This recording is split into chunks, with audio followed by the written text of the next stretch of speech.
Welcome to Flat Earth Debate Uncut and After Show. I'm your host Nathan Oakley, and if you are new to this channel, or you've not done so already, then be sure to subscribe, hit the bell notification icon and join button to keep up to date with the Flat Earth Debate. If you would like to support the channel, there is a super chat that runs alongside each of these shows while they premiere, and there's also a PayPal, Patreon and crypto link in the info box below the video. Also below this video, you can get £50 for swapping your UK electricity supplier to Octopus Energy.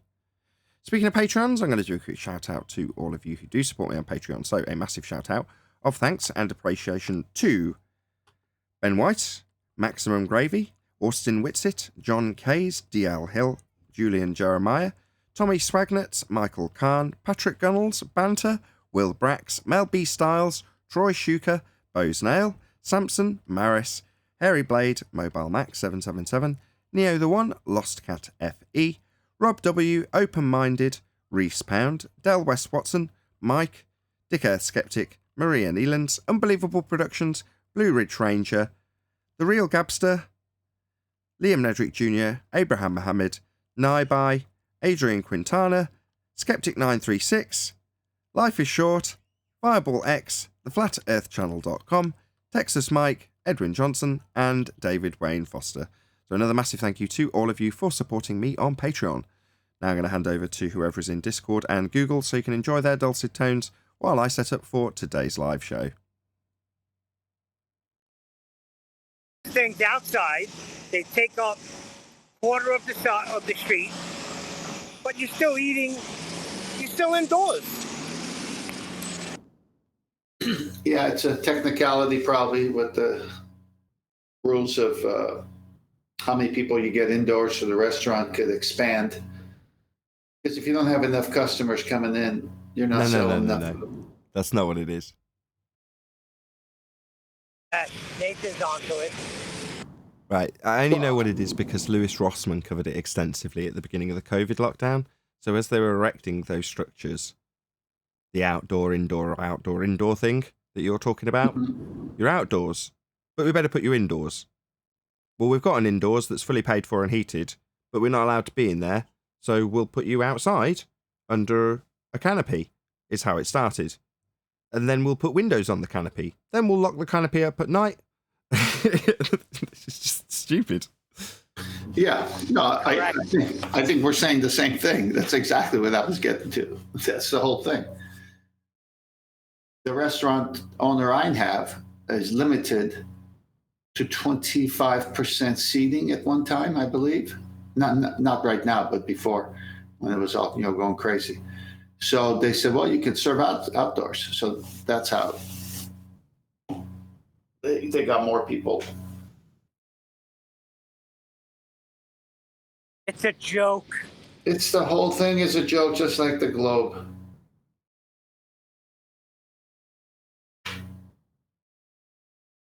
Indeed.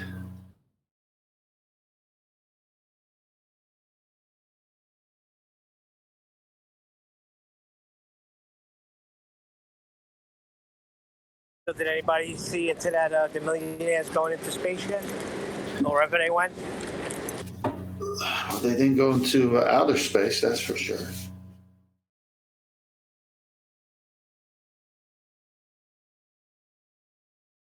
It's like they're doing just enough to keep the dream alive, you know?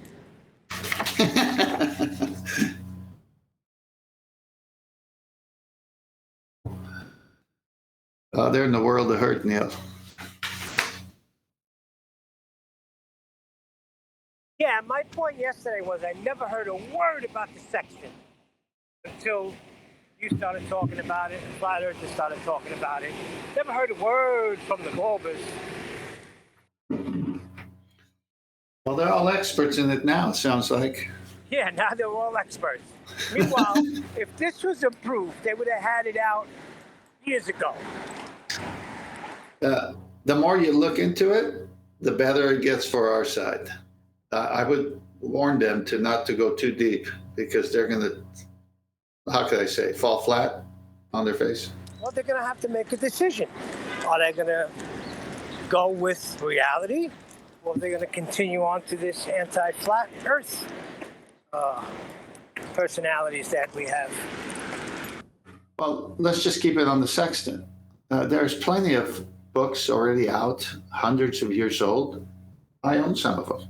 I bought them in advance. I have them in my library. So I have The Practical Navigator by Nathaniel Bowditch. I have all these things. I read these things. I read their books. They're in trouble if they want to keep pushing the subject of the sextant.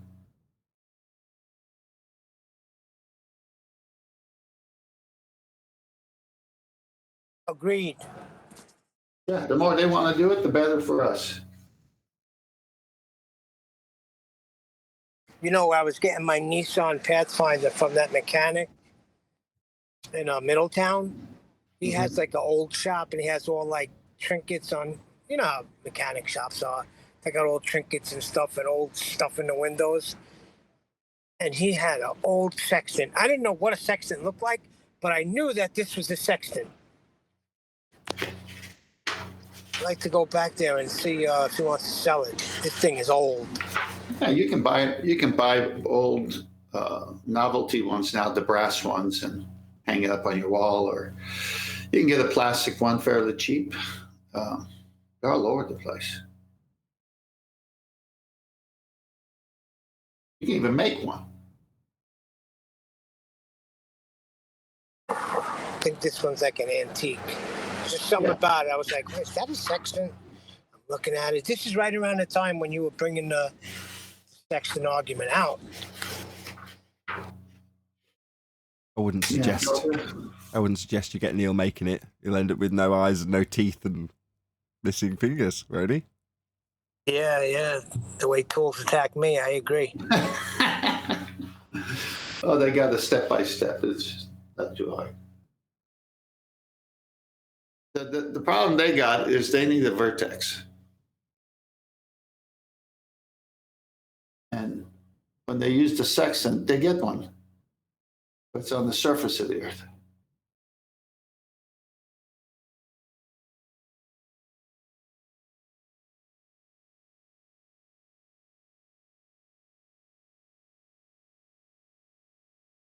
They're scrambling right now. Trust me, they're scrambling. Yeah, that's why I keep the argument tight on the tool itself. It cannot work on the curved surface when you're trying to get a vertex for an angle, and you have to do a dip correction to get to baseline zero. Why in the world would the tool, the sextant, have a condition on it that in order to work properly, the index arm has to be set at zero and calibrated, and if not, you have to make an adjustment afterwards, because if it's showing an error of a plus or a minus of the index arm from the zero position, you make that calculation later to fix that. Then you got to turn it sideways and adjust the two mirrors, and they have to be perpendicular. Then you've got to do the dip correction from the height of the boat you're on, or whatever you're on. It's right there. All of those things that make that tool precise says, I need a zero baseline, or I can't give you a proper reading. It's like it's talking to you. Give me a vertex I could stand by. And where are they getting this? From the surface that they say is curved. They don't. Of course they don't. So that's why they assume it's coming from the center, which is even a crazier thing, because no one's at the center with the sextant. It's like Eratosthenes assuming things. Sun rays coming parallel. You know, the Earth's a sphere with a radius. That's all assumptions. The sextant doesn't work on assumptions. Well, from what I heard, what they're saying now, just popping in here and there, because I really don't pay any attention, but I do pop in gems and all of those just to see what they're talking about. And if you don't know what you're talking about, Tent, you never even use the sextant.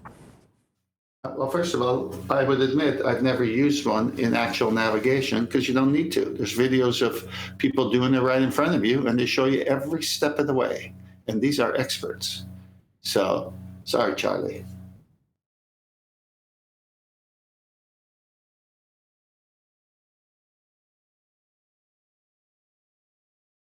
That's got to be an appeal to something, right? What would that be? And wave dismissal.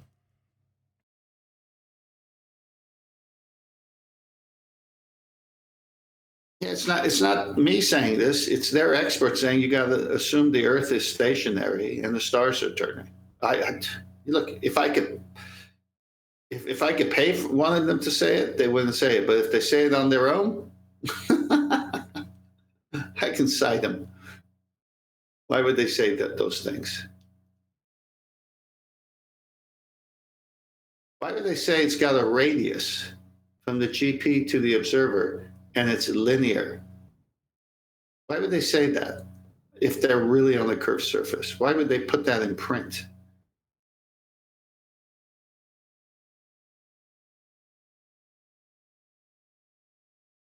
I think Nathan's right. At the end, they're going to be saying, "We were telling you all along. We weren't hiding anything. How much plain do we have to be for you to realize?"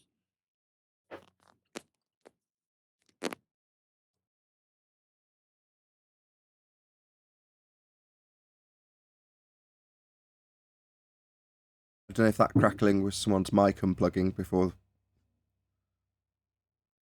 There's a crackle and then a load of silence. So, hello. Maybe it's my end. Is everyone gone? No, I'm here. Oh, okay. Relax there, killer, relax.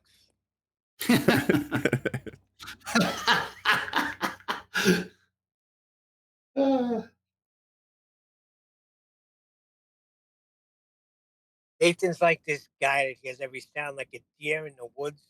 When they hear like a little sound, they prick their ears up and be looking around. I could just picture Nathan in his nice little flat Earth arena room, whatever you want to call it, studio, Man cave. man cave. Every noise he hears, whoop. What is Who's that? What's that? You got a fan on? Shut that fan off. That is exactly what I'm doing. That's all I'm doing. Hey, what's that noise? I know. Who's making that noise? I was just sipping some tea and I'm saying, oh, it's going to be too loud. got me all conscious about it. Who's slurping?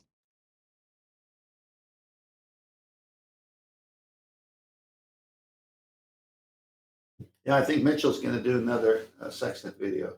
Can't wait to see it. Wait, today's Tuesday. Don't you have something later as well? Yeah, Kiwi invited me to come on the show today, his Tuesday live, I guess it's called. So he's showing a video or showing parts of a video that I've shown screenshots here on the show before. We're at the circle of equal altitude. So he likes that video. I think we all like that video. It's from a tablet class math. I'll see if I can go on. If I can squeeze him in, I'll go on the show tonight.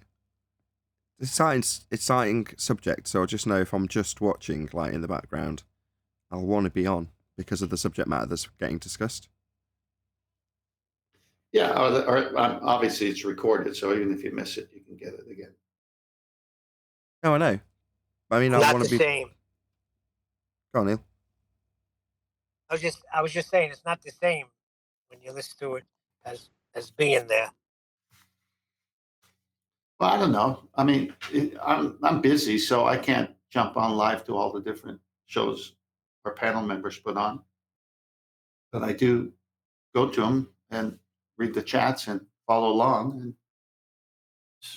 I get in the spirit of it. No, I agree. I only come on 2 shows, the Ball Busters and here. I really don't even go on 24/7 anymore. I pop in like within a minute or two, I'm out of there. You know, it's a funny thing when you run into people who say, "Well, what does it all mean at the end?" You know, when you show them all this stuff, and so well, it depends. How do you view life? I mean, if you don't care, and you don't mind people changing history on you and lying to you, I guess it doesn't matter. But if you care, it means a lot.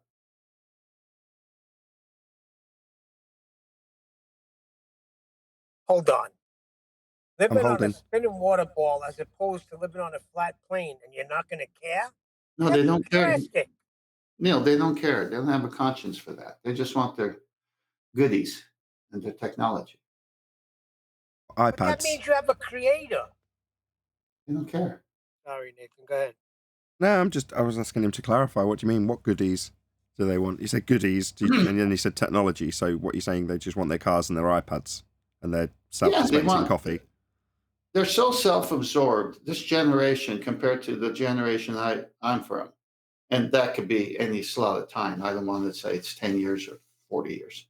I'm 62. So when I was growing up, the mannerisms of people in the public were way different than the mannerisms of people in the public today. There were people opening doors for people, thank yous, and lots of courtesy, lots of, just life as you would think in my generation was. Now you look back and that's archaic, and the people are rude, foul-mouthed. Just in front of their kids. Just everything has changed from my perspective. No, it hasn't. I remember my parents saying that, and I remember my grandparents saying that. And do you know who says it now? Me. So I think nothing's changed. Yeah, it has changed. I disagree 100%. Right now, there's things that are accessible to children on their phones that couldn't even get when I was a kid. Oh, I agree. Yeah, and my parents were saying that about the internet, and my grandparents were saying about television. Yeah, and television used to have a conscience, so to speak. Now they don't. Now you turn on TV, it's crazy. What? You think that the TV broadcasters or broadcasting in general had a conscience at some stage? What? Yes. In comparison to today, if I could use that word liberally, yes, because you had shows like Bonanza, all these family shows that had a father, a mother, and everything in that. Yeah, the nuclear family. Yes. Yeah, well, that's just as much propaganda as anything else. Well, yeah, but there was a lot of BS in that too, Kent, because you have a married couple, I Love Lucy, and they weren't even sleeping in the same bed. So, it was different, but it was kind of like exaggerated. Guys, don't nitpick. You know what I'm trying to say. That's what it's all about. It's all about the nitpicking. If you want to nitpick, then forget it. Okay. Let's just say this. Some things never change, and some things do change. Correct. I agree with that. I understand what you're saying about TV and a conscience. I do. But at the same token, they were lying. Come on. Neil, that's a different subject. The whole point is that TV shows, like a G rating, was something. They were more wholesome. Oh, gosh. Okay, finish my thoughts. I'm just saying they were more wholesome back then. I agree. I know, but I was in the middle of talking. I was thinking so far ahead. I was finishing it for you. Well, then why are you arguing with me? Because they weren't more wholesome. I'm going to win. You're thinking so far ahead. You should know I'm going to win the argument. So just shut up. Because I think you're wrong. I think what you're describing as wholesome wasn't wholesome. I agree, but it was more wholesome than today. That's my point. Oh, okay. The propaganda back then worked on a very different level to the propaganda now. So what might have appeared to be wholesome looking back on it, I just don't agree. But see, you are agreeing. I'm comparing it to today. Today, Maury. Today.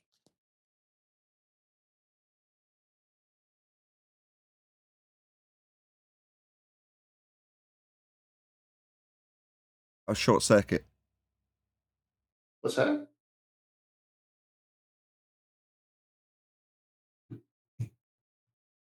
Short circuit? That was Goodfellas. Goodfellas. Oh, was it? When he's got the thing around his neck and his wig falls off and Henry Hill's laughing and Robert De Niro just keeps saying, today, Maury, today.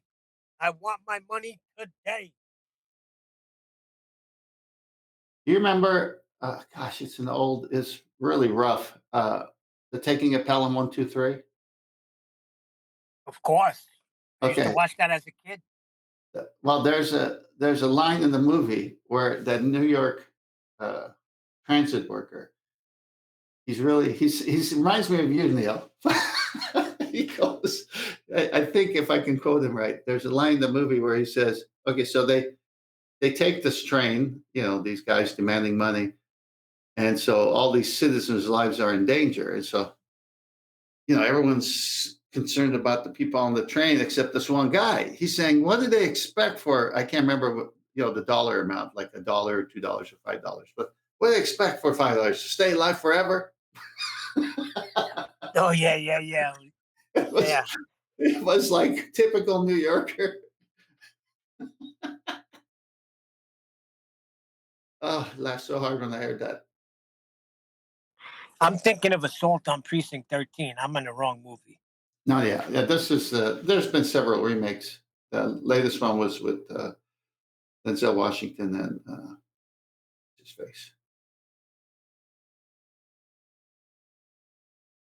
John Travolta. That was the latest one, I think. John Travolta, the The, Scientologist. the first one was with Walter Matthau. He was the guy. Scientologist and pilot. Yes.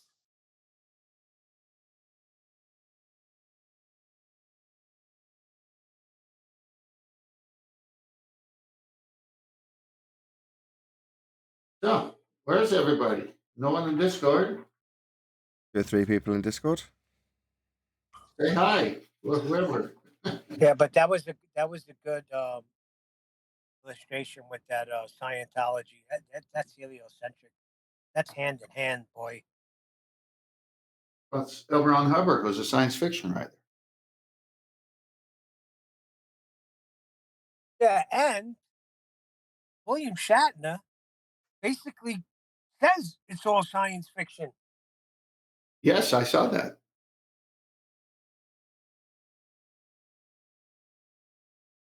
Anybody, all of these minds, these smart people, these highly intellectual people, they know. They gotta know. I don't think so, Neil. Are you kidding me? No, I'm not. So you If think you these super suggested- highly? If you suggested, like, I don't know, the Shriners all knew, I'd go, yeah, maybe. But if you went, well, just generally people up high, or not literally, although pilots we've just been talking about, but you mean in terms of business or stature, right, Neil? Correct. Your Bill Gates, etc. Well, why? What makes you believe that just because they're high society that they would know the Earth is flat? What makes you believe that? Well, not that the Earth is flat, but that space is bullshit. Come on. Why? Why would you assume that they know? Just put the pieces together, Why? Because you have. brick There's by brick. There's a human instinct to believe that everyone knows what you know, and they don't. Just because you know what you know doesn't mean that the people around you who might be perceived by you as more intelligent or more successful or whatever more, that they must know also. Well, no, not at all. Just did the thing the other day with the technology, better or worse, various different things you Depends how were you want to look at bringing it. up. I was thinking about this morning. The reason I got the television and the internet and the iPad thing all in a row quite quickly is because I was thinking about it. I was thinking, after a discussion with my wife about how good the technology is for the kids these days, but then I think, well, I grew up around computers. My parents sold computers as I was growing up as a kid. So, seeing the fledgling internet and getting access to it, none of that was particularly, special to me as a kid. They were literally doing stuff with robotics. It was all very, very cool as I was young, which means that there was plenty of other people who'd have been like me in a similar scenario, or wealthy if it was computing, because not everyone could afford it. But by the same token, that technology was still around a considerable amount of time ago, 30 years ago, when I was growing up as a kid, maybe 35 years ago. Well, that technology is now become more accessible and smaller. But is it any different? It's a bit faster. But it's not that much different in terms of what we have. If you look back to the 80s and go, okay, well, technologically, there was no internet. But beyond that, what was so drastically different in the 80s to now? Go look at the movie Ghost. When he's on the computer, it's the black screen with the green letters. I know. Yeah, so what? Come on. Okay, Neil, it's still a computer. What I'm saying is, Hey, if you go back, okay, take it one step more extreme, Neil. You go back to old IBM mainframes back in the 70s, and they're tape streamers. They're ginormous, great big reels of tape that are scrolling through data. You know, it's so much more archaic. But it's still a computer. So doing the same thing. You couldn't pull up a YouTube channel back in 1980. No, you couldn't. That's true. See what nitpicking gets you, huh? What I'm saying is they haven't gone back to the moon. People of intelligence they're putting things together. They're saying this is a bunch of bullshit. It ended already here. You ain't gone to the moon the first time, and you're not going back. But from anecdotal evidence, it's the more simple folk that get it. You know, the people that are just getting on with their life and aren't subject necessarily to bucket loads of propaganda. You know, your average farmer that's not sat in front of the TV all day gets told we've been to the moon, and they might just chuckle because they're not subject to the propaganda 9 out of 12 hours of their day. I have a theory. You want to hear it? 2 minutes. Theory, you say? Yeah. Hopefully I'm saying it the right way. You need a cipher to get it. Let me explain. When I'm reading The Practical Navigator by Nathaniel Bowditch, or looking at anything online that has to do with the sextant and how it works, my cipher is the black swan. One of my ciphers is the black swan. And all of a sudden, everything I see in color, I say, oh my gosh, this is a contradiction. Oh my gosh, how can they say that? But it doesn't even make sense even within the book they're writing. In fact, here's a contradiction from the same guy 2 sentences later. He's saying this and he's saying this. Now take away that black swan, take away any cipher, you just read it. Oh yeah, this is how it works.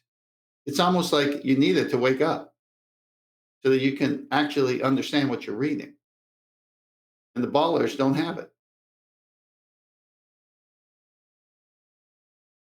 So what keeps people like Grumpus in his belief of a heliocentric? You always ask that you always ask that same question about the motives and the whys of the rumpuses or that's not. It's like I can't convince people. They need to be convinced by their own research, and if they don't have a desire to evaluate what words mean and hear an opposing argument that might break the bias of the first argument that they hold, they'll never get it.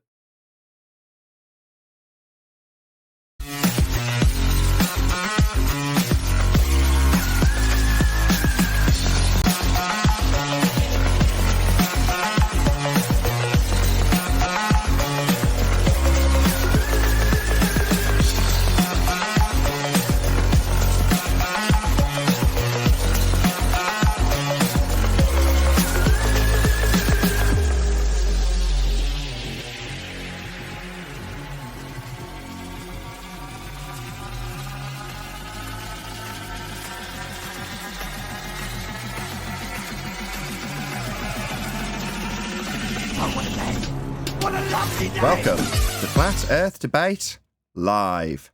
I'm your host Nathan Oakley, and if you are new to this channel, or you've not done so already, then be sure to subscribe, hit the bell notification icon and join button if you'd like to become a Nathan Oakley 1980 channel member and keep up to date with the Flat Earth Debate. If you would like to support the channel, there is a super chat that runs alongside each of these shows while they are live, and there's also a PayPal, Patreon and crypto link in the info box below the video. Also below this video, you can get £50 for swapping your UK electricity supplier to Octopus Energy. Most importantly, if you'd like to join the discussion, simply mute the page you are currently watching, then click the link in the info box below this video to join the panel and express your views on the nature of Earth. If you do join, please don't swear. If you do, you'll be ejected, and if you are, please don't try to rejoin the stream using sock accounts. You'll be warmly welcomed back on the next stream. Please also share the show on social media. Sharing the show obviously increases the live audience, but this in turn increases the chances of a more diverse panel, so please share the show on Facebook and Twitter. One last time, if you're new to the channel or you've not done so already, then be sure to subscribe, hit the bell notification icon and join button to keep up to date with the Flat Earth debate. Now, we are joined by 10th Man, Neil, and a whole bunch of people in Discord, so welcome one and all. Good morning. Good morning. How are you? I'm fine. Thanks for asking. I'm very well. Thank you for asking also. How's everyone in Discord? Get a quick sound check. Yeah, you're working. Good morning. Good. Hello. Let's crack on with a bit of housekeeping. Any evidence of a physical geometric sphere-edge horizon formerly known as the curve of the Earth? Hello. No. Hello, Arwen. No, you're going to need R for that.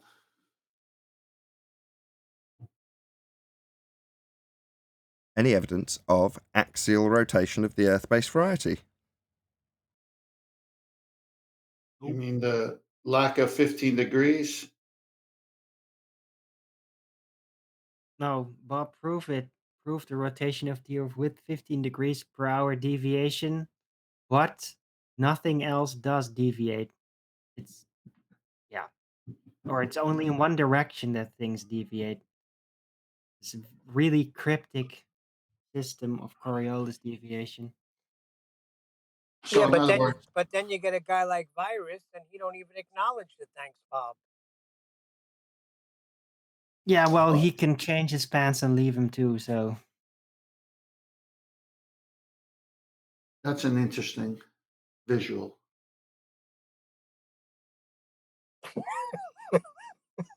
So have we made up our mind? Is there 15 degrees or isn't there? No, there's not. Look, if the Earth was turning, we'd all know it, and we wouldn't be having this show. You'll also need R for that. Yes. Well, you need R. Let's just get out of the way. You need R for everything because they assume we live on a sphere with an R. And since they assume we live on a sphere with an R, everything is based on R. Yet nothing works with R because there is no R. Well, my son would say, you're not going to feel the movement because Earth is so big, and it's you're not going to feel it. That's all. What's the speed that he's talking about, miles per hour, and where is he exactly that you're not going to feel it? I feel movement every time I'm on something that moves. I feel movement in the car, in the train, in the airplane. I feel it all the time when I'm moving. The way he was saying it to me was, if you get on something, the bigger the thing is that you get on it, you're going to feel less and less movement. Now picture the Earth, the massive size of the Earth. I mean, it's nonsense. I agree, but I'm just telling you how their train of thought is. Well, let's see. It's either the luminaries that are moving or the Earth that's moving, correct? Correct.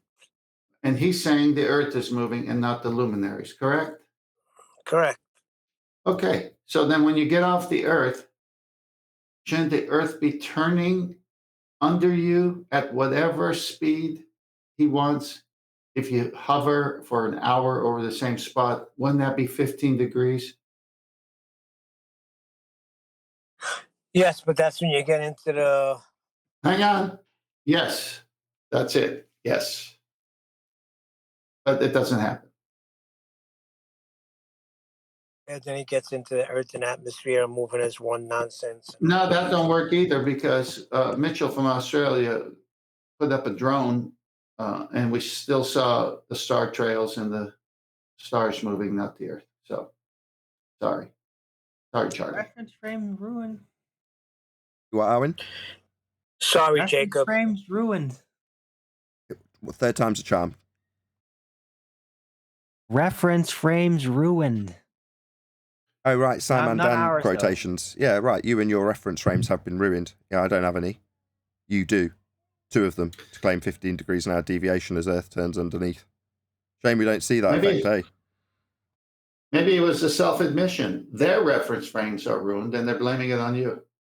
Well, precisely, he's an anti-flat earther, so essentially bracing against us and our refute of their claim that we have Coriolis drifts to the tune of 15 degrees an hour results in him debunking our claim that the globe claims it should have 15 degrees an hour and inadvertently debunks his own claim. I know. It's so good. Well, embarrassing, if you want to call that good. Well, There's a guy. Go ahead. they can't admit in the debate, okay, you win, we don't see it. So they have to wait until you express their version of what the globe is, and then claim that your expression of how the globe is ruined. Yeah, but there's a guy. Somebody posted in I don't know if it was the War Room or Master B, and he's claiming that there's no such thing as reference frames at all. Who cares? We don't claim it. So, okay, well, go and tell anybody that's claiming Earth turns underneath as a second reference frame that there's no such thing as reference frames. I don't care. It's not our claim. Exactly. We don't have any reference frames, as far as I'm concerned. Like, as a flat earther, oh, right, we've got no reference frames. Oh, tragic. That's going to really ruin my claim of, yeah, I don't have any claim that uses reference frames, so I couldn't care less. Hey, Brian. Hello. Hey, Nathan. Hey, everyone. Hello. Good to have you. Any evidence of the distance to the sun? Hang on, he was going to say something. Oh, Brian's It's over there. No, it's fine. I was just going to say, good to be here. That's all. And no, there is no evidence of any distance to the sun, unless you've got a one-way speed of light measurement, Nathan.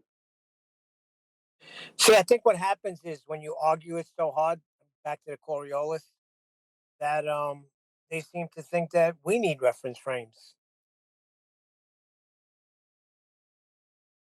That's because they're not used to actually defending their claims, the claims that they believe in. They're only used to defending against us reminding them about what their claims are. And then they start to kind of like entangle it in their minds, and then they think it's that those things are actually our claims. When it's actually their claims, they just don't like to talk about it because then it becomes apparent how incredibly fallacious they all are. Well, they like to create strawman arguments that we don't make, usually taken from the Flat Earth Society website. Flat Earthers claim that blah, blah, blah, blah, blah, that now I'm going to debunk that. So they just use a strawman. Well, that's when they try to attack our model, right? But in reality, when facing us, for example, they spend most of their times just denying their claims. Right? That's not what they read on the Flat Earth Society. That's what they have to do in response to us reminding them what the consequences of claiming a spinning globe Earth really is. Any evidence that you can have gas pressure without the necessary antecedent of a container to press upon? No evidence for that either.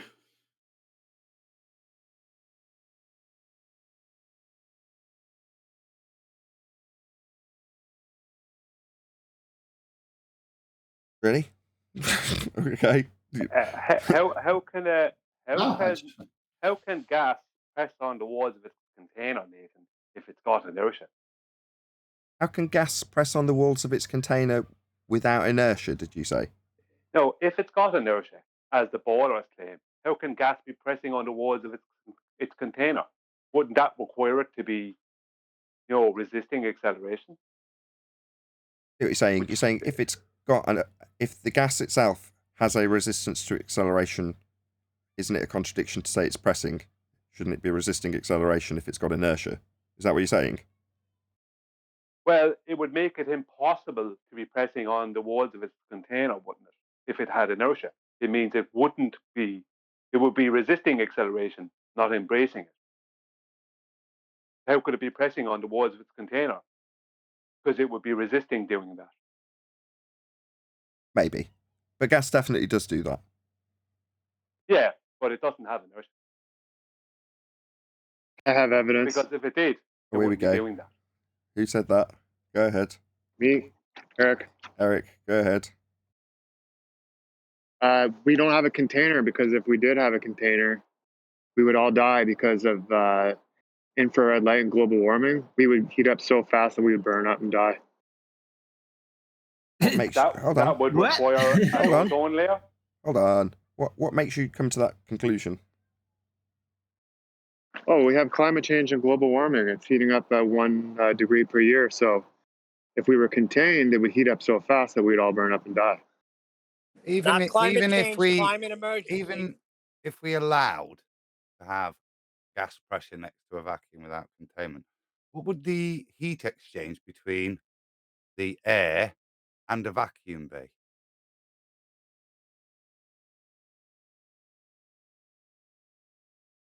I don't understand the question. You're saying it would heat up, but in the Bohr model it wouldn't. How much heat exchange do you get into a vacuum? That's going to be where I went next, Adam. Perfect. I was actually going to ask, how do you achieve the gas rising in temperature in the first instance? Just a segue from how you achieve gas pressure in the first instance. But if you're saying we're heating up, right, it's going to be heating up the medium of the air, correct? Yeah, the carbon emissions and the methane, it keeps in the infrared light from the sun, and it's heating up because we're emitting so much gas. And if we were contained, if we had a firmament, it would actually be even worse. It'd be such a greenhouse that we'd be burning up, and A it'd be so hot. greenhouse. And we would die. A greenhouse. Excellent. I was waiting for that word. So like a container then, sort of containing all those gases. Yeah, greenhouse. Like a effect. container. Yeah, the gas itself is the container, and it keeps in the heat. Gas itself is a container. How's that work? Experts say that this is what's happening. And what are you? Are you an expert on greenhouse? I think that's an ad-hom there. What's the I am. He'll do, Sorry, gas? hold on. Hold on. I Hold am. on. Hello. Hello. Self-contained Hello. gas. Scientists say what? What do they say? That the Earth is heating up rapidly because of greenhouse gas emissions. Because we all know that at the top of the atmosphere, it's all a big blocker of sunlight escaping, right? Paul, Can I you're- please address that? Paul, hold on a second, guys. Paul, you're off mute. I don't know if that's intentional. Well, I wanted to say something. I was just waiting for my turn. Just come back to it. No, go ahead. Well, he made a claim that the climate is increasing, temperature's increasing. Now, if the scientists saying that, that's just a baseless assertion. But what's the basis for that information that he's asserting? That's all I'm asking for. Shouldn't be prefaced by now. I mean, when I was a kid, scientists said that in the 70s that by the year 2000, London will be underwater. But shouldn't it now be prefaced with some scientists say, and some others say the complete opposite? That's pseudoscientists say. Well, by the way, Neil, yeah. By the way, as a panel member, I own 6 greenhouses, so I'm an expert in greenhouses. I would just like to state that there's 3 things that we know for certain you cannot have without containment: vacuum, temperature, and pressure. You need containment for those 3 things. Gas pressure. You can't have any of those 3 things without containment. Well, And you could say you can't have the greenhouse hang on. effect without a greenhouse. You can't. No. Dude, I want to know about self-containing gas globules. One second. This is the thing. We have to bring it back to the origin of the claim, and it starts with a hole in the ozone layer. There is ozone, right, at around 20 miles up is at its highest concentration, 18 to 22, right? We say 20 as an average. It's highest concentration. This is according even to NASA, right? Its highest concentration, right, at 20 miles up is 15 parts per million. Now, how spaced apart are all those 1 million parts? Let's just say. all those let's say how spaced apart is all the particles up there at that height, right? There is no ozone layer, right? So if you're going to claim climate change or global warming that starts with an ozone layer, you've got to prove there is an ozone layer, and you can't, because even NASA states that there's only 15 parts per million at its highest concentration at 20 miles up. What is the air pressure at that? It's minus 10 to the minus 2 or 10 to the minus 3 torr. So why is it then I can only smell ozone when I'm at sea level, not when I'm up at a mountain? Bunker, mate, what they're talking, isn't it? Yeah, even the creation of the ozone requires O2, large amounts of O2. So it needs large amounts of O2 to create the O3. If you look into oil, I have looked into it. You know, up at that height, you have like it wouldn't be 10 to the minus 2, maybe 10 to the minus 1 torr at about 20 miles up. You know, something like that. So how spaced apart will be all them particles? All those O2s, let's just say. Well, How many maybe O2s could there be? maybe No. it functions homeopathically. Yeah, but how many O2s could there be to create O3?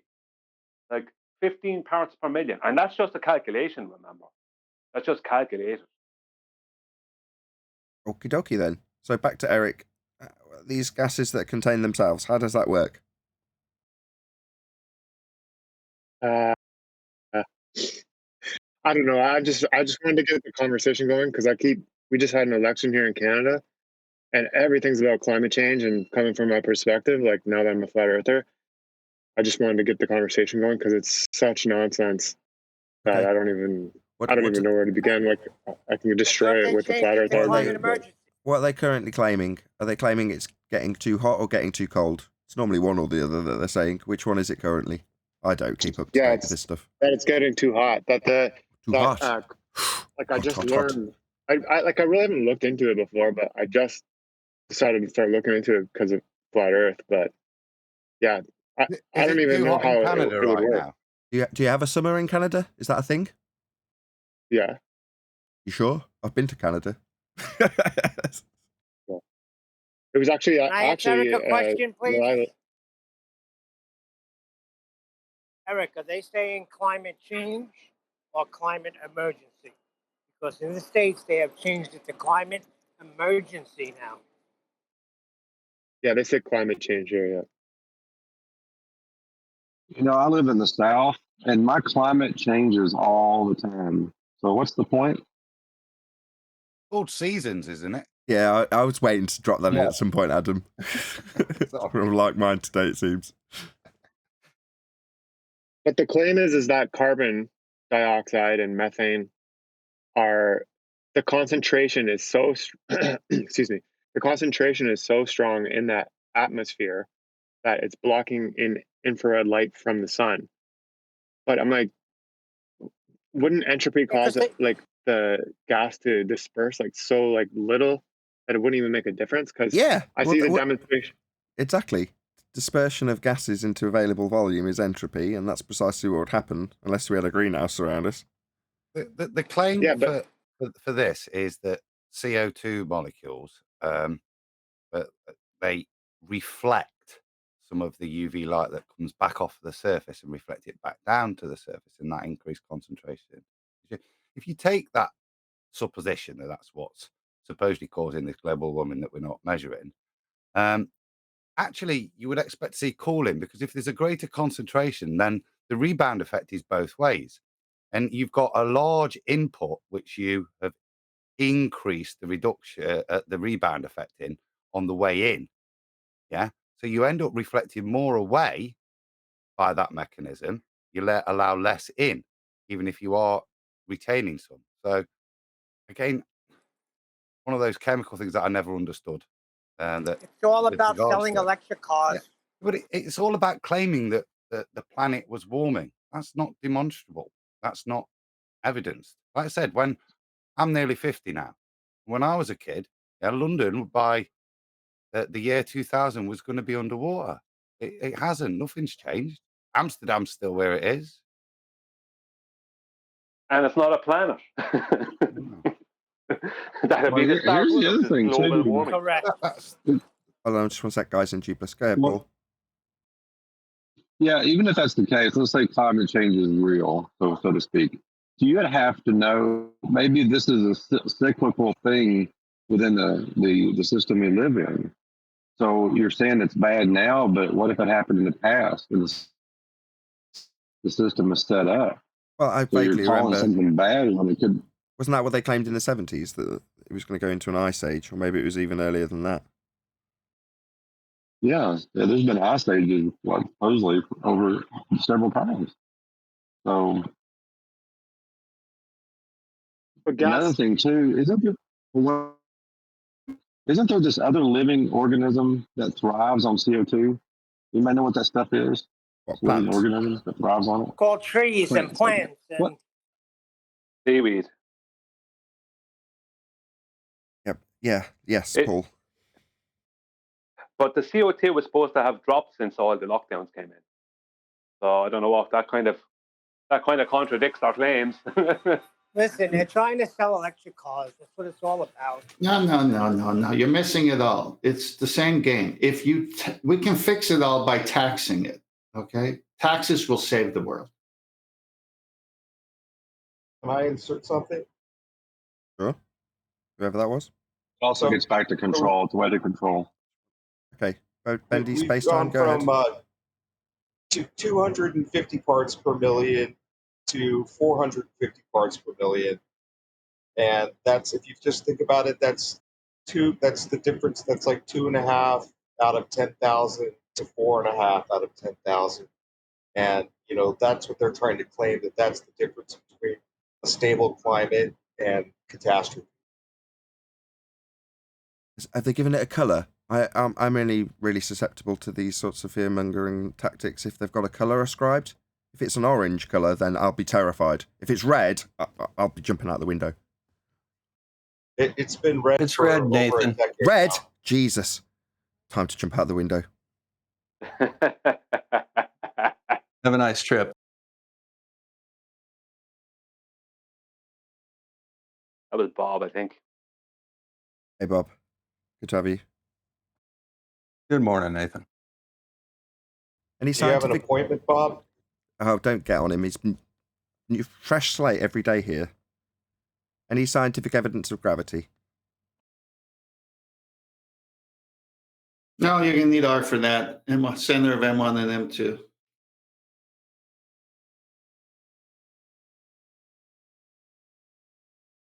It's an undefined effect. Say again, Brian, I cut you off. Oh yeah, Nathan, I cut you off actually. It's an undefined effect. Right, any single viable hypothesis from any of the fields of astronomy, cosmology, or astrophysics? Not that I'm aware of.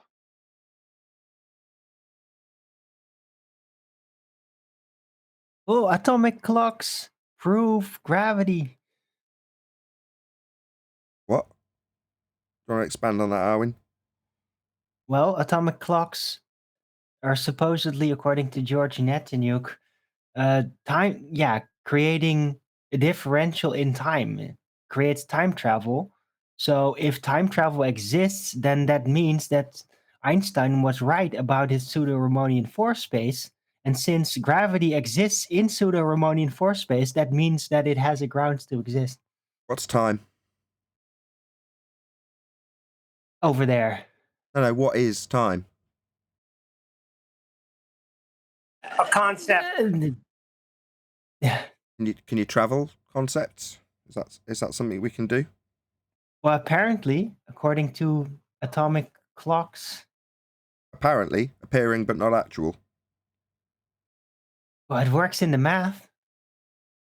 Well, good okay. That's good to know. How does the decay rate of cesium have anything to do with an agreed upon convention? Well, it's said, according to George, to be really reliable and stable and unalterable. So if it then changes due to some mysterious factor, then that means you literally have time pass in a different. Stop. Hello. Arwin. Let me get it correct before Adam takes my point for the third time on this show. So the effect we're describing was what again? Somebody said it.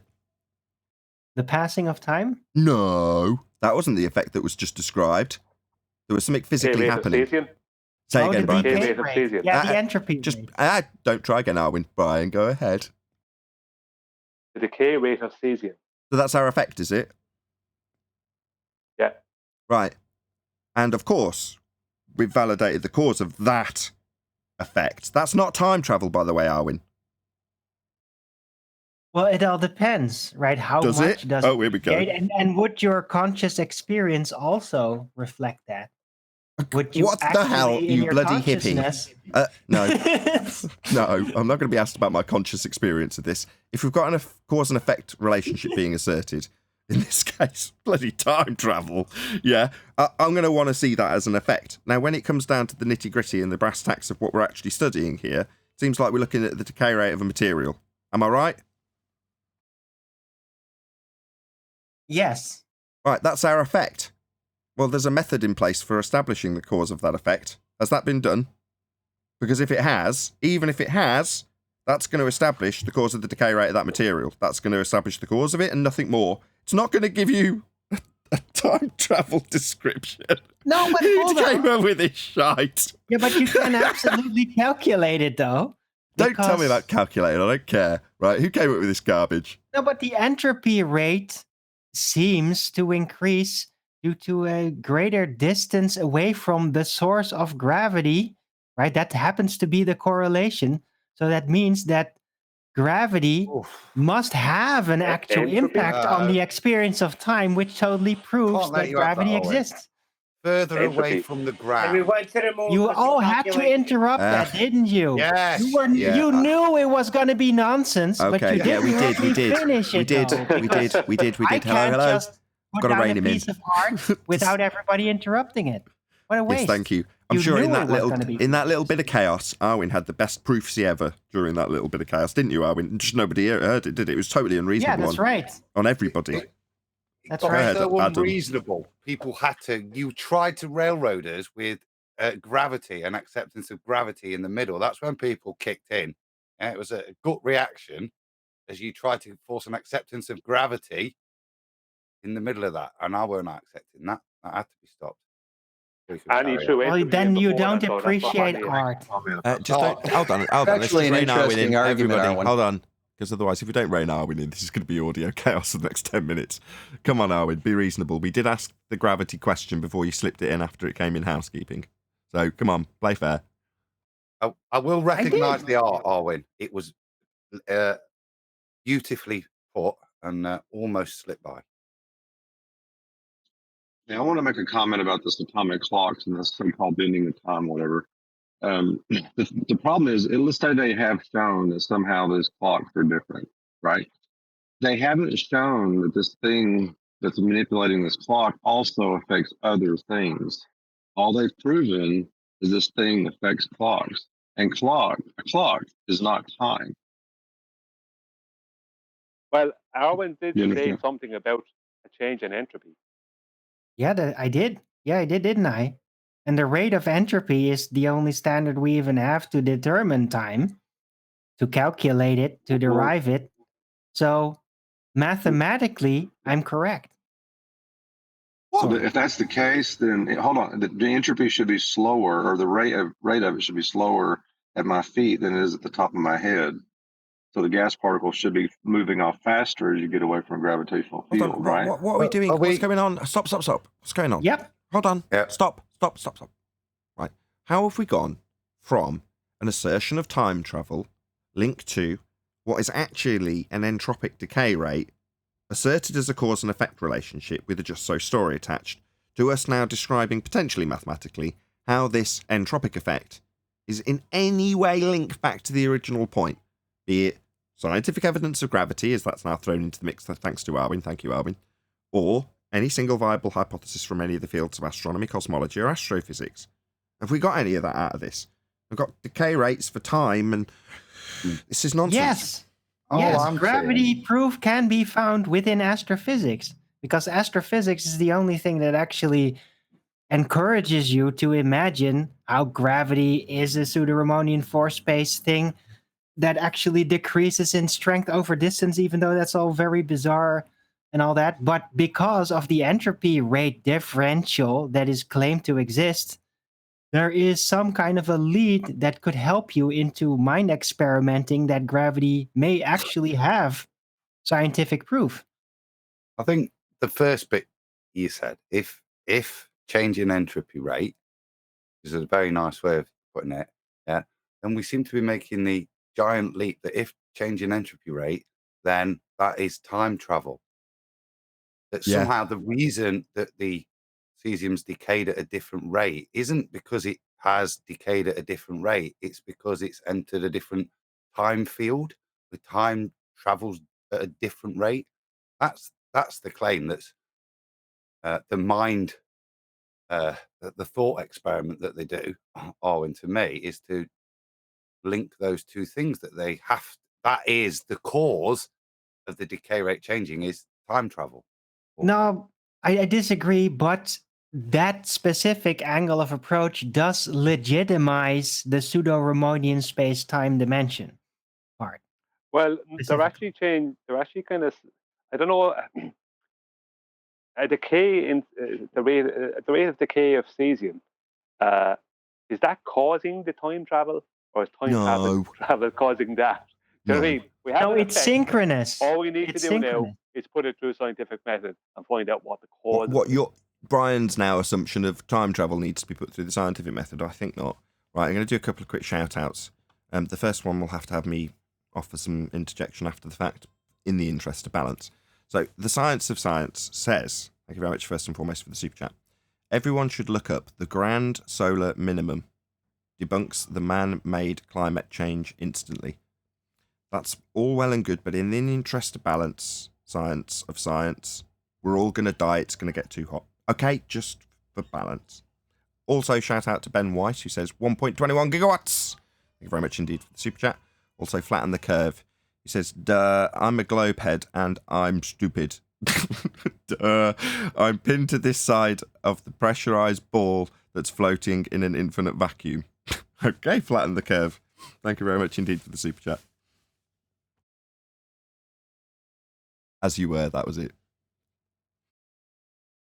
But the experience of like time travel is even like, what is that? I know it's been popularized from a personal perspective, right? In TV, movies, and all that. So that's kind of ingrained with our association. But what is it really? Let's get scientific. Ooh, right? It's supposed to be just like, oh, the entropy rate, which is also the guide for the linearity of our own experience, changes because of gravity, condensing space-time, causing time to slip by more quickly, right? And then to your experience, nothing really happens except if you can see outside of that condensed region where time slips by more quickly, and then you'll see the difference. But in that region, you won't see any difference. And that's what we experience as time travel. But it's not actually traveling through time, right? It's just how fast do things go through their entropic changes. That's real time travel. Okie dokie. That was some waffle. Yeah, what a load of nonsense. Hey, it'll make That the was History Channel. some heap of rubbish. I'm I worried bet I about could you, make the Owen. History Channel with that. Probably. Okay. Any evidence of a self-perpetuating molten iron core at the centre of a presupposed spherical Earth, as we're talking nonsense? Got one other bit of nonsense to add to that, and we're Ha! talking really if height, aren't we? Because this appears to be the thing that allows you to travel. Because the way in which they demonstrate it is take the clocks up into an aeroplane and fly around with them higher. Now, correct me if I'm wrong here, but the thing we use mostly for measurement of time is the sun. That seems to be the thing. So if they flew around for 24 hours, one complete pass of the sun, and it came back, yeah, that's a day. Irrespective of what the clocks say, no time has changed, yeah, relatively. All you've got is a faulty clock that doesn't fit with the celestial clock of the sun. So all you've demonstrated is by sticking on an aeroplane, flying around with it a bit, it doesn't work properly. That seems to be the only conclusion. And the only variable you change in, like I said, is if height. So if height of a cesium clock, then time travel. Or well, not even Well, time travel. It's sorry. if travel up and fly around a bit, then induced difference in man-made conceptual tracking device. So what?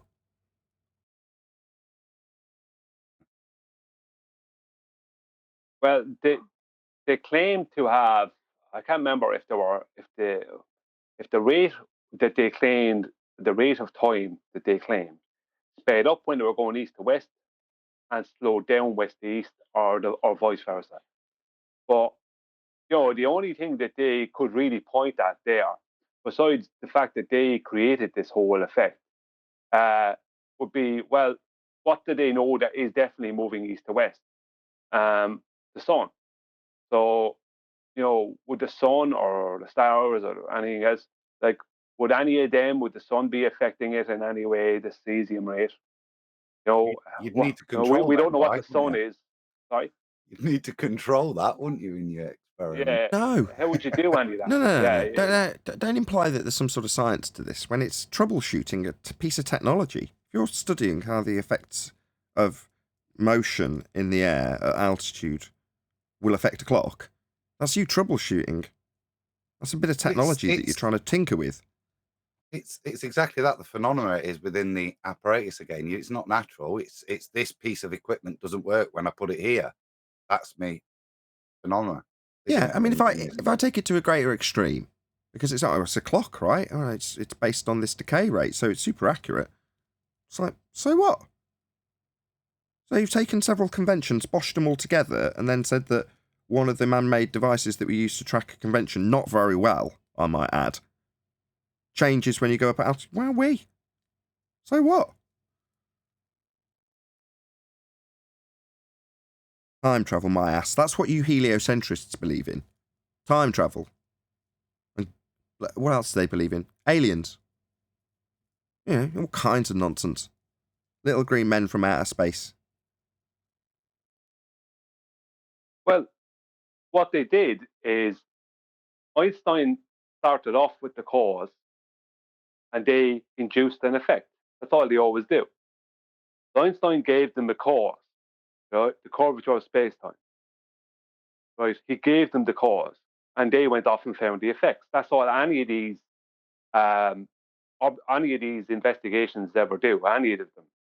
The Hafele Keating or the Pound Repka, any of these kind of things. It's all like, we found the effect. We induced the effect somehow, and we already have the cause. So Einstein gave them the cause, and then they came up with the effect. So they don't need to find the cause because Einstein already gave it to them without giving them an effect. They went off and found the effects themselves. Hey, Nathan. So it's backwards. Hello. Yeah, Nathan, you've got an interesting conversation going here. I'll come back another time. Okay. Did he think we were on tenterhooks? You know who to talk that to him? is, right? Yeah, You know who that is, I right? welcomed him and said it was good to have him. I think he's got this self-delusion of importance that we were all sat here waiting for him. Who I was just that? don't get it.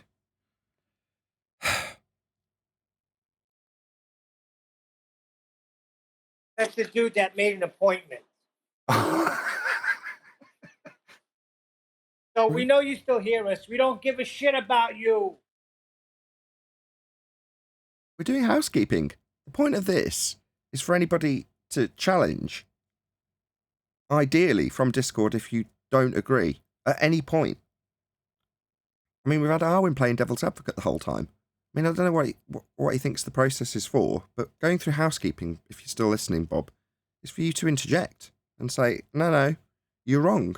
I do have evidence of the R value. Any evidence of R? Negative.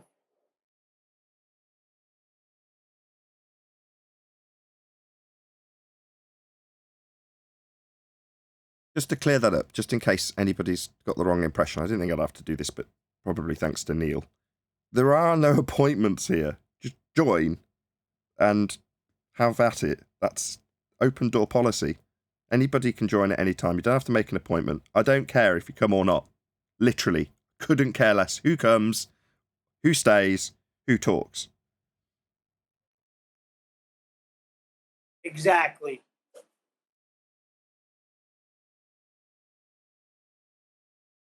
Just on the or question, you'd have to. You see, the problem with that is or has. It's like the Einstein thing I said a second ago. Einstein gave them the cause, and they came up with the effect. They didn't see any effects first. They had to induce them through man-made apparatuses. There's no effects that we see, right, for that, right, for what Einstein speaks about or spoke about. But it's the same thing with the mathematics for the globe, for R value. The average 3959 or whatever, like that's something that it started off. It seems to have started off like it's just calculation. Like, but where's the measurement for that? How would you go about measuring that? Like, there was the claim first of Eratosthenes, but he had to pre-assume that the light rays from the sun were parallel to make that work. Otherwise, he was just measuring a flat diameter. Then you have Al-Biruni, right? He had to pre-assume that the astronomical horizon was real, and that the horizon, the visible horizon, was a geometric horizon. But we know now it's not. It's optical, not geometric. So how would you go about measuring this? Like, if there's a claim that there is R, then there needs to be a way of measuring it. You have to measure something for it to be real. Exactly. Like, where is the measurement? Exactly, and that's precisely what I've asked for when it was Cats and Pat, going back about a month now. So, where's R? If you're going to argue with us about how much drop you've got or how much stuff's being obscured by horizons, then you need R for every one of those claims. So, we're going to want to know where you've measured it. Now, Brian's just rattled off all of the existing, or known to us, ways of acquiring R by you, the sphere-believing Fundy Muppets. Well, we've debunked them all.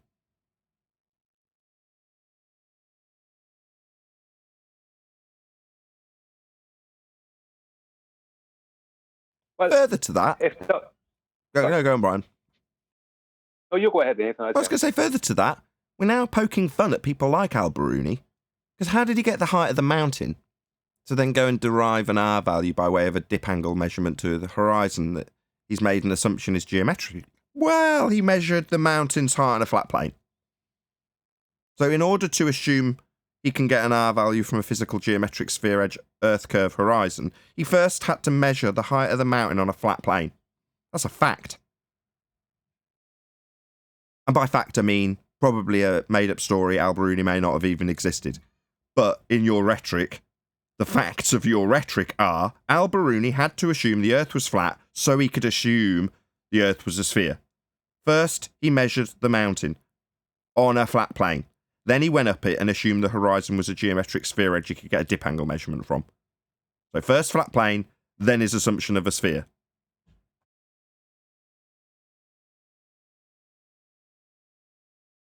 Well, I know the way we speak about, we term it the black swan, but really we're just speaking about the horizon in an optical location and not a geometric location.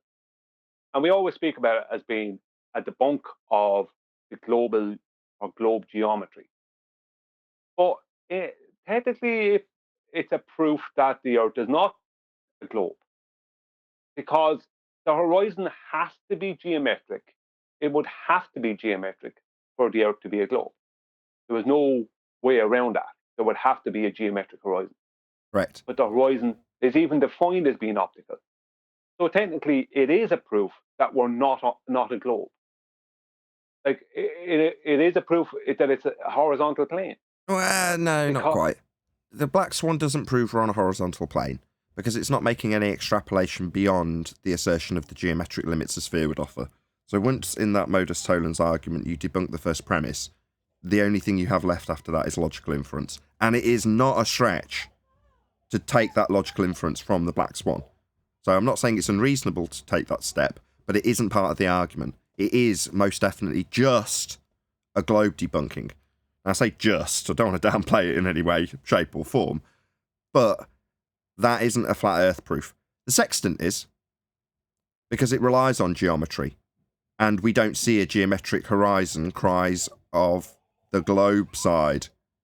So if we haven't got a geometric horizon and we're establishing horizontal with the horizon, shockingly, and then we're making a geometric assumption that we can draw a straight flat line to the GP of any star, then the assumption that we are utilising is a flat earth assumption. Now, were that to be incorrect, i.e. the ground was actually falling away from you at 8 inches per mile squared, then it would not function. You wouldn't be able to work your way around that surface by way of triangulation, because it wouldn't be triangulation anymore. So the geometric assumption of a flat plane that must first be made to do straight lines with triangles is, in effect, and is utilising the horizon as a starting point to gain horizontal. What a shock. We're using something that's got the word horizon in it. Something that's got the word horizontal in it, in effect, to gain horizontal. That's what the horizon is. So using it to then assume that thousands of miles beyond it, beyond your view, is still the exact same level surface, is how the sextant operates. It's a geometric tool that requires you to assume the Earth is flat, and it works after you do. So it's a flat Earth proof, unlike the black swan, which is a globe debunking. But they do work hand in hand. They are very much symbiotic arguments, because, but for the fact that we've had 20 months of them saying, we don't see a geometric horizon, and it's all refracted, we wouldn't be able to say, where'd you get a straight line then? Because if the black swan hadn't existed and we just said the sextant proves a flat earth, you take an angle to the horizon, they'd just say, yeah, we do too.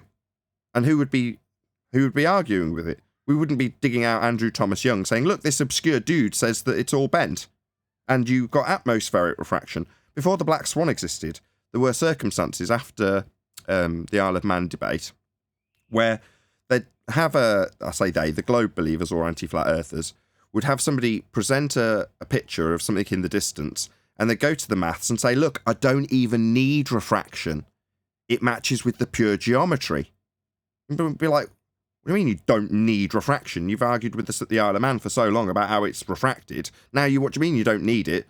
Well, they mean, we'll just apply the figures that best suit. In this case, it's no atmo day, because no atmo day matches with the picture. And you're like, okay, roll on the black swan, and it's cemented in their rhetoric. Their claim of atmosphere always, never no atmo day. Well, we're all certain about that. Why are we so certain about that fact? About the globe Earth? Because they've told us for 20 months. So we're all absolutely clear. We've got a position set in stone. Never no atmo day, always refracted. I think we've got it now. It's been 20 months of you telling us that's your rebuttal to the black swan. Roll on the sextant. Where'd you get a straight line then? Bye, Bob. Not that he's here now, but you know what I'm getting at. Well, what I would say, I would have said the same concerning the black swan up until recently. But the problem is this, right?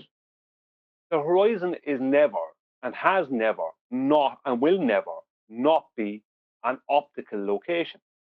It's even defined that way officially. So that means the horizon has never been, is not now, and never will be a geometric location. So if it will never be a geometric location, then that means it's absolutely impossible for us to be living on a curved surface.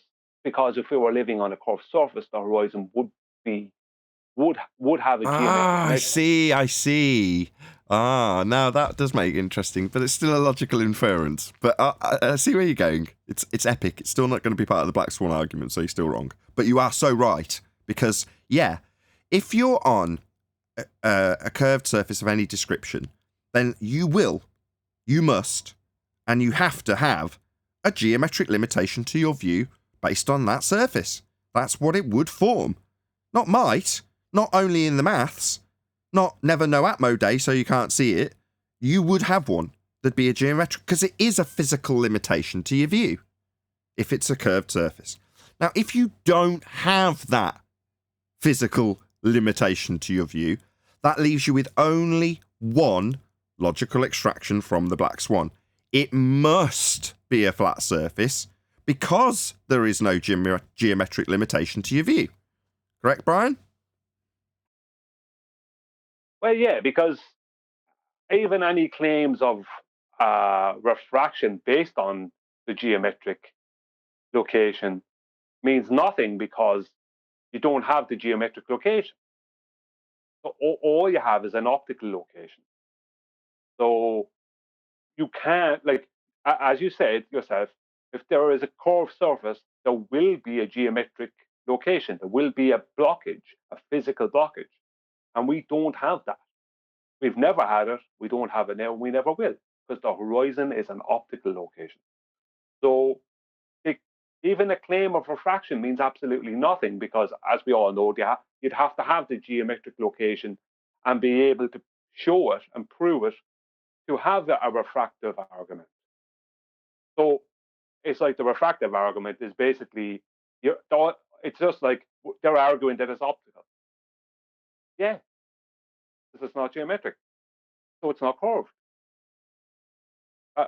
That's basically it. Yeah, it must be flat. There isn't an alternative. It's no coincidence that they know how our eyeballs work. And of course, there's pockets of holes that we can find in this even. But basically, they've taken the way our eyes work and said that, okay, it has to be a curve because of our limitation of our eyes. And they've made the curve out of nothing, just out of our optical eyes, the way they work. We can't see forever. We can't see London from New York. They know that. But they say, yeah, if you lived on a flat earth, you could, which is nonsense because you got compression, you've got diffraction limit, so they know the distance of our eyes and how precise it can be. Of course, then when you pull out a P900 and take a shot like VLMSB 69 did, it just destroys that as well. But they based it on that. And so they're able to get away with it because of the limitations of our eyes, but they can't fight it because, as Brian says, it has to be geometric, but it's optical. Right, you shouldn't be able to change the limitation of your geometric horizon with focal length and zoom. But we can, because the horizon's not Earth curve. If it was, it would remain in a fixed geometric limitation, and it wouldn't make any difference how much you zoomed. It would just be physically blocking things in the distance. As they assert in their Earth curve maths, I might add, because that's exactly what they claim. Well, the old original argument that a lot of people on our side have poo-pooed of we see too far. I mean, people on our side have poo-pooed that and have put it down and said that's not a good argument. I have. Said, it's a terrible argument. Too far when you assume that we've got a limitation. So too far meaning we should be seeing up to the limitation, but we're seeing beyond it. So too far. When I assume a sphere limitation, bad, very bad. No, I understand that. And I applaud you for pointing that out. And I know you've pointed that out a long time ago now. But when you use, I'm kind of talking from a 2015 point of view. In 2015, we could see too far because we were told that you can't see that far. In 2021, we know you can see that far, and you can see as far as the optics and the atmos allows you to. And your elevation and whatever else. There's things go into it, but the only limit is the limit. And one of those limits is not a geometric horizon. So, if we can see further than we were told we should be able to see, right? That means that what we're told of what the Earth is can't be. It's very simple, if you know what I mean. Like, if the Earth is a sphere with a 3959 radius, then I should not be able to see x distance from x elevation. I can't see x distance from x elevation, so the Earth cannot be a sphere with a radius of 3959 miles. If you understand what I mean. Well, that's just the Black Swan argument.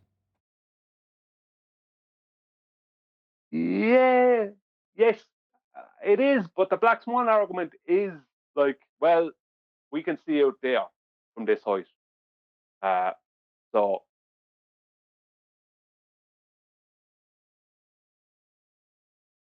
Yeah, it's still the same. It's a simplified version of the same argument.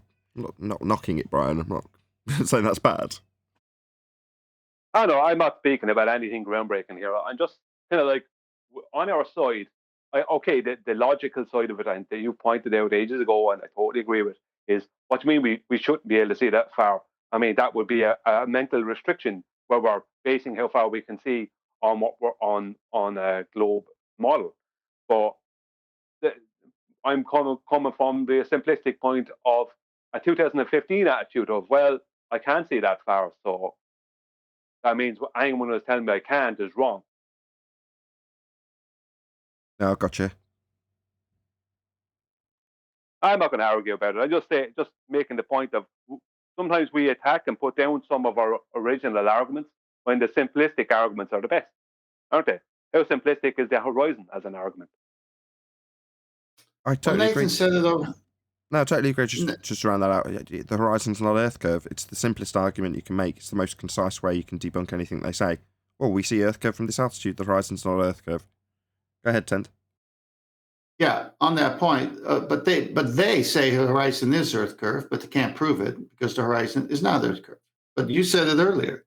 You can't change the physical nature of the horizon if in their model it's Earth curve at that point, depending on your height of observation, by zooming in with a camera.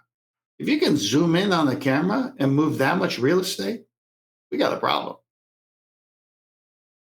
Yeah, you can't. You can't move physical limitations by changing an aperture size.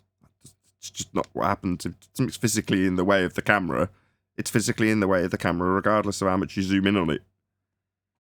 Exactly. And that's why the Black Swan is awesome. And that's why circle of equal altitude in the way the sextant is used on the ocean is the radius from three separate sightings. Give you three separate circle of equal altitudes. They cross, and there's your fix. And the GP of each of those three stars are a radius line to the observer.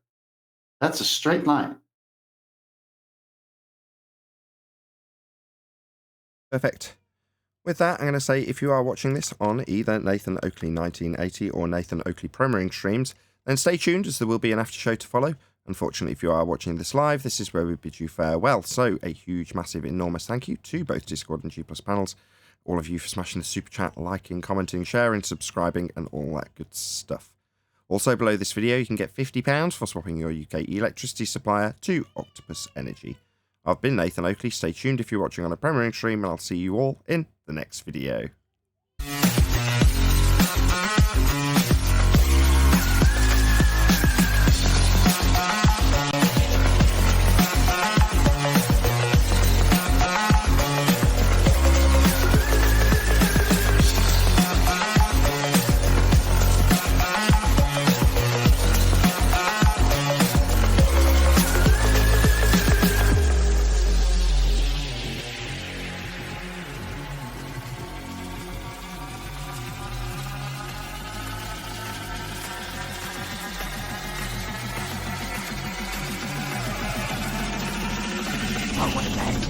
What a lovely day!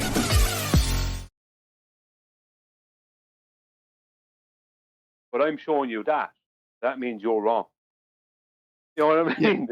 Yeah. It's a good entry level beginning, and then you show them why we just see what we see. I mean, they've got us living on the globe, and we are not on the globe. We see what we see. End of story. Refrain. Seasoned flat earthers should not be saying we see too far.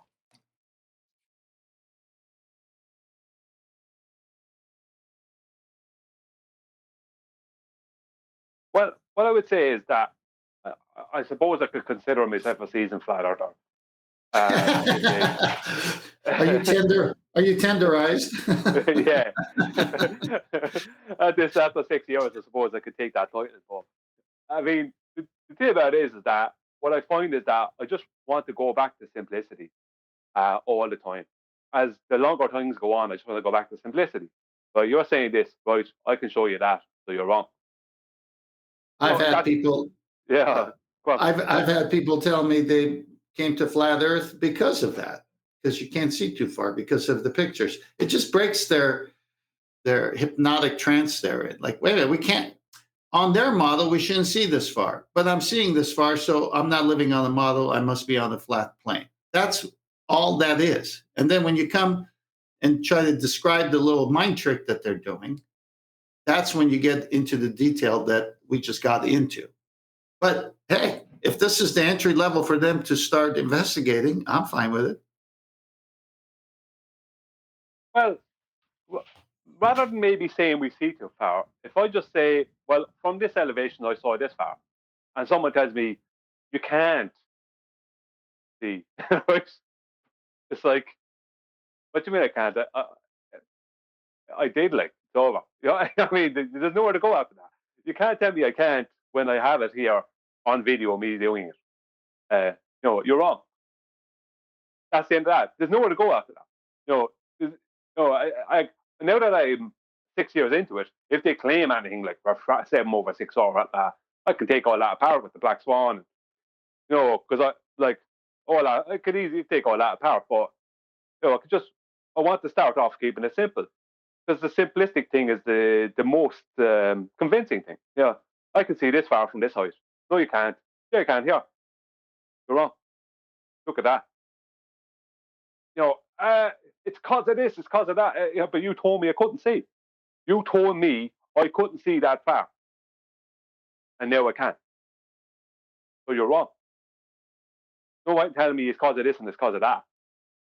You told me I couldn't, but I can. So you're wrong. Because it's about who's wrong and right, isn't it? Yeah, you're basically saying the globe model has told me I can't, but I do. So your globe model is wrong.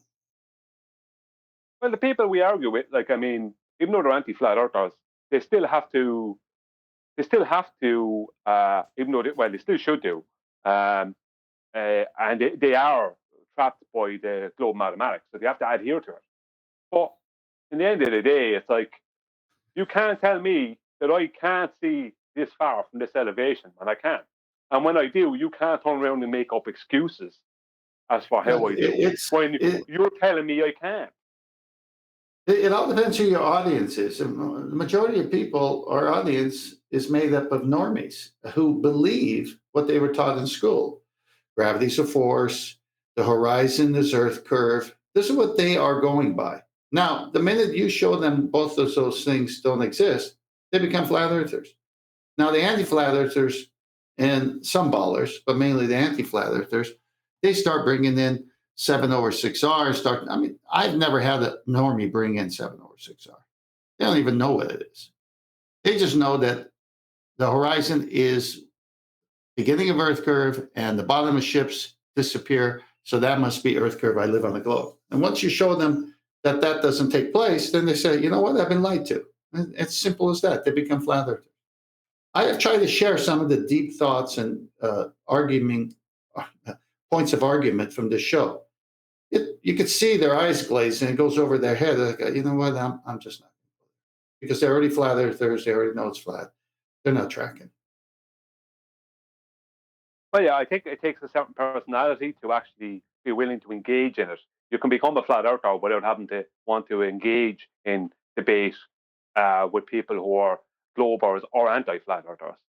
I think with us, we have the right personality to engage. We have the Yeah. intellectual fortitude for it, or whatever, if that's the right way to put it. We have to have a thick skin as well. Not everyone has that thick skin, and not everyone has the patience, to deal with all the nonsense. But I mean, from a simplistic point of view, I mean, I think I'm in.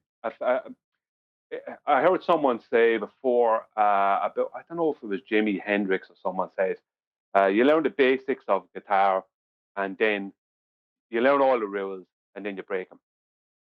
Kind of when you get good enough, you break all the rules. But it's like, I don't do playing guitar, just not as an analogy. But some famous guitarist said that. But the thing about it is that I'm in a fortunate position, and so are ye, where I can make a simple argument like, well, I can see this far from this elevation. And all they can do is come up with excuses as to how I can. And I can tear their excuses apart. You know what I mean? No bother. Yeah. No, I think you saying that about Jimi Hendrix reminds me of something an art teacher told me back in high school. And the teacher showed me a piece of abstract art. It was just some blobs of colour. I was like, but I could just bosh that out of the park in no time at all. You don't need skill and talent to do that. And she's like, no. In order to break the rules, you've got to first know the rules. This particular artist was extremely skilled prior to doing this abstract art. And I was like, what do you mean? I can't remember the artist to tell you who this was, but she just went and got his back catalogue, flicked through, and I'm like, wow, amazing artist, to then move on to this blobs of colour, this abstract art. She's like, yeah, you've got to be a good artist to be able to make good abstract art. Somebody who just tries to fake it and just put some blobs on a paper won't have this, that, and the other element to it that this has. I'm like, I don't really get it, but if you say so. But the same thing could be said about Hendrix, right? That people would listen to it and go, it's just a mess, it's just not good. It's like, no. Au contraire. Well, yeah, I mean, I remember, I don't know if it's the same, I would say it's possibly not the same person, but I do know that there was a quote from what's that famous French artist? What's his name? a singer? A singer? No, actual artist. Art on canvas. Oh, artist. It's after going out of my head. Give me a second, I'll come back.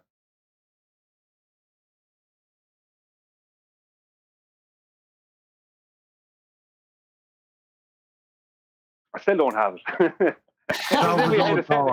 And just when I went to say it, it's gonna be. I keep saying coming up with P, but Renoir? Da Vinci? No, he's a Frenchman. Not Dali. French. Sorry? Dali, Salvador Dali. No, not Dali. What's his name? Anthony Hopkins played him in a movie. It's just kind of in my head. Picasso? Picasso. Okay.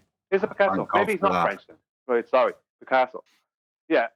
He said it took him 50 years to learn how to paint as a 5-year-old, or like a 5-year-old.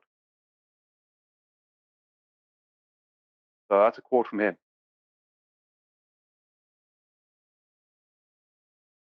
Lost track of why we were making this example again, Brian. Can you get us back on track? Simplicity. I'm talking about after being arguing flat out for 6 years, that I could make a simple argument like, I can see this far from this elevation, and someone can tell me you can't, and I go, yeah, I can't here, and then they have to come up with excuses like, oh, it's refraction and blah blah blah, which I can defeat anyway because I have all the tools, because I have the experience. But I don't have to make a big complicated argument anymore. I can just simple arguments. I can see this far. No, you can't. Yeah, I can. You're wrong. It's simple. Then they have to make. I show them why they're wrong. Then they have to come up with all these complicated arguments and excuses, and where's the bottom 6 foot of that mountain? You know what I mean? Stupid stuff. Yeah, it has got to that point in the debate. I think you're absolutely right. Some of the responses that we give to our opponents are very matter of fact now, aren't they? You're going to need art for that. You're going to need a geometric horizon for that. Exactly. It's very matter of fact. What it needs for a line to be drawn under this debate, if there was ever to be a line drawn under it, you've got to leave no ambiguity in the audience's mind upon every single rebuttal of every single argument. In other words, it was no good at the point where you go around in circles for 4 hours saying, I'm not Miley Cyrus, or I am Miley Cyrus. There are reference frames. You can leave them, you can't leave them. That doesn't help anybody. But you're going to need R for that. You've got to become an expert. Just let me get to my point. Just tying up Brian's point here. So you've got to become an absolute expert in Coriolis effect, how Earth claims to induce this effect, how it does not induce this effect, to be able to just say to somebody who's making the argument, you're going to need an R value for that. That seems, on the surface level, if you were uninitiated, that, well, that's an easy response. Yeah, but everyone on this panel would agree that we've had to go through the ringer in terms of understanding Coriolis, just to say, yeah, but all of that doesn't matter because they haven't got a radius value to assert the rotation rate. They're going to need R for that. Doesn't mean we can't get into the wrangle-dangle of the complicated argument, and you'd need to be able to do that to make such a bold, matter-of-fact statement. You're going to need R for that. And Yeah, no, and I was going to say with the sextant, you're going to need 90. You're going to need a 90 for that. Because you're going to need a straight line for that. Yeah. Well, what I was just going to say, actually, is a radius line straight? Because that's the argument with the sextant, isn't it? Yeah. Well, is that... Yeah. Absolutely, it is. A radius value would be straight. They haven't got one And anymore. where does the radius value meet up? The GP of the star, which is a plumb, a vertical, a 90 altitude, zenith. So you're going to need a 90 for that. Yeah, that's why they don't like it, because it's the bit below the star being 90 degrees to your position if you take your zenith, the star's position, and the other two stars if you're triangulating a position with 3 stars. All of them have got a plumb from the star down to the ground at 90 degrees to your feet in every single circumstance. And, don't get me wrong, it didn't take me long to figure out why they were like, there is no 90.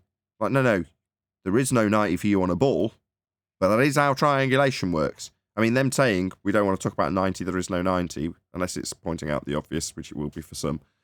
That's their concession. That's them saying we've lost. Yes, it is a total tap out, especially when all of the imagery of a circle of equal altitude is from their books, from their viewpoint, showing that little square box. Why would they put a square box? They're just admitting it. Because it's triangulation. That's how the tool functions to get your position on a flat plane. And it works because we're on a flat plane. And it fails miserably if you try to apply that to the sphere assumption they have about our flat plane. Because it's a flat plane. Absolutely. It's nice to take their own tools and their own books to show them how wrong they are, and then they say, "Don't bring it up. Don't mention it."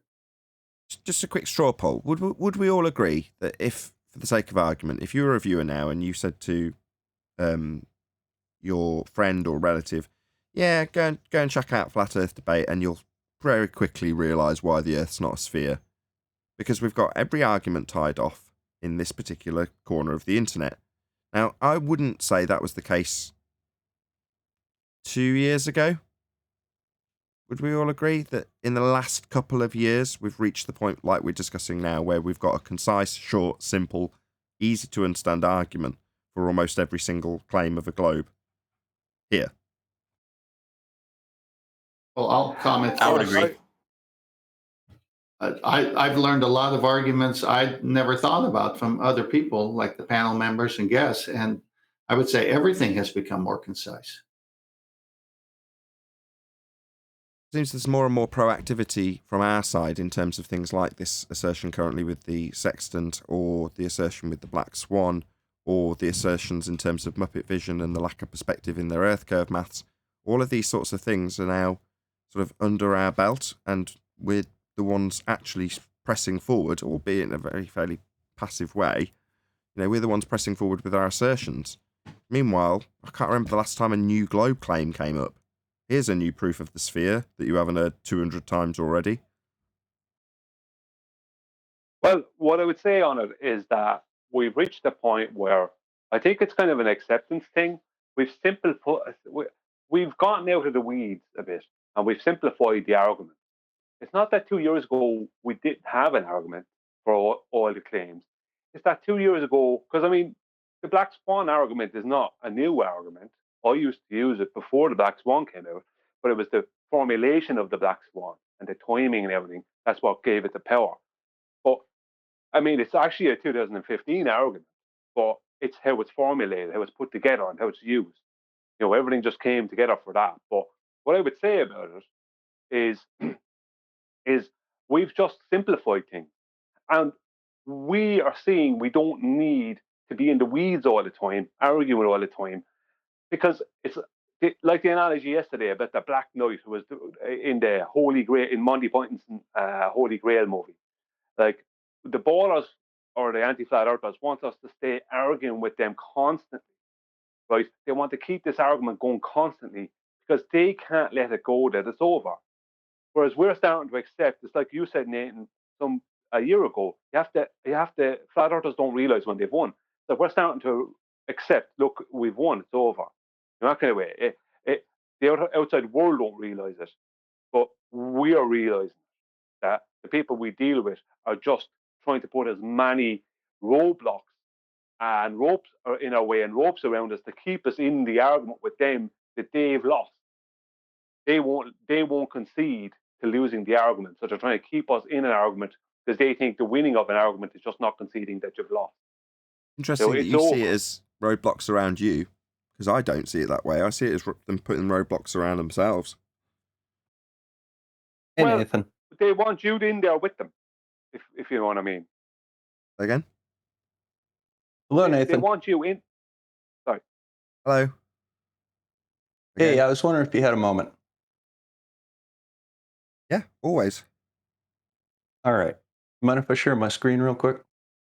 Can't do that in Discord. You can Yeah, in Discord.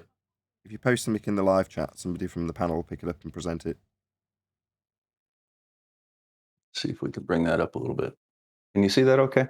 No, you need to post whatever it is you want to post in Discord in the live chat as a snapshot. I did.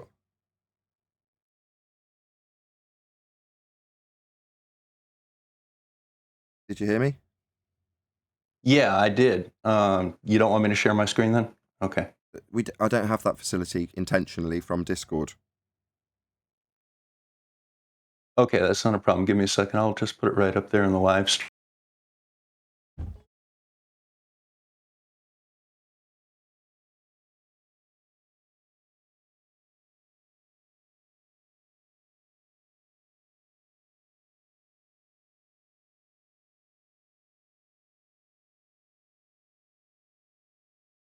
While Bob's doing that, can somebody from G Plus forage out what's posted and share it in G+? Just waiting for it to arrive. Thank you, Adam. Is it going in the main chat or? Hopefully.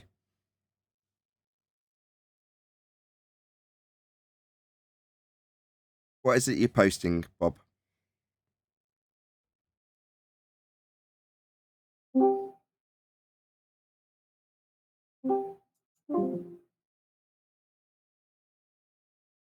Okay, Nathan, I put the image up.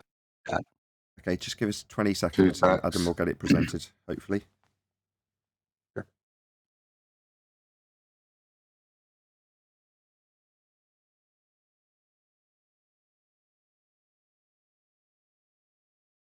Okay.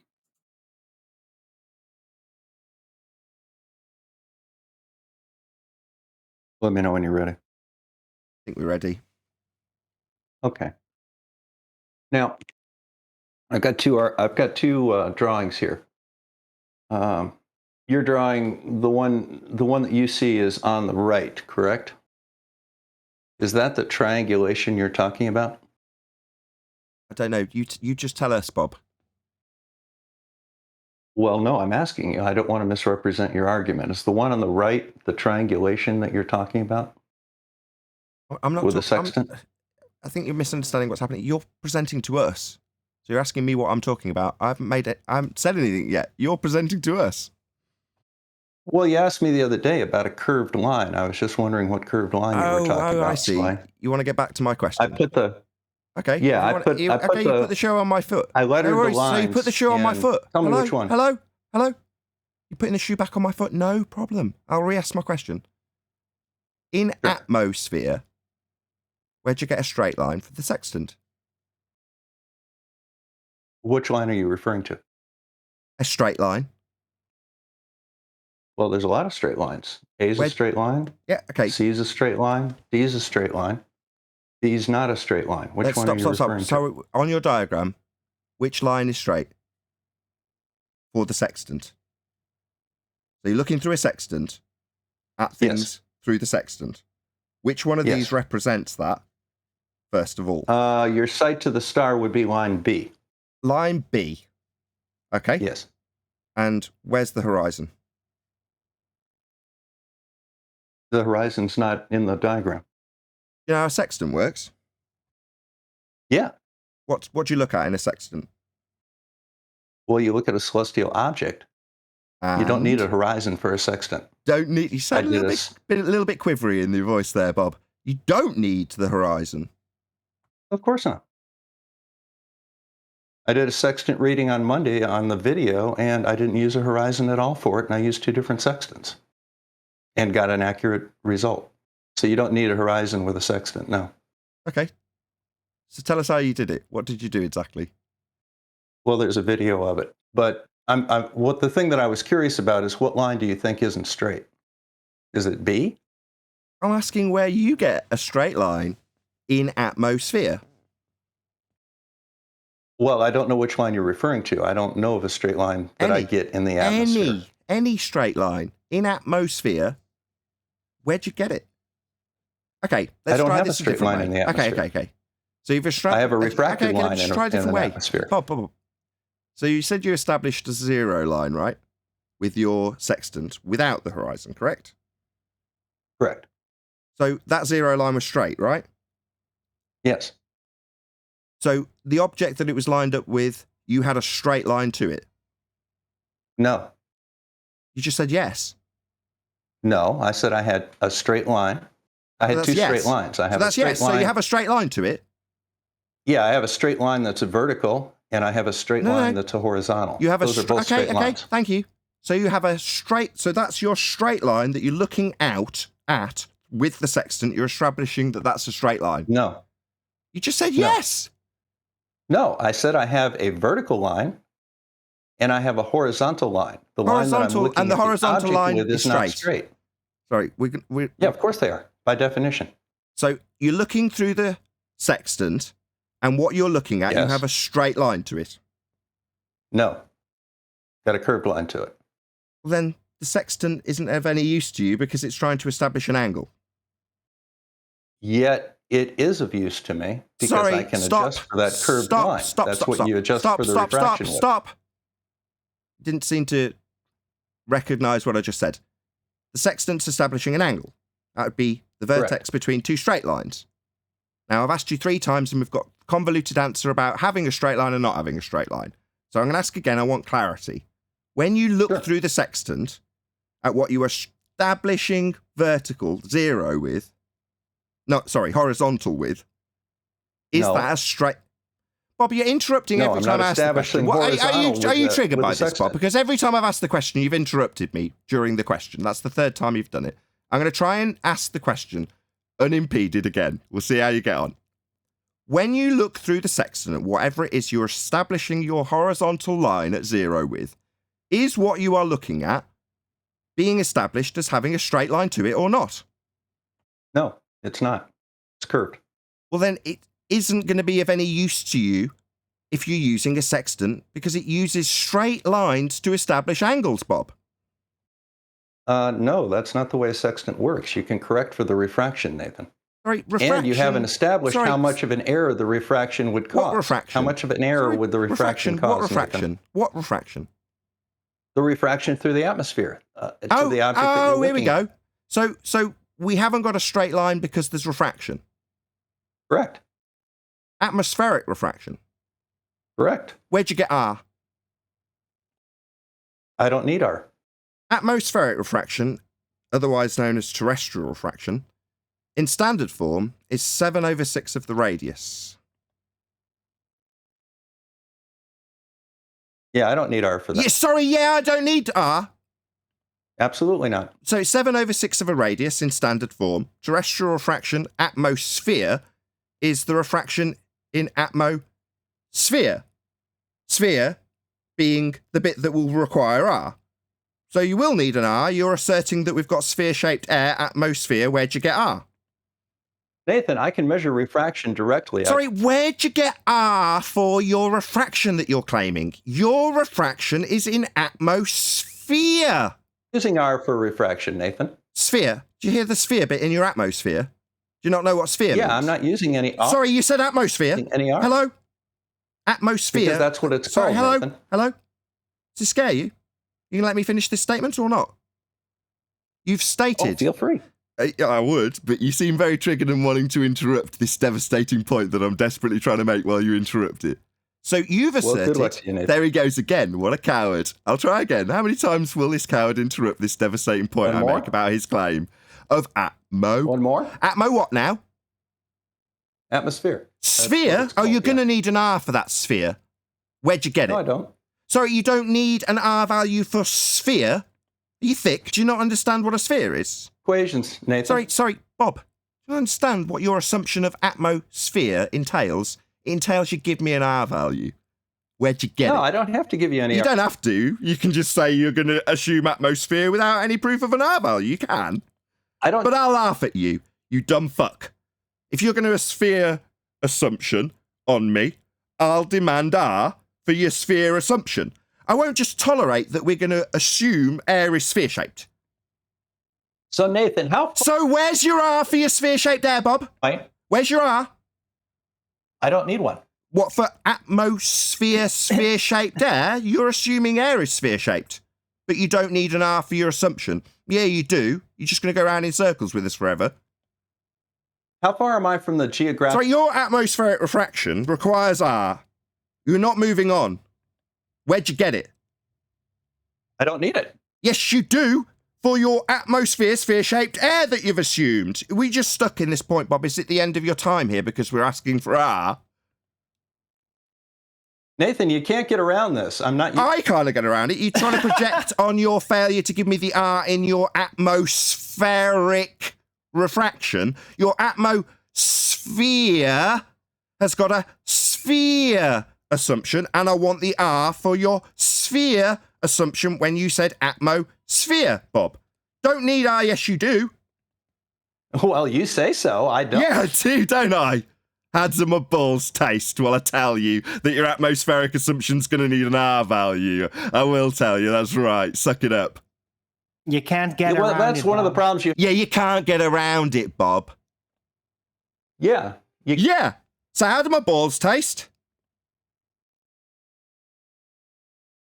You're gonna need R for that atmospheric assumption, Bob. No, I don't.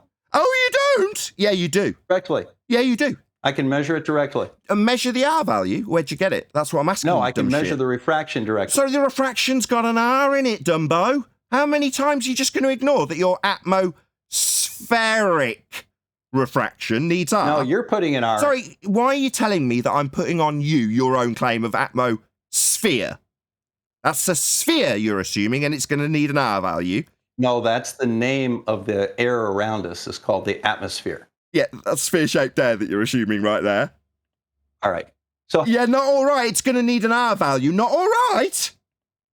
how far do I get? Sorry, why are you asking me something? I just need the R for your atmosphere. It's part of your claim that you seem to be wanting to usher us away from now. Well, I'm just trying to figure out where your triangle is here, Nathan. So the base of that... Sorry, trying to lose? You've made a claim.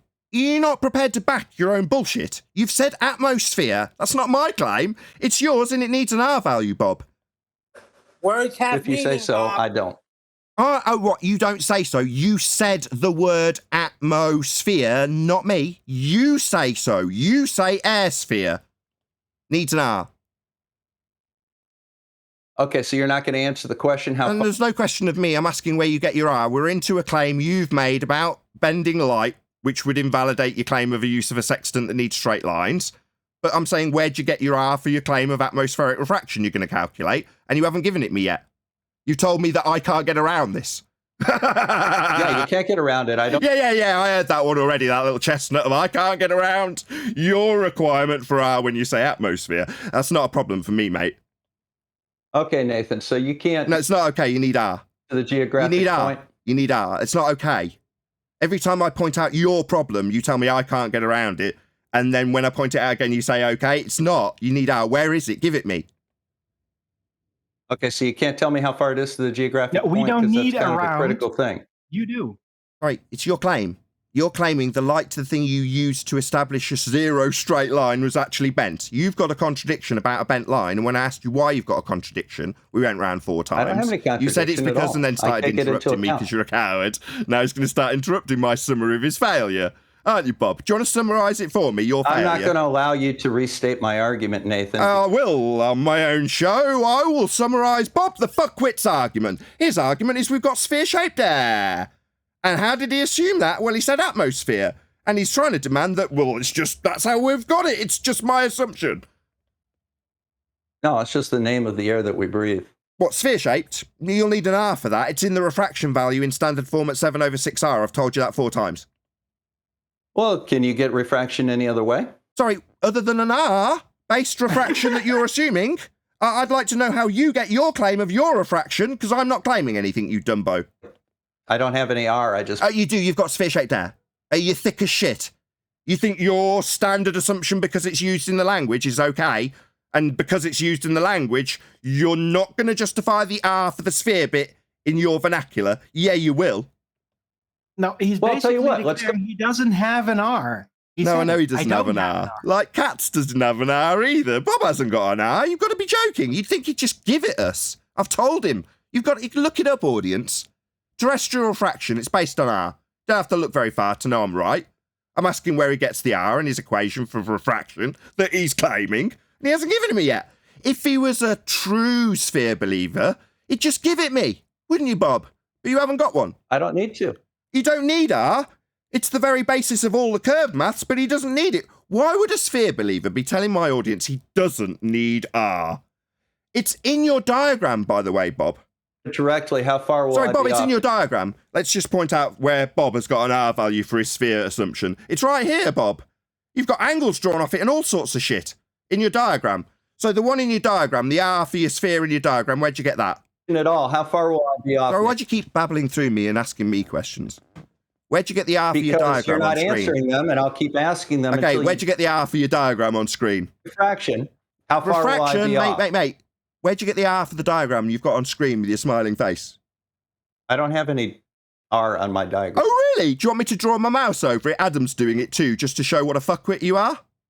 I don't see an R on my diagram. Oh, really? Well, I can point it out with my mouse. It's the radius. Do you not know what a radius is? You've got one in your diagram, Dumbo. Do you not know You what a actually got- radius is because you haven't put R on it? You think it's not a radius? Are you so stupid to think that your lack of labels means you haven't got an R in this diagram, Dumbo? Seen it. Dumbass.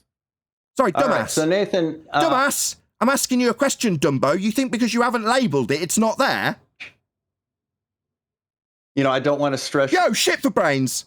Third time's a charm. Do you think because you haven't labelled it, it's not there in your diagram, Dumbo? Need it at all. It's in your diagram. So, can you tell me how much? Sorry, why are you asking me a question, you abject coward? It is in your diagram. Just because it isn't labelled doesn't mean it's not there. You're going to ignore this indefinitely, you abject coward. Yeah. So Adam, do you want to draw your mouse over his R value? Maybe label it for him. Where'd you get R? now, Nathan, if I don't, No. Where'd you get R for your diagram we've got on screen, Bob? Adam's labelling it for you. with it. No, it doesn't have anything to do with what I'm talking about, so I'm not going to bother with it. Now, Sorry, how it's far in your will- diagram. Doesn't have anything to do with what you're talking about. It's in your diagram, Dumbo. What's the accuracy of? Sorry, why are you asking me something? All we want to know is some clarity about your diagram and its radius. Where'd you get it? I don't need a radius. It's in your diagram. How thick are you? Your smiling face is next to it. All right, Nathan. All right. Is that the okay like last time? It's an all right rather than okay. When you've got a radius in your diagram, your smiling mug's right next to it, Dumbo. Where'd you get it? What is the accuracy Why of... are you asking me something? Because I want to know if you know the answer. What is the accuracy it's of a labelled sextant? on screen for my audience. I'm going to ask Bob indefinitely till he tells me where he got it. It's in his diagram. Well, then I guess we're done then, Nathan. You're going to run away Because again you're when it's a not difficult answering question. a very basic question, like what is the accuracy of a Run for me, sextant? you abject coward. As soon as I ask for R, he's going to run like cats. You watch. I don't Go on, need- Bob. Run like I cats. have R. I don't need it. You So have I'm R, not but going don't to- need it. It's in your diagram. Run like cats. Run from R. Go on. Go on, Bob. It's in your diagram. Where'd you get it? Tell me you don't need it again with your smiling face right next to it labelled R by Adam. Cat got your tongue? No, I'm just waiting for you to tell me the accuracy of a sextant. Sorry, Bob, you've got an R value in your explanation for this sextant. Now we want to know where the hell you've got it. Either you can tell me where the R in your diagram came from, or you can run like cats. Which one are you going to do? Tell me where you got I'm not going R. to discuss R because it's not needed for any... It's in your diagram, Dumbo. I don't have an R in my diagram. Yeah, it is. It's right on screen for my audience, right next to your smiling face. That's not my R. Oh, is it not? So the radius drawn to the centre of your sphere in your diagram isn't yours. Suddenly you're going to relinquish the R for your sphere belief. I don't have a radius listed. Not Sorry, a bit. is this like Judas? You're going to deny your own R 3 times in a row? It's on screen for my audience, you complete idiot. I didn't put an R value in there at all. Yeah, you did when you drew this line to the centre of the sphere in your depiction. I drew a line to the center of a sphere. I didn't... Oh, what would that be? Anybody in the panel can tell me what the line to a centre of a sphere is? I think it's a radius value. Oh, I think Kiwi's so there. too, Bob. Can you answer? My Bob, it's okay. We can educate your dumbass here. The line to your centre of a sphere, that's called a radius, you stupid shit. I've put the picture in the Discord chat. How far it is to the geographic position of the star that we're looking at Sorry, here. Bob, And that- we haven't got to that yet. We just got to the radius that you seem to deny 3 times, even though it's in your diagram. So we're going to get to where you got that or not. You're going to tell us you don't need it a few more times, which you're going to do, or you're going to run like cats. Can you see it in the chat, Bob? No, I'm just going to wait He's for you to posted answer it the back to you, Bob, so you can see where we've labelled that which you were inept and couldn't. Yeah, the line to the centre of a sphere that you didn't realise needed a label. Yeah, you'd prefer to not label it. Yeah, we've labelled it for you because you didn't understand that the line to the centre of a sphere you drew on your diagram was a radius. Now you do. So where'd you get it? Bob. Hello, Cooey. Bobby boy, where'd you get your R value? Has it come back your way now as Adam sent it to you in the chat so you can see what R is? Because you didn't seem to think you got one because you hadn't labelled it. So, Bob, you going to tell us where you got this R from or what? You've gone very quiet. No, I'm just waiting for you to answer the question I gave you. The question's where you posted your diagram. We've cleared up immediately that I'm not making a claim here when we asked you to clarify what was going on with your diagrams. You started asking me about your diagram on the right and how I made a claim with it. I didn't. Now we're at your diagram and your claim with your R that you forgot to label. So where'd you get the R value that you denied quite a lot, Bob? I'd wonder, like, in a police interrogation, when someone denies that they've got something and then you show them that they most definitely have, it would be intriguing to the audience why you'd still deny it, Bob. Very intriguing. Why are you denying your need for an R value, Bob? New question. Is it because you don't have one like conspiracy cats and will need to go completely silent? Are you like a deer in the headlights, Bob? Oh, no. I'm just waiting for the answer to my question. So where'd you get R, What's Bob? the accuracy of a sextant? Sorry, we're not asking about sextants. You've got a diagram. We're just going through that before we get to the sextant on it. Your diagram's got an R and we need to know where you got it. Do you not understand the question? Because you thought you didn't need one and it's in your diagram. Now we've clarified you definitely need one. It's in your diagram. So we want to know where you got it before we can move on to your explanation that needs R. It's in your diagram. Are you struggling to cope? I don't have an R listed in my diagram. So. Yeah, it is. It's right there on screen. Right next to your smug face. That R? Yeah, that's R. That line you described to the centre of your sphere, that's an R value, Bob. That's right. Did you not understand that the line you described to the centre of a sphere, that was a radius? Did you not understand that? Okay, so what's the value? Allow me to educate you, because you clearly didn't understand. You described a radius as a line to the centre of a sphere.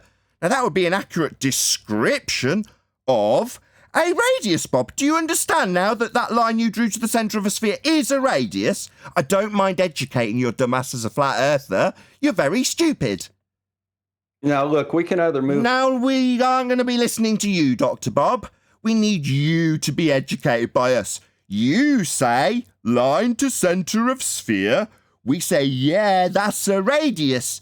Do you understand? You know the accuracy of a sextant. Sorry, why are you asking us about the accuracy of a sextant? You haven't got a straight line for it. You've said it's refracted. I've pointed out your refraction needs R, and then you've spent a prolonged period, like Judas, denying R, haven't you, Bob? It's on screen. It's been posted back. Didn't you, Dr. Bob? It's been posted back to you. I don't think you can even count, QE. It's been posted back to you, Bob. Your sister, Bob, your Bob, sister says hold on, otherwise, QE, Bob. hold on, QE. Bob, it's been posted back to you. Adam's labelled it for you. The thing you labelled as a line to the centre of a sphere has now been given an accurate R. Can you see that? It's been posted back. Adam did it for you. He sees it. It's in Discord. Excellent, Bob. So do you understand that you have got an R now, and we've educated you on your use of an R that you thought was just a line to the centre of a sphere? That's a radius. The same radius I asked you about in your terrestrial refraction. We're going to need to know where you got it. Denial of your need for this R value isn't going to work anymore, Bob. You're up against the wall. So where'd you get R? I'm not up against any wall. I'm waiting for you to answer the question. What's the answer? Oh, you're waiting for me to answer, are you? No, we've got your diagram. You're making the presentation. We just need to know where you get R. You didn't think you needed one. It's been labelled and sent to you. Clarification. You're going to chant through me, bitch. No, I'm just waiting for you to stutter like a bitch who's up against the wall to do that. Where'd you get R, bitch? Stutter for me. Tell me what you're waiting for on me. I'm waiting for you to tell me the accuracy of a sextant. Bob, you're going to describe how the sextant works in your diagram that you're posting for your claim. We haven't got to any of my claims yet. We're still on your claim. Your little chaff and redirect has failed multiple times, and no matter how many times I point it out and re-summarise it, you think that just by chanting through it, you're going to get around the fact that we're talking about your claim and your diagram with its use of R. The same R I pointed out was in your terrestrial refraction that's bending the line to something that is required to be straight for a sextant. Now, your claim's got an R. It's been labelled because you didn't think you needed one. It's definitely in your diagram. You're just thick. Now you've got it. You've seen it. I want to know where this straight line to the centre of a sphere you described, where'd you get it?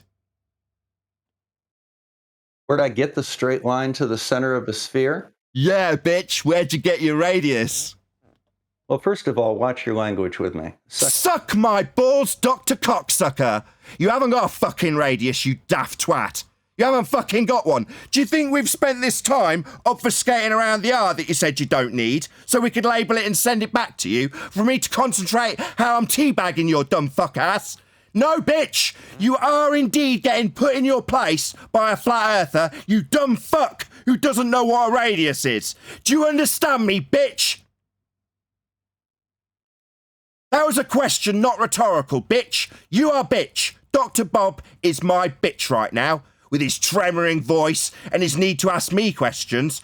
Your diagram's got an R in it, bitch. I will refer to you however the fuck I like, because I'm the one in control of this conversation. You are the subservient little bitch without an R value. Now either tail and fuck off, run like cats, or tell us where you get the R. The R you wanted to deny, the R that's been labelled in your diagram and sent to you. Either you give it me or you run like cats. In the meantime, I'll talk to you however the fuck I like. Are you in charge, Nathan? Of Earth, Bob. This is my church, bitch. This is my church. Sure it is. And you're in charge of the conversation. That's right, Nathan. You were in charge of the conversation. You were given an opportunity in silence. We all waited on you to present your information. We are discussing Bob's information right now, but he doesn't want to. Why? Well, because he thought that just by not labelling the R value he needs to make his claim, he wouldn't have to defend it. Now he's being asked for it, and it's about how I talk to him. I'll talk to you like the bitch you are when I'm winning. Because I've got every right to. Well, let me know when You are my bitch, Bob. Make no mistake about what's going on here. Oh, it's amazing how childish I can make How you at did you will. establish the Sorry, Bob. All we're waiting on is your R value that you didn't think you needed and is in your And I'm not diagram. gonna give you drew. one. Maybe Fundy mute the question getting back on track, because that'll stop you needing R. I don't need an R value. It's in your diagram, you smug little twat. You're smiling right next to it. I never put R in my diagram. You put a line to the centre of a sphere, though. Maybe that's not an R value. Maybe we need to educate your dumbass again on what a radius is. You stupid idiot. Do we need to educate you? This is a question, so listen up. Pin back your ears, Bob, calm your pants, and listen. Do we have to educate you on what a straight line to the centre of a sphere is? I doubt very strongly you could do that, Nathan. It's a radius, Bob. Radius because it... Yeah, it's a radius, Bob. That's right. So where'd you get the radius? I don't have one. It's in your diagram. I'm not using a You radius dumb at shit. all. You dumb shit. It's in your diagram, you dumb shit. I see a ray from the center of the Earth extending outward to infinity. That's not a radius. Sorry, where it meets the centre of the Earth is the centre point. Yes. The outside edge of your sphere Yes. is the R value. You've also got a 90-degree point drawn to that line on the outside edge of your sphere that meets... Very good. Yes, Sorry, indeed. Bob, why the fuck are you Fundy muting me, bitch? Are you that fucking terrified that you've got to talk through every single time I point at the I've got a radius? You dumb shit. Are you can that get scared of creative. me that every fucking word I say has got to be talked through? If you want. Are you that scared of me, Maybe you bring little bitch? Arwen in. Oh, you are? Hey, Arwen, check it out. He needs you to save him from me. My God, you are absolutely terrified of me, aren't you? Because he's your resident sextant expert. Sorry, Bob. If you claim a sphere, you immediately invoke an R value. You have to have it in order to have a sphere claim. It's that simple, Bob. You claim a sphere, you claim to have a radius value. There you go. You heard from Arwen. Now where'd you get I'm R? not. Actually, I'm working on this. I'm working on the triangle over here. I'm not saying anything about this sphere at all. It's in your diagram. Are you thick as shit? You're smiling right next to it. Are you too stupid to know what was behind you when you took a picture of yourself? I'm talking about the... Yeah, I'm talking about that picture of a sphere behind you, you dumb shit. Yeah, I'm not working... Yeah? Is that another one of those, okay, yeah, this is where I fucking lose? Yeah. Yeah. So you're going to need a fucking R value, you dumb shit. You don't need one for that Oh, truck? you don't, do you? Maybe we'll go around in this circle for a while when he tells us he doesn't need one, even though he's drawn one and described it as a line to the centre of a sphere. From the outside edge, he's got marked with right angles to it. Yeah, you've got it marked. It's definitely there. You definitely need it to assume a sphere. You just wanted to deny that you need it. Very interesting. You think you just give it me. I'm using a flat Earth, Nathan. I've got my triangle on the right. So tell me where the R Looks value like a is there. sphere to me. Why is your line D? Why is your line D not parallel with line A? Because it's hand drawn. They are parallel with each other because they're both right angles. What? But where'd you get a straight line? Where'd you get a straight line for the right angle was my first question with a sextant. You said you lined it up Your with something zenith. that was... That's your You zenith. terrified of me again. Me summarising your your... zenith. You asked me where Terrified, the yeah, straight terrified line of me. was Yeah, with the zenith. absolutely That's the terrified zenith. of me. It's straight line Yeah, by yeah, definition. Fundy mute button. Terrified of me, aren't you, Bob? Yeah. So your original claim was not a that you bit. had a... Yeah, terrified. You had a bent line. Where'd you get 90 degrees to a bent line? Well, I've got a straight line going straight above me to 90 I don't give a fuck. degrees, You and haven't then got a I've straight that line on a horizontal sphere. line. No, you haven't got a straight line. Sure I do. By Where'd you get it? definition, it's straight. Where'd you get it? Where did I get the... Maybe if you repeat the question, the exact same question that I teabagged you with last time, you can buy yourself all the time in the world that you didn't answer it this time. I've asked you where you get a straight line to the horizon. You said I don't need the horizon. I say, where'd you get a straight line to anything you're measuring with a sextant? You say it's curved. In other words, you don't have a straight line. You've told me it's curved. So where'd you get the Correct. straight one? Well, are you talking the horizon or the zenith? Bob, I've asked you repeatedly where you got your straight line that you looked at something in the distance to establish the 90-degree point that you're going to end up with in this diagram. That's a straight line to that 90-degree point, Bob. And I've asked you in a sextant how you established that straight line, and you went to great extents to describe how it was bent.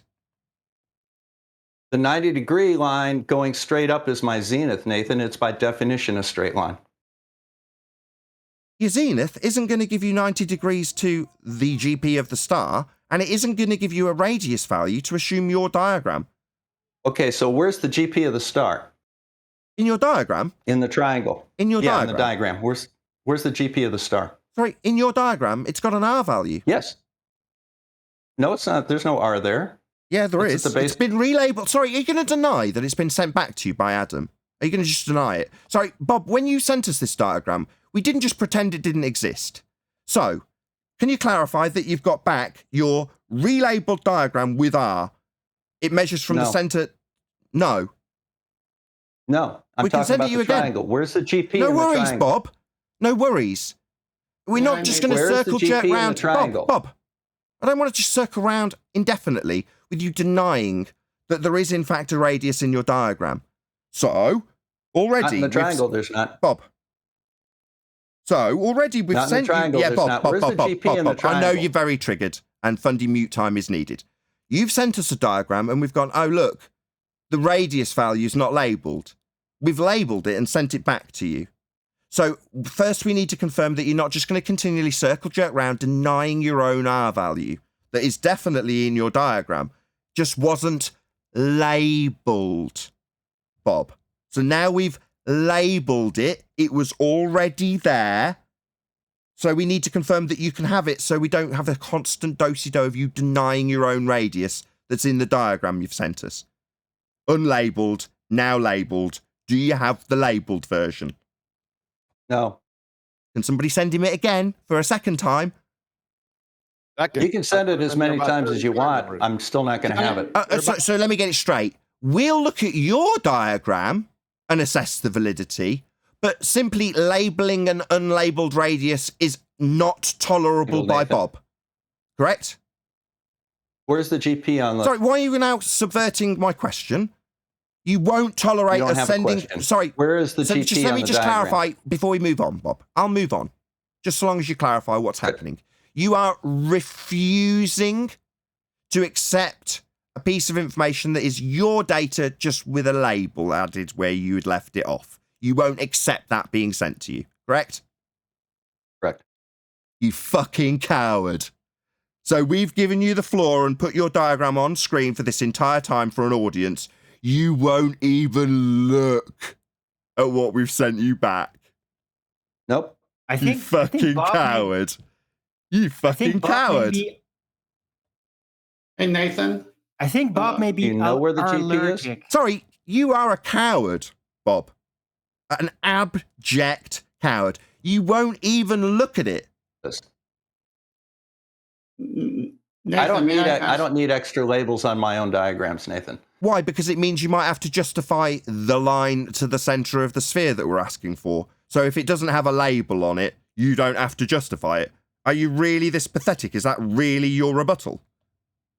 So where is the... Sorry, if it's not labelled, you don't have to justify it. That's your fucking argument.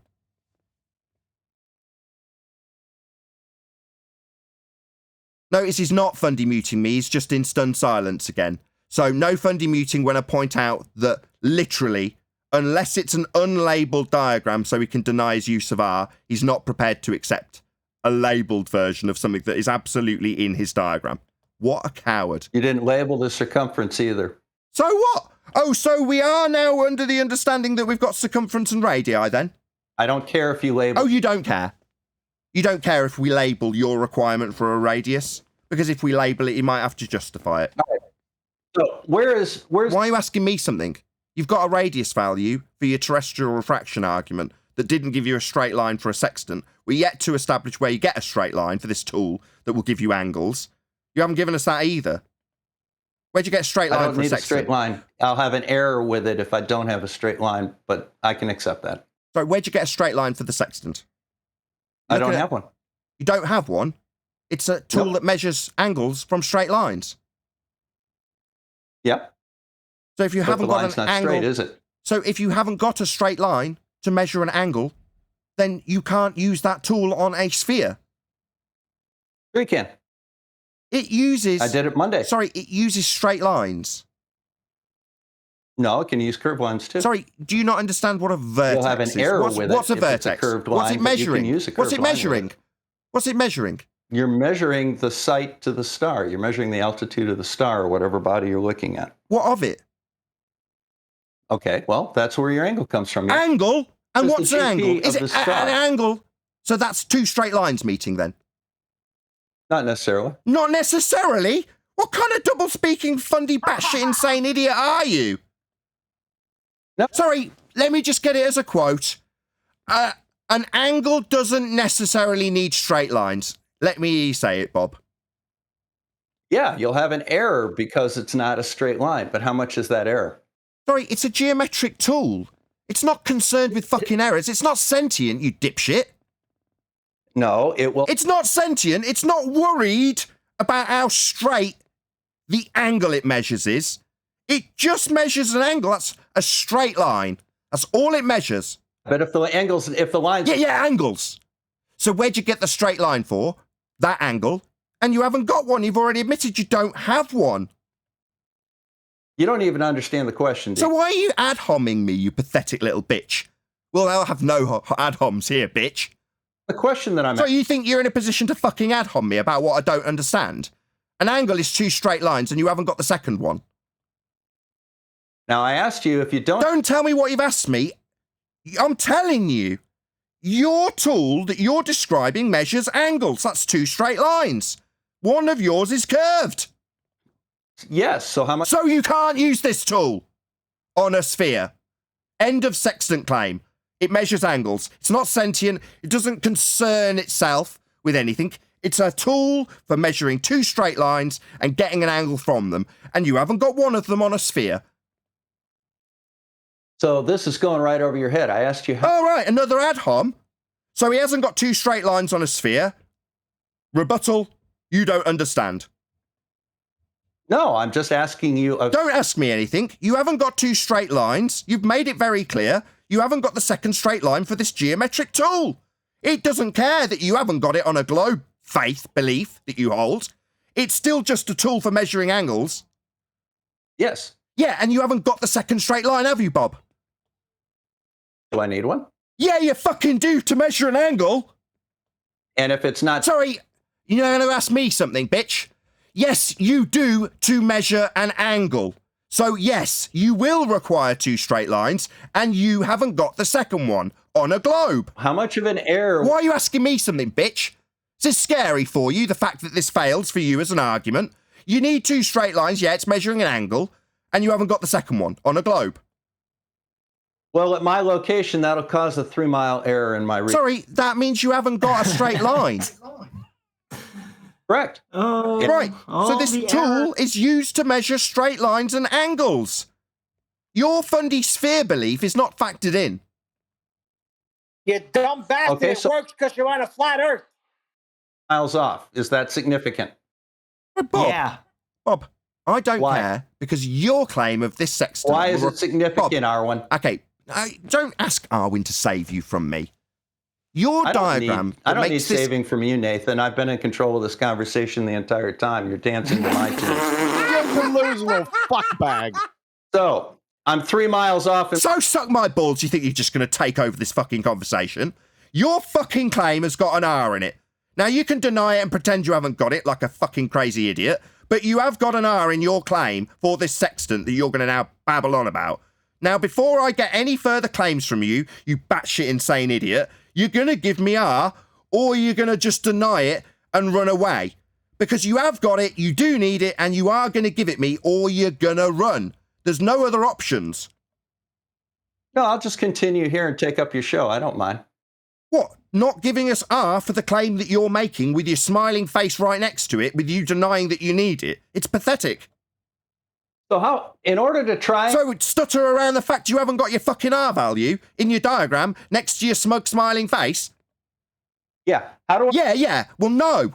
You need R for your claim. Your claim is the sphere claim on this diagram with your smiling smug face and your failure to label an R value that you deny you even need. Well, Bob, let me be the first to tell you that your fundamentalist religious sphere belief absolutely requires an R. Your diagram's got an R, you just didn't label it, and unless you give it me, this claim won't be making anything make sense for a sphere in your claim. I'm not claiming the sphere. So welcome to Flat Earth. Sexton only works on a flat plane. Bob with his diagram of a sphere with its R values that are now labelled. He's not even making that claim anymore, according to him. Welcome to Flat Earth. How far am I from my... Welcome to Flat Earth then, dipshit. If you're not here to claim a sphere, then you're obviously on our side. How far am I... Sorry, just going to chant away from the fact that you're being welcome to Flat Earth then if you're not claiming a sphere with a sphere diagram behind your smug face. Welcome to Flat Earth then. So how Nathan, far is can I it ask to the a question, GT? How do I please? determine that distance? Why are you asking me something? It's your claim. Yeah. You want to make your claim clear and make it make sense? First thing you need to do is tell me where you get R for you to make any claim in regards to a sexton on a sphere. Don't ask me questions. It's your diagram with your constant denial that you're even now claiming a sphere, even though it's literally behind your head in your own picture. You stupid. Since from my... Just chanting straight through me so Discord can't hear anything I say. Not anymore, he hasn't. Matt, may I pose a question? Yes. I'm waiting. Go ahead, 10th. He said he does. He said he doesn't use the horizon. I want him to affirm that. Yes. Okay, please. Where's your whore? Okay, please. Hang on. What's a whore, Nate? Please. What's a Please. whore? Excuse me. Excuse me. Go ahead. Excuse Go me. ahead. You say you're an expert on the sextant. Is that right? Oh, I'm a talented amateur, and I can Okay, find my okay, location, which is Okay, more that's than any. fine. That's fine. I can give you one of the parts of it. It's called the index mirror. What's the other mirror called? The index mirror? No, I gave The you horizon that one. mirror. The what Thank mirror? Yeah. Horizon. The mirror. I horizon thought you mirror? didn't use that. Sorry, Bob. Yeah, bye-bye, Bob. But Bob, just so you know, you haven't got a geometric horizon on a sphere. It's all refracted. So You can't use this tool to get a straight line from it. I didn't use the tool. I didn't use the horizon when I got my readings. You don't need. Don't even use the horizon anymore, huh? I didn't. Bob, you're such a clusterfuck of an idiot. Yet I did it. Yeah, you didn't do anything. So you got a horizon moron. mirror, but you didn't use it. What did he Yeah, use? it's the horizon mirror, Bob. He asked you, why didn't you use the horizon I mirror? did use the horizon mirror because For that's what? the name of the part of it Oh, really? To get what? to get my sighting. Sighting of what? One was the reflection. The horizon! You fucking no, ignorant no. mung! The No, he horizon, used Huey. it. He Are used you? it. Are you? God, 10. The horizon, or you were citing two stars in relationship to each other? I was sighting the sun. And what else? Nothing. Well, it doesn't work that way. What a dummy. Bob, you have It to worked have just the fine. angle Certifiable of the dumbass, sun Bob. above the horizon. Your angle Yeah, of you the don't sun even know has how be to do it above the without. horizon. You don't even know how to do it. You don't even know the purpose of it. You know the truly hilarious thing, Dr. Bob, is that the Naval Almanac is not annotated anything with terrestrial refraction. It's annotated with celestial refraction. You fucking ignorant mong. And there's a difference. Ah! Refraction's refraction. No. Oh my God. My Oh. God. Just any old refraction. No, Bob. No. Yours needs R. If it's terrestrial refraction, celestial refraction. So it's... how far is it? So maybe in the middle of me pointing out how thick as fuck Bob is, you'll start talking straight through the middle of me again like an abject coward. Right, Bob? Yeah, they've got different names. So They've got different names. no, you don't. Sorry, I you're have a not second listening. question. He's not listening. No, you don't isn't a response to that last statement. So clearly you're not listening to me. Is it like with Brenda, where you're literally not even listening to a word each other say? No, Brenda's smarter than him. He admitted that. I'd like to follow up that horizon mirror question. That's What sad. was, excuse me, what was your dip correction, Bob? Done. Well, I'm sorry, you don't know what a sextant is. You don't know how to use one. Why don't you download a manual and do a little homework before Do you you come need on a the dip show? correction? All right, here's a Yes, Shut the you do fuck need a up. dip correction. What happens when you're using an artificial? We're What not happens if talking you're about using a an buffer? artificial. We're not using an artificial horizon here. We're talking about the surface of the Earth, the horizon mirror. Now, if you want to go to Horizon. artificial horizon, excuse me, Bob. I was using an artificial horizon, so there is no dip correction. Oh, some more. Yes, thank you very much. Some more information is coming out. Thank you very much. So you didn't say that at the beginning, did you? I'll post exactly how an artificial horizon works, Bob, and it will still show how ignorant you are about what you aim your sextant to. What's the artificial horizon for? Is it to achieve the same thing as the horizon? I'm on the original question, but I'll finish that before you. Shut up. You'll answer his question, or you're not going to answer. That you can use. You can lower limb, or you can do center. We're not talking about the lower limb of the sun, you fucking moron, Bob. Thanks for that great interjection. And listen to Adam's question, you fucking mong. Go ahead, Adam. What is the purpose of creating an artificial horizon? I assume it's to equilibrate to a horizon. And if that's the case, what's the purpose of the horizon? Lining up to it. What are we trying to achieve there? okay. So the artificial horizon is used when you do not have an actual horizon, and it. What do you need a horizon for, Bob? You just told us that we didn't need a horizon. So why would you need an artificial horizon if you don't have a horizon, which you're not using? You fucking idiot. You double Well, when speaking Huey's douchebag. done interjecting his You're a silliness, double speaking I'll finish idiot. your answer. You should be institutionalized. You're a fucking moron. Well, you can That's call me why. names all you want. Names, they're not names, they're assessments of your performance here today. You're retarded. Certifiably. You double speak for the last hour. So, Adam, if you'd like to repeat your question before you were so rudely interrupted. Fuck you. Well, you're going to get dealt with later today, Bob. I'm going to make a spectacle out of your dumbass. If it's as good as question, and you it is a spectacle. You didn't even know what the purpose of the sextant is. Number one, you don't even know what refraction the Naval Almanac is annotating. You're that stupid. It's not making horizon corrections with terrestrial refraction, you ignorant mong. It's making celestial, astronomical refraction corrections. An interesting question. Go ahead. Shut the fuck up. You're an idiot. You also don't know what terrestrial refraction is. You know that, Bob? Define terrestrial refraction, Bob. Now. Adam, please feel free to.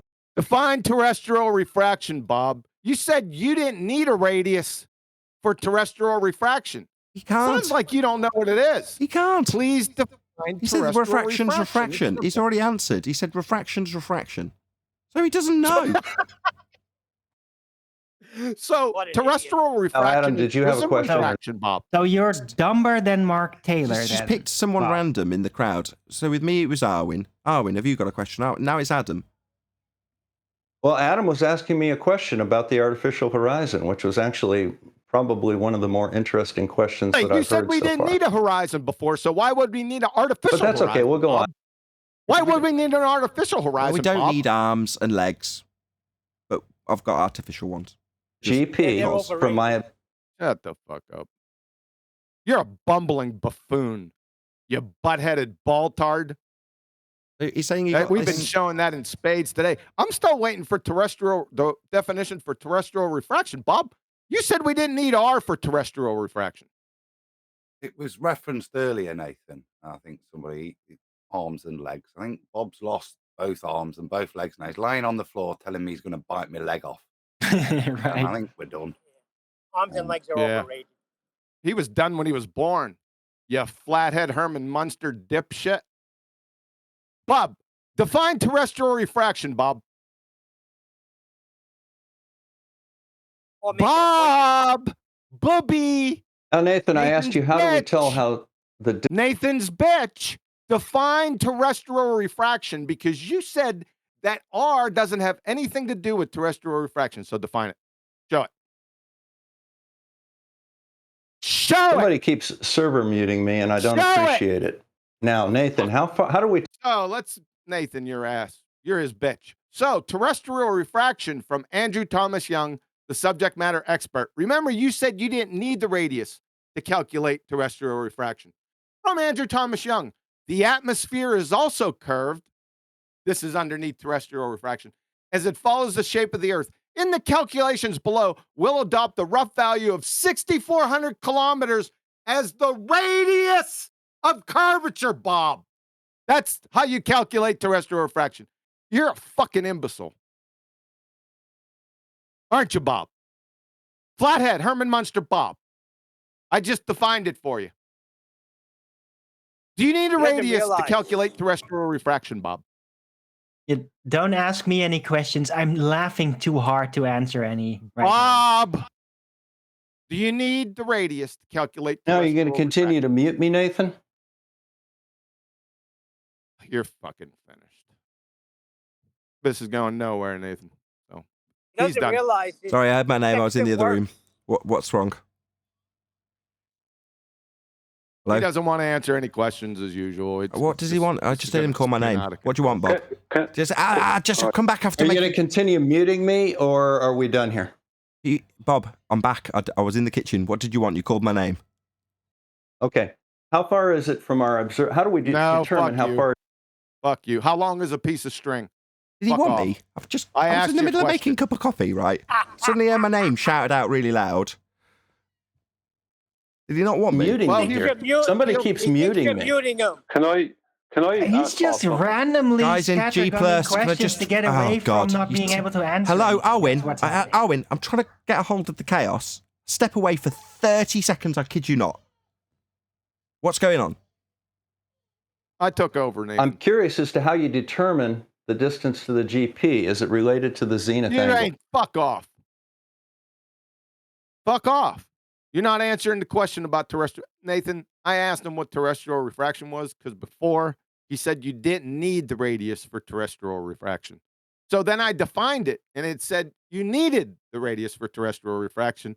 And then I asked him, do you need the radius for terrestrial refraction? And he said, he kept on diverting away. That's what happened when you left.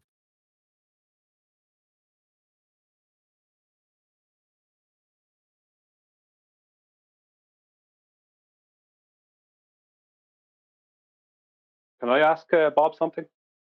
You can't ask him. He Why? deaf and muted himself. He's pulling a rumpus because that's how fucking moronic he is.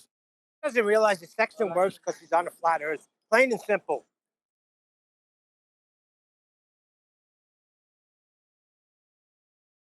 That's all right. He's going to get fricasseed later on this afternoon.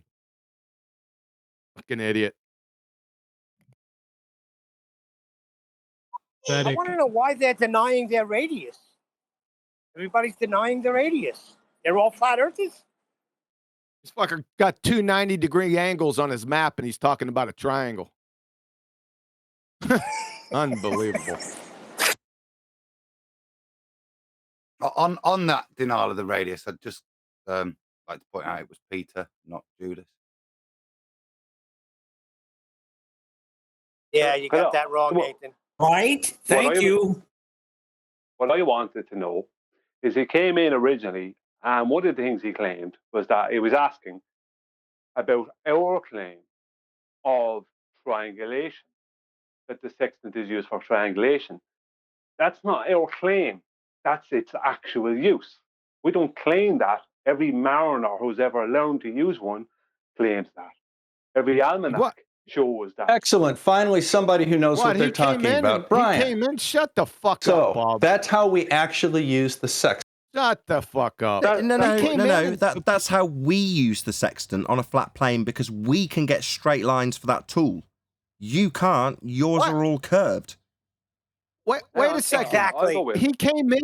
He came in appealing to triangulation when I asked him the other day on tape what the purpose of the sextant was, and he didn't know what it is. Now he's saying triangulation.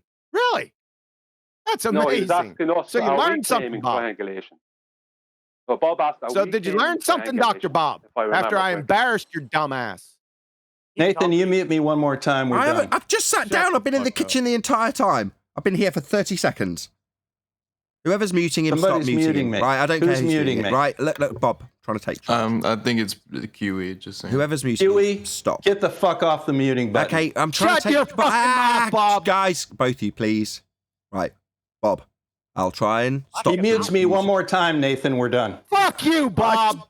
Go ahead and do it, QE. Bob, Try Bob, it. Bob, I'm trying to take control. QE. Don't try Chill and out, scrape some control out of this. Don't I'm give trying me to get control instruction, over Arwen. it. You know, I know I triggered him pretty badly when I anger. You destroyed didn't his Bob and Alice You argument the other couldn't day. fucking But, trigger you know, a he wet needs to paper calm the fuck towel down. roll. You fucking Everybody calm clown. down. And now QE, Go ahead, he's using go ahead, you to Nathan. make a Go ahead, ruckus. Nathan. Nothing to go ahead with. Go ahead.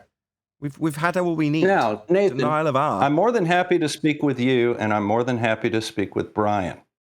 Okay. Now, I asked Brian a very specific question. He made the statement that we use triangulation with a sextant That's right. in real life. Triangulation. I want to know That's how we right. get the distance from our observer location to the geographic position of the star we're looking at. Is it related I'll to the tell you. zenith angle? I'll tell you how it happens. You first of all, you sight the star, then you bring the star down to the horizon. You then you take our angle that will show on the sextant, and that will be the angle that the star or celestial body is above the horizon. Then you do any other corrections, the small corrections you might need to do with the sextant, but the main correction you do is the horizon dip correction. And once you do that, then it's not an optical thing anymore, it's geometric. And you determine, let's just say if a star is 60 degrees, then you have 30 degrees away from 90. So you know that's 30 by 60 nautical miles in straight line distance. And that would be the radius of your first circle of equal altitude. Nathan, I want to compliment Brian on doing an excellent job describing exactly how we find the distance to the geographic position. Hang on, Bob. We take the zenith angle, which is the 30 degrees, which is our observed angle subtracted from 90. Bob, I think he wants to respond with a question for you now. He's answered you. Yeah. Okay. So no, I mean, but what he did was excellent. Are you denying, Bob? Go ahead. Are you denying, Bob? Are you denying that the sextant's main use is not triangulation? No, the sextant only measures angles. The Okay, navigator so does something with those measurements, but the sextant doesn't measure angles, or it doesn't measure triangles or do anything else. Hang on. Leave me out of it. So are you denying that the sextant is used for triangulation? No. It's the triangulation of three circles of equal altitude generally. Hold on. So you're saying it is used for triangulation? Just hold on, Brian. When you use the circles of equal altitude, you triangulate those. That's a circle. It is not a right triangle. No. Okay, so the circle of equal altitude. Do you understand what that is? Yes, very well. Okay, so when I went through getting the angle from the celestial body between that and the horizon, and then doing the horizon dip correction, right? And I went through then, that meant that it was not an optical, but a geometric straight line that you're bringing down to the surface of the water underneath your boat, right? Do you understand what the horizon dip correction is? Yes, of course. That's the horizon dip. But that's not what you do. You brought it to your horizon after you made your corrections. That's your HO angle. Why do we need a horizon? Horizon dip correction. Hang on, leave me at it. I know this, Bob, is completely wrong. That's not the horizon dip correction. You take the vertex, which is at your eye line, and you bring the vertex straight down to the water underneath your boat. That's the horizon dip correction. That's your HS. No, that's not your HS. Bob. Your HS is your altitude from the celestial object to the visible horizon, or in the case of not using horizon, to your horizontal. I asked you what the dip correction was. What is the dip correction? How do you get the dip correction, Stop. Bob? Hold on. What's its Stop. other Everyone name? stop. Everyone stop. Everyone. 1 second. Hello. Please. Stop. Everyone stop.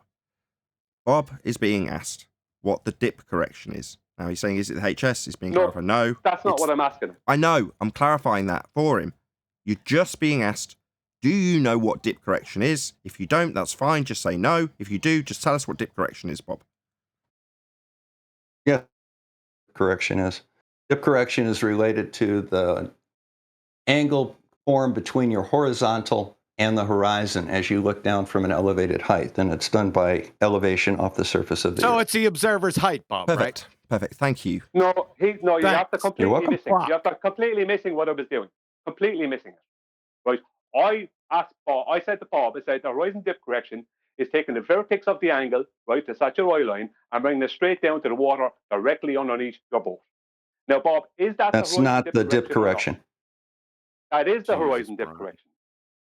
That is not the dip correction. That is HS. That is your angle between HS is your Hold on, angle Brian. between the Stop. celestial object Hold on, Brian. and Brian, just wait for him horizon. to actually answer. Go ahead, Bob.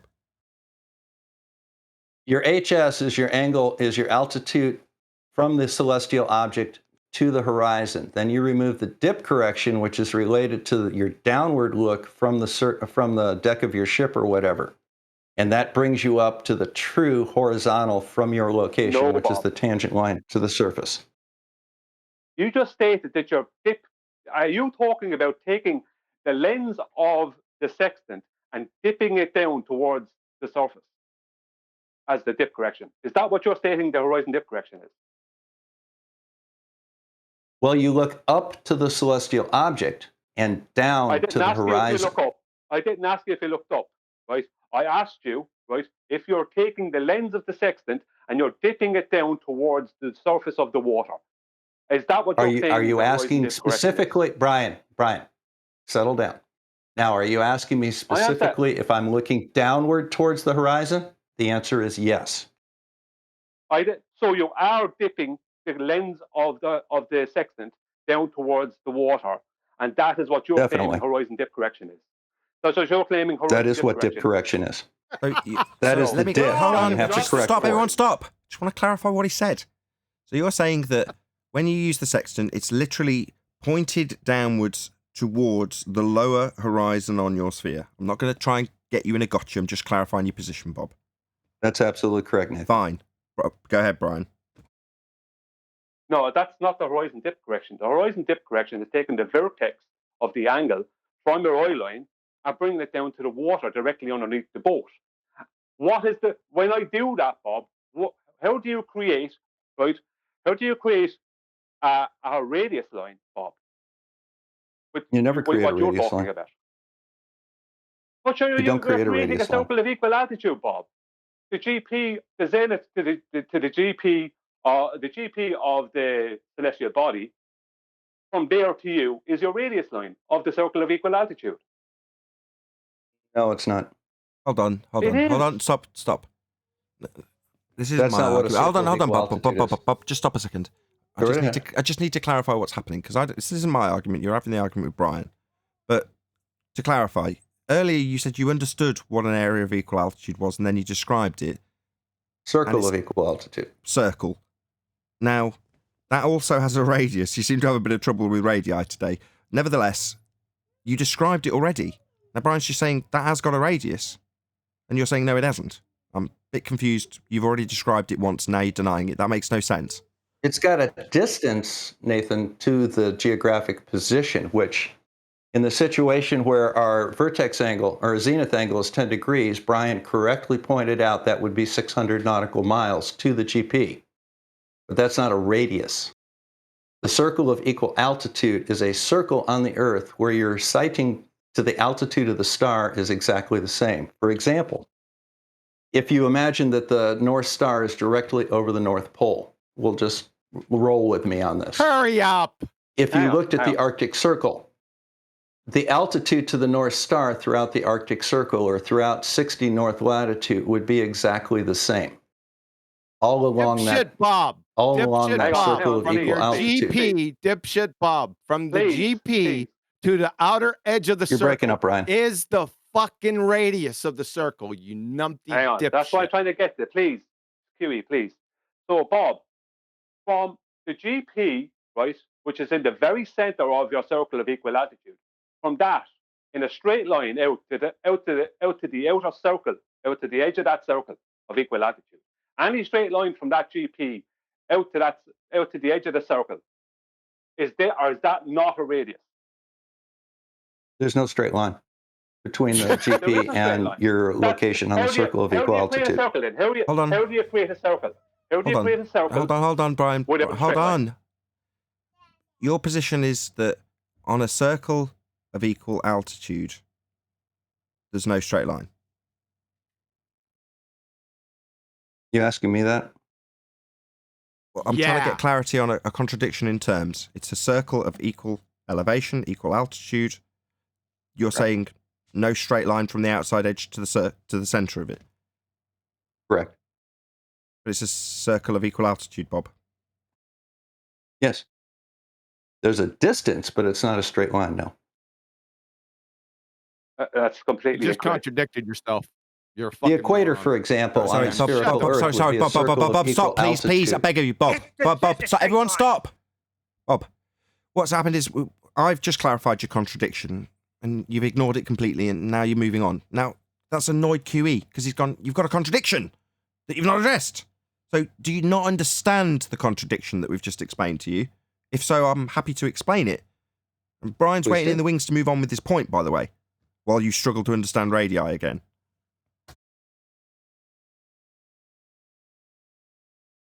You said you had a point to make?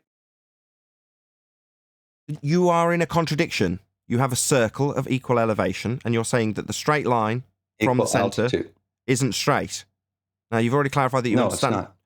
Why is it that there's a prolonged silence? I start re-clarifying the position that you've gone silent on, and you have a contradiction with. I try and establish if you understand the contradiction. I try and re-stress the contradiction, and all you do is talk through me. So is it that you do understand the contradiction, but you'd rather fundy mute the fact that you are in contradiction with yourself? Maybe if I ask QE to point out your contradiction, so it's someone else doing it. So then Brian can move on with his point once we tie down that you are in contradiction currently. I'm not in any contradiction, Nathan. There are no straight lines on a circle of equal altitude. So at least not to the GP. So the radii can be curved. Stop, everyone stop. Oh. No, I will take that route then, because QE's waved his flag. Right. I'm going to have QE explain to you your contradiction, Bob. Please try not to interrupt. No, you're not.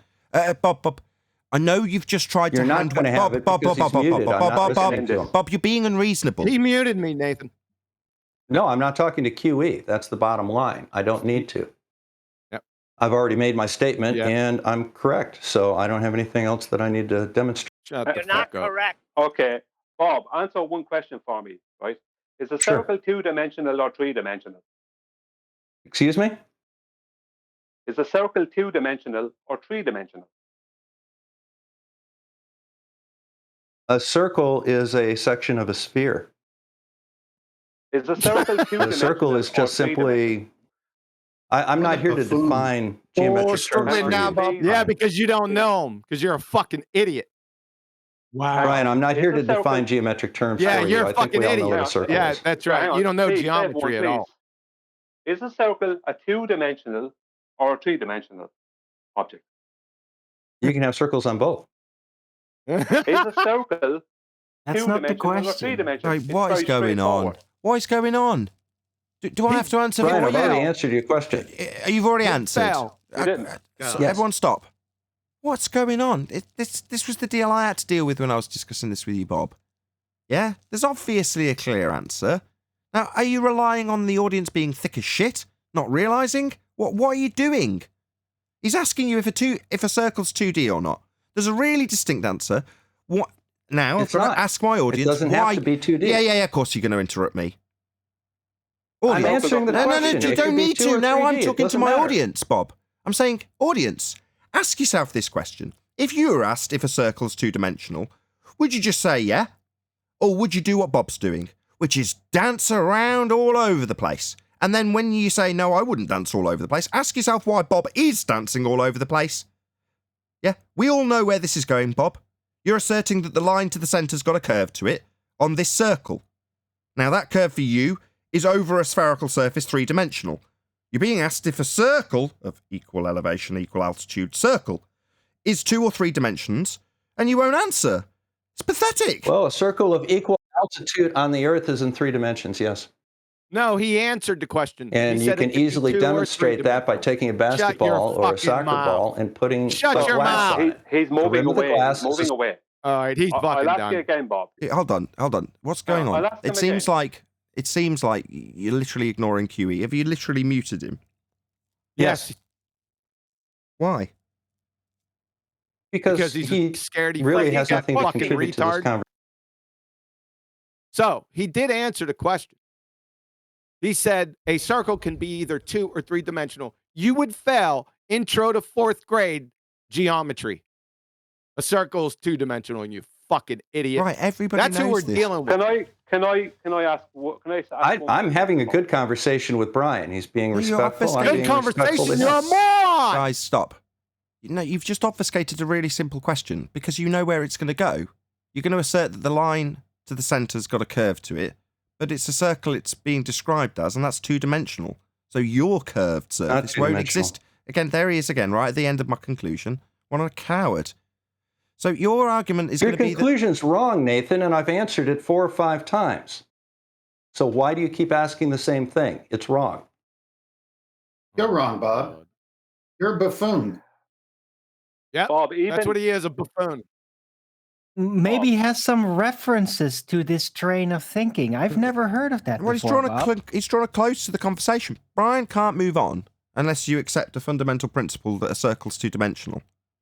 He's wrong. Well, I can point out, Nathan, on his diagram that he's drawn a 2-dimensional circle with 2 radius lines. He won't even admit to that. The fact that he's got 2 radius values. I can't go anywhere with that. Yeah. He thinks in his mind that because he hasn't labelled them, they don't exist and he doesn't need them. That is literally his logic. Well, do you want me to continue with Brian, No, Nathan, or what would you like to your do? fucking mouth. You're you're the dumbest person in here. Fuck. Circles 3-dimensional. You would fail. I'm waiting. Intro to 4th grade geometry. Bob, Sir, would you agree that circles dumb fuck. and spheres have radii?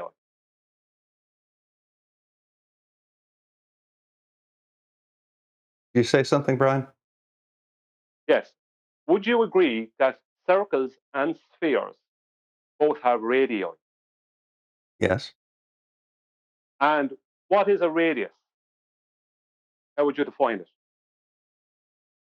A radius would be from the center to the edge of either the circle or the sphere. But I'm not here to define geometric terms with you, Brian. Yeah, because you don't If know. you will get to Is your that a point, straight line? Is that a straight line then? A straight line from the center to the outside edge? Right. Yes. So a circle of equal altitude has to have a radius. But you can't create a circle without a radius. Hold on. No, you're wrong. You have a distance to the GP. That's a curved line. That's right. Is that... There is no straight line. Okay, hold on. Everyone be quiet. Just let Bob make his statement. There is no straight line from your location to the GP of the star. How'd you That's a curved line. A circle. You've already correctly identified that it has a distance, but it is not a straight line. It's a curved line. It's a segment of a circle. It's a great circle. How can a circle have a curved radius? I just told you. He didn't. Oh my God. The circle is of equal altitude. It has a distance to the GP, but it is a circle of equal altitude. So a circle requires a radius. To have a circle, you have to first have a radius. It's a circle of equal altitude, Brian. Yes, it is the altitude to the star. That's right. But you have to create that circle, Bob. How do you create that circle without a radius? It is the area where it is the circular area on the surface of the Earth that every point on that area, on that circle, you have the same altitude to the star. Moron, an example of that would be the 60 north latitude. Hello, audio chaos. Bob, you're He's not answering his question. The radius line of the circle of equal altitude is curved. You're claiming a curved radius line. There's not a radius. How ridiculous that is. There's not a radius, Brian. There's a distance to the GP. How do you create a circle? You create a circle of equal altitude by finding the point on Earth where you have an equal altitude to a celestial object. An example of that would be 60 degrees north latitude. Brian, please. I'm showing you courtesy. Show me some. An example of a circle of equal altitude that you could all see easily is 60 degrees north latitude. Is a circle of equal altitude to the North Star because every single point on that latitude line has the same elevation or altitude of the star. Welcome to Flat Earth. Well, you just go ahead and talk right over me. Go right ahead, Brian. No, because Bob, what you're doing is you're training off away from the radius point. You can't create a circle without a radius. There's no radius. You're claiming to create a circle without a radius. There is no radius in a circle of equal altitude. I'm not going to repeat it again, Brian. Hello. Well, I just want to ask him why he's denying that a circle has a radius. This is preposterous. This is a circle of equal altitude. That's right. And it does not have a radius. It has a distance to the GP. It does not have a radius. There's a radius, you The radius would be a chord.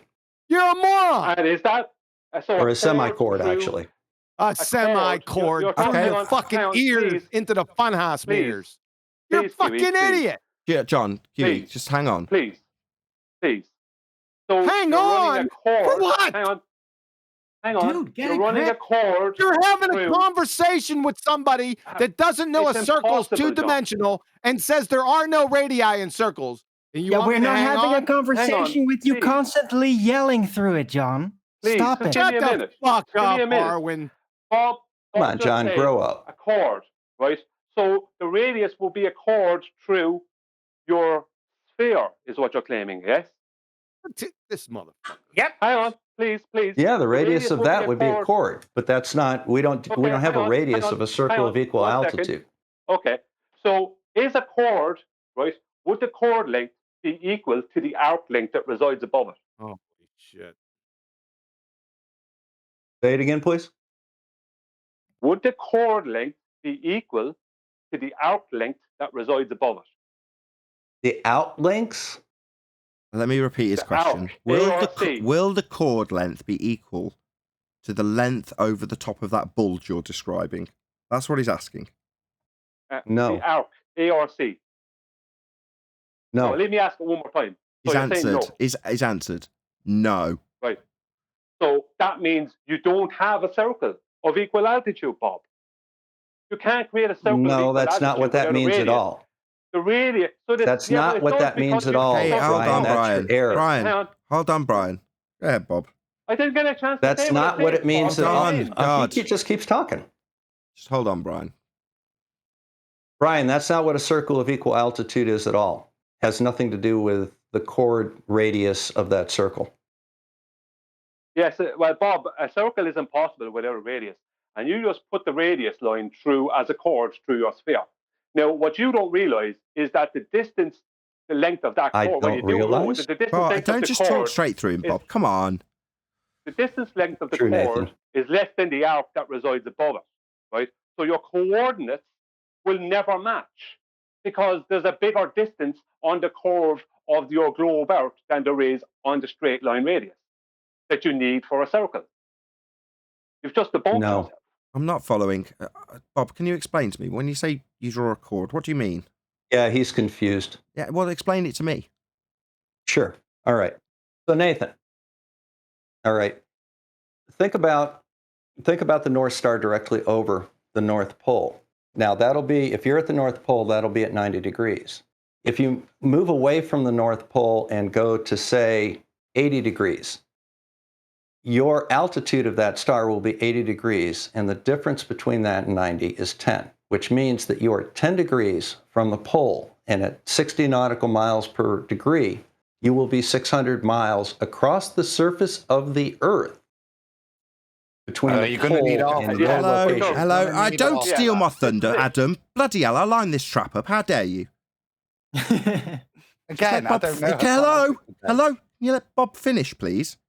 It's describing how you move 1 degree on a sphere, and that will account for 69 miles, won't it, Bob?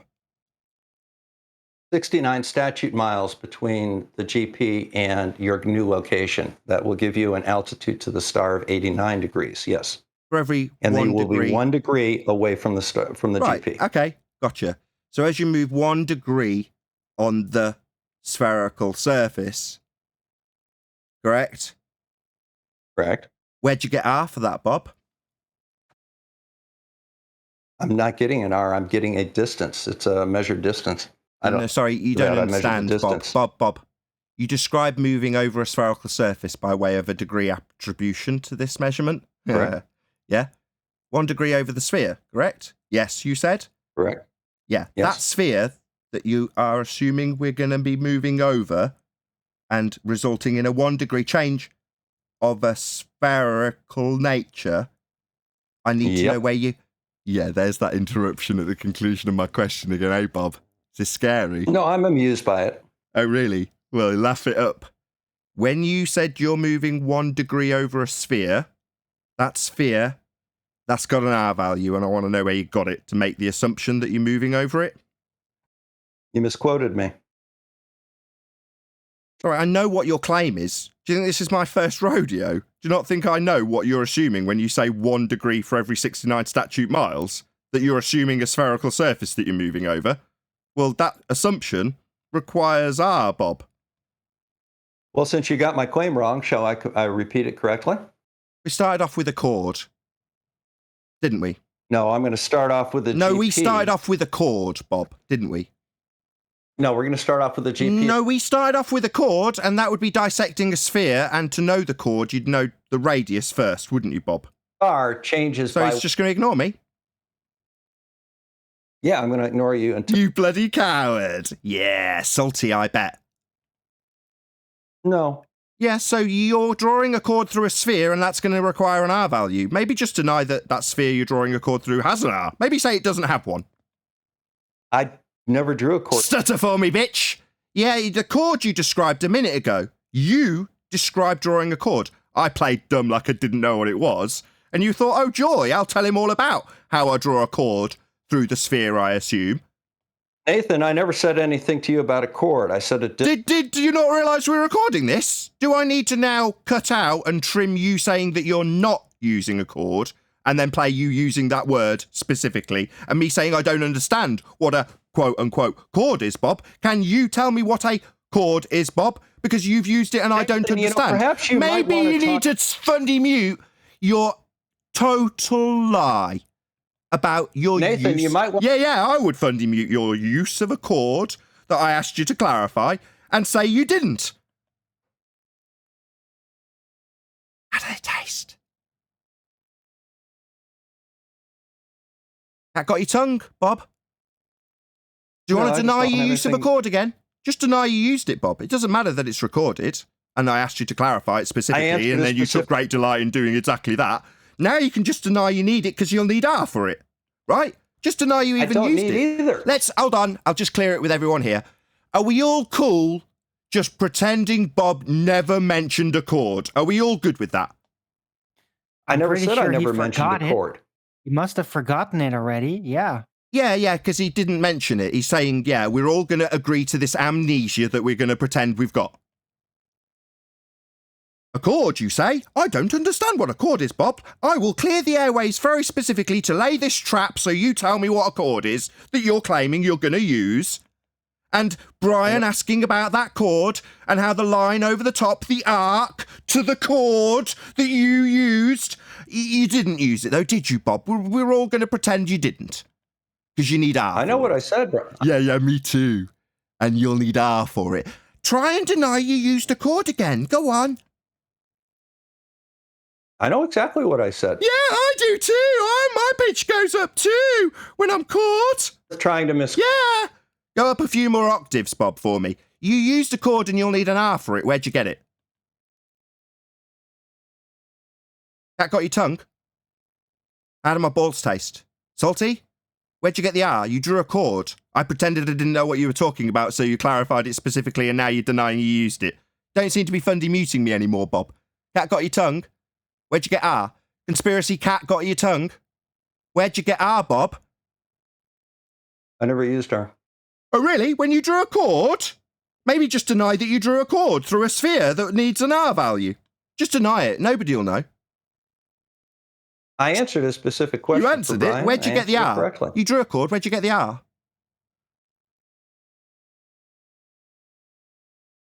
Hey, cats. This is what you'd be doing when I asked you for R.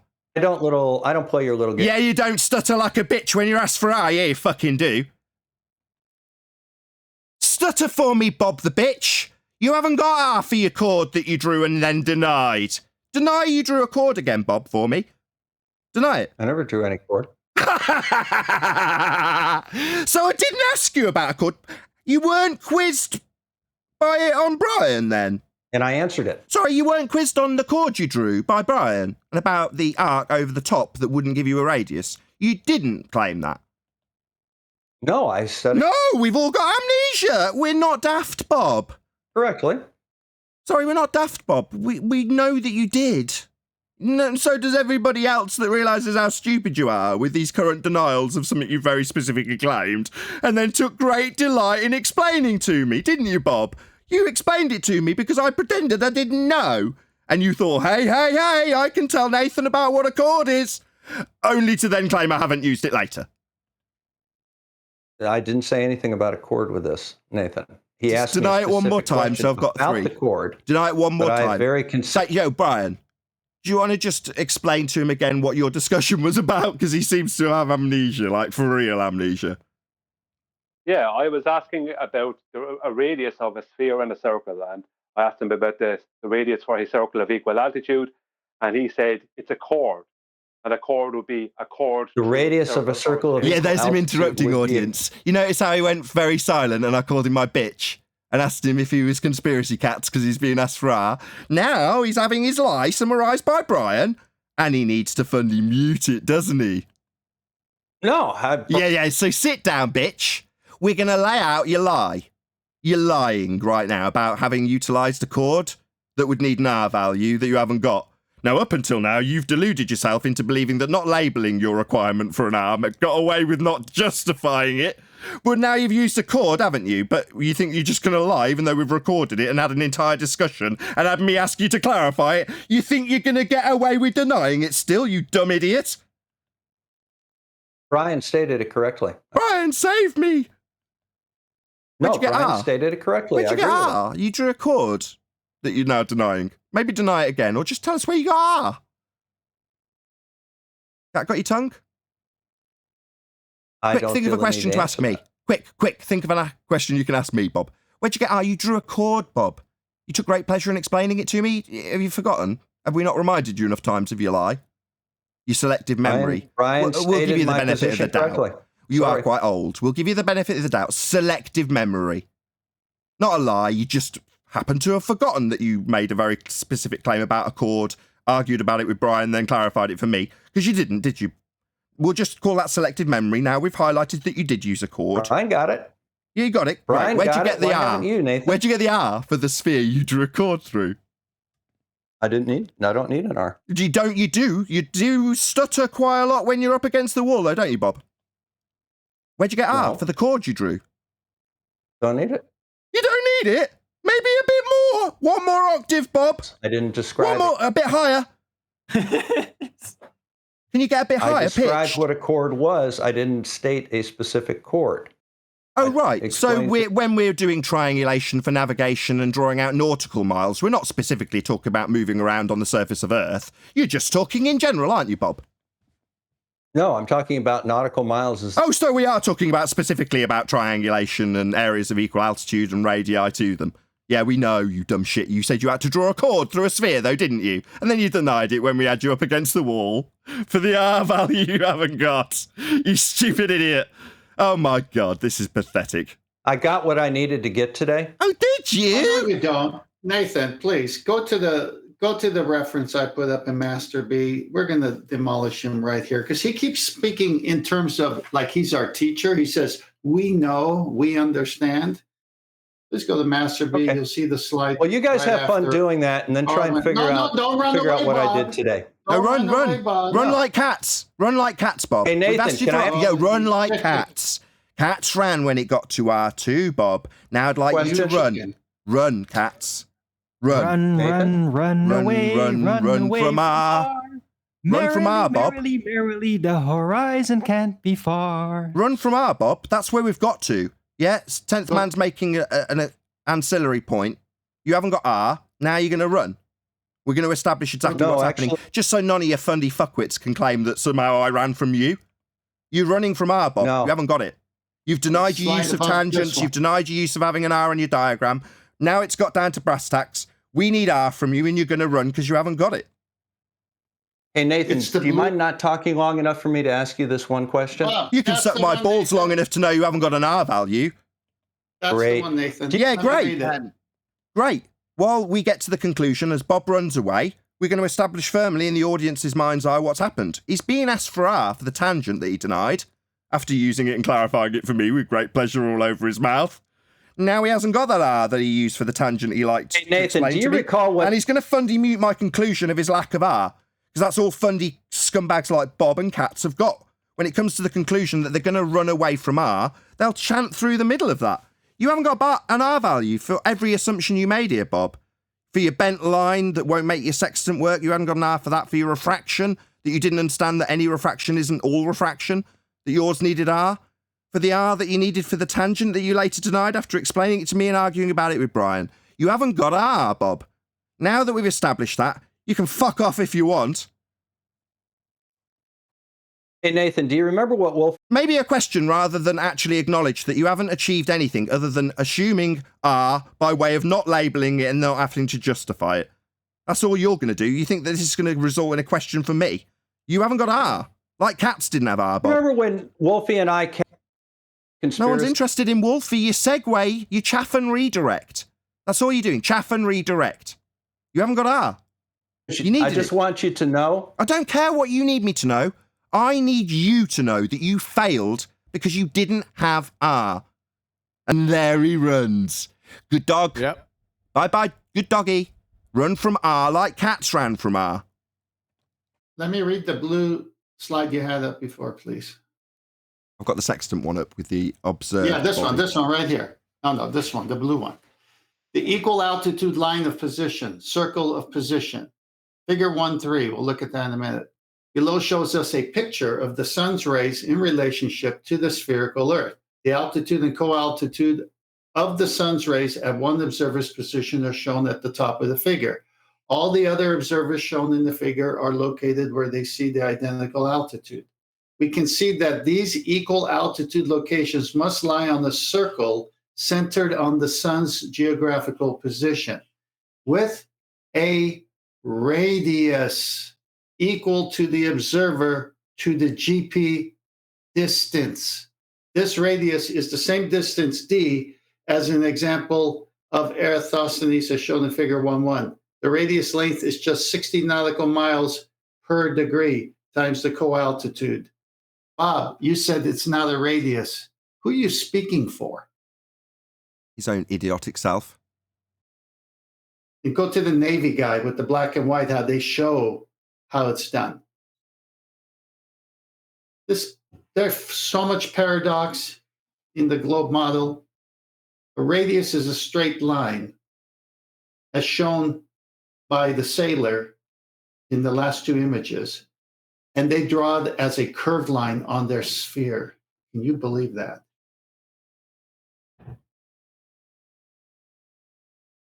He didn't know what or how many dimensions a circle had, number one. I'm getting feedback. He didn't know that a circle was two-dimensional.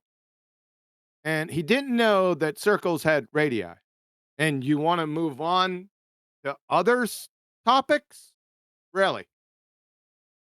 Does that make sense to you? Anyone out there? Would you move on from that? Why would you move on from that? Can I ask? I really want to know this answer. Because members of the audience have told me it's useful if you go around in the same circle with a fundy, reiterating your point and them denying it with ever increasingly ludicrous rebuttals. That actually helps educate them. That's why, for me.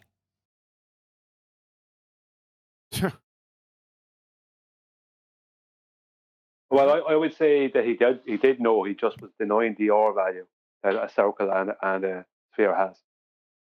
R value for what? He said that there was no R value for circles.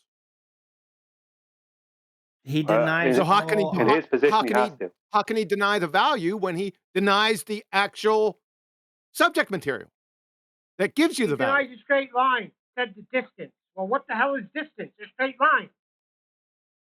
We should call him No R Bob from now on. Radius is just the distance value, right, folks?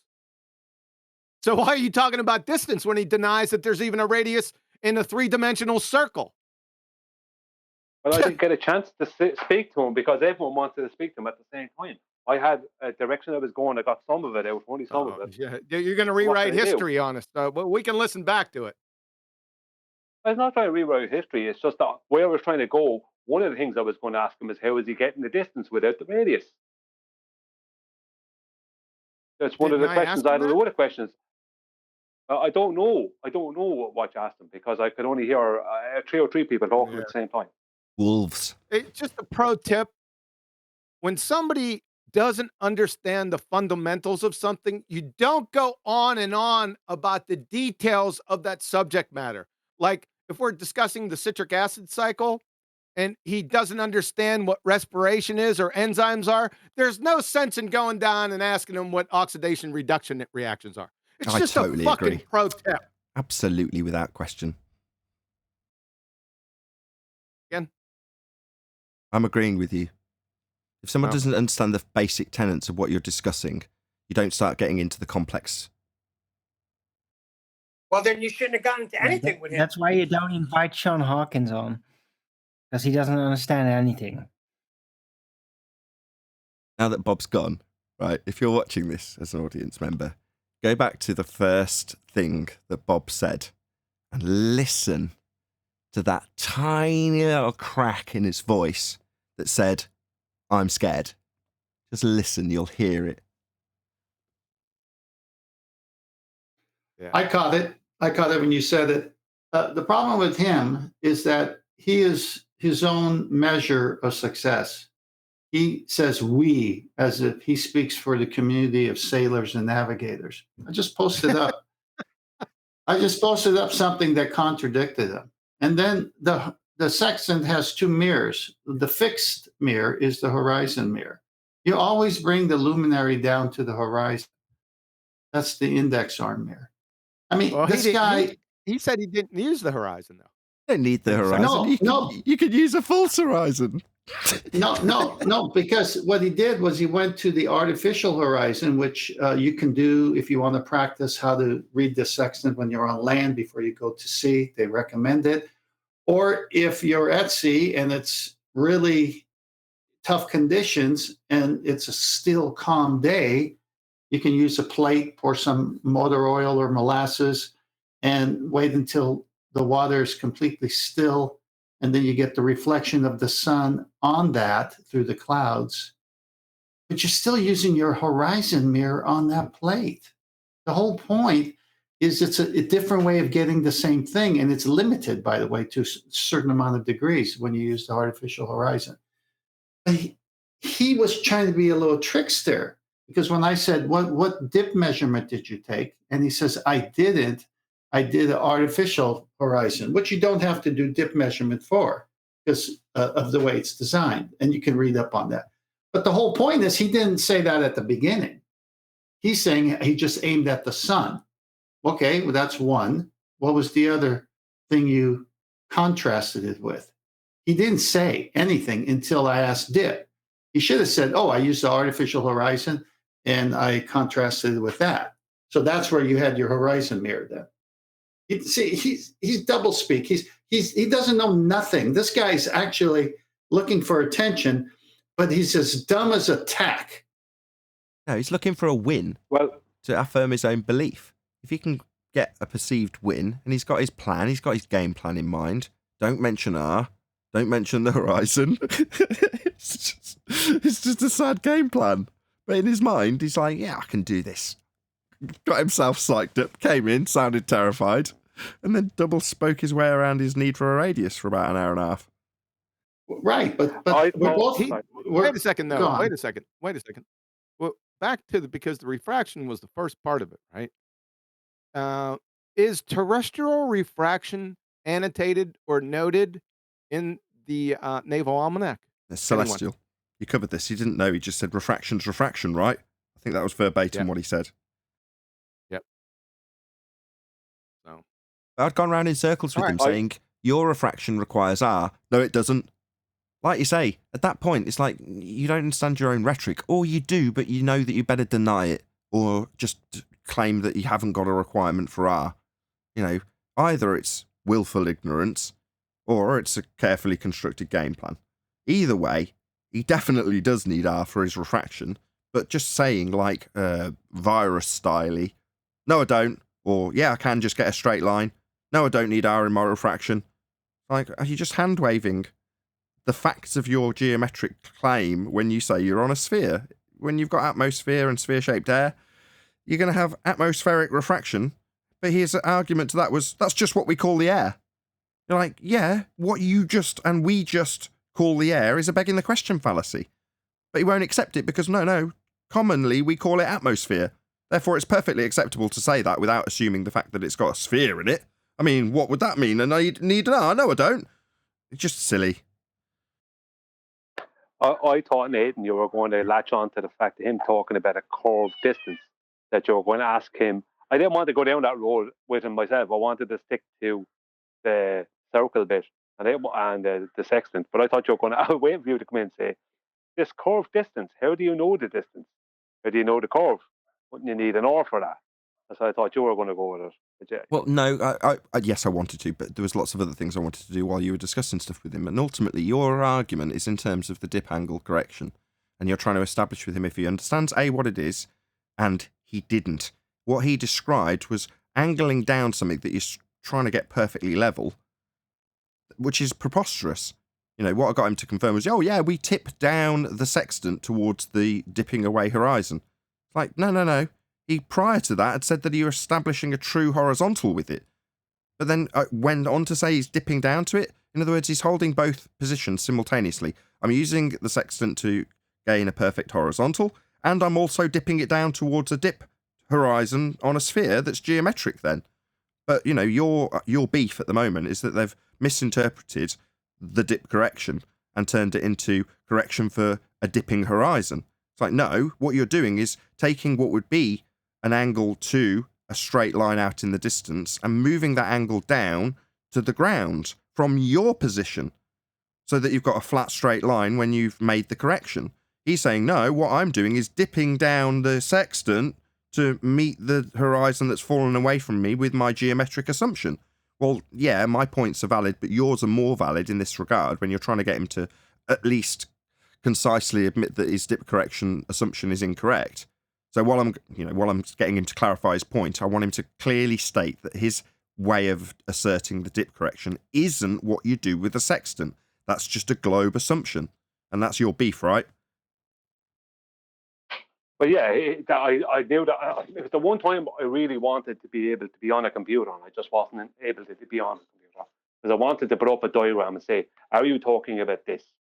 The diagram I made yesterday, because that's just an angling down of the lens.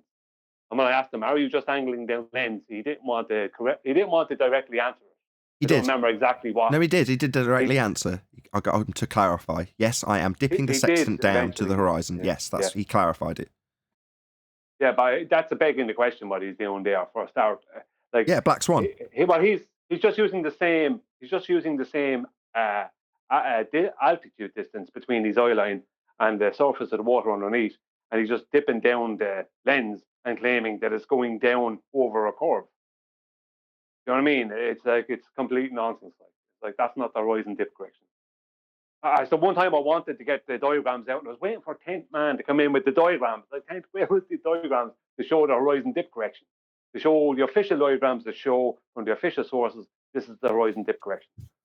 I was so researching all of the fallacies and contradictions that he said about radii from the circle of equal altitude, the sun's GP, that, I mean, this guy was one contradiction after another, And like I said, I picked up, I mean, I don't know this guy from anyone until just recently. I mean, I've heard of him, of course, because you guys keep, putting up his clips.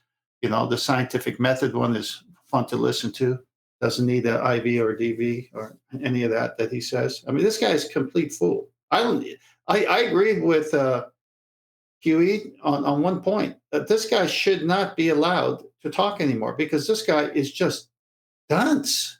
He's got to come and reclaim some dignity before he can talk. He had so many contradictions today that I was trying to answer each one and got too many.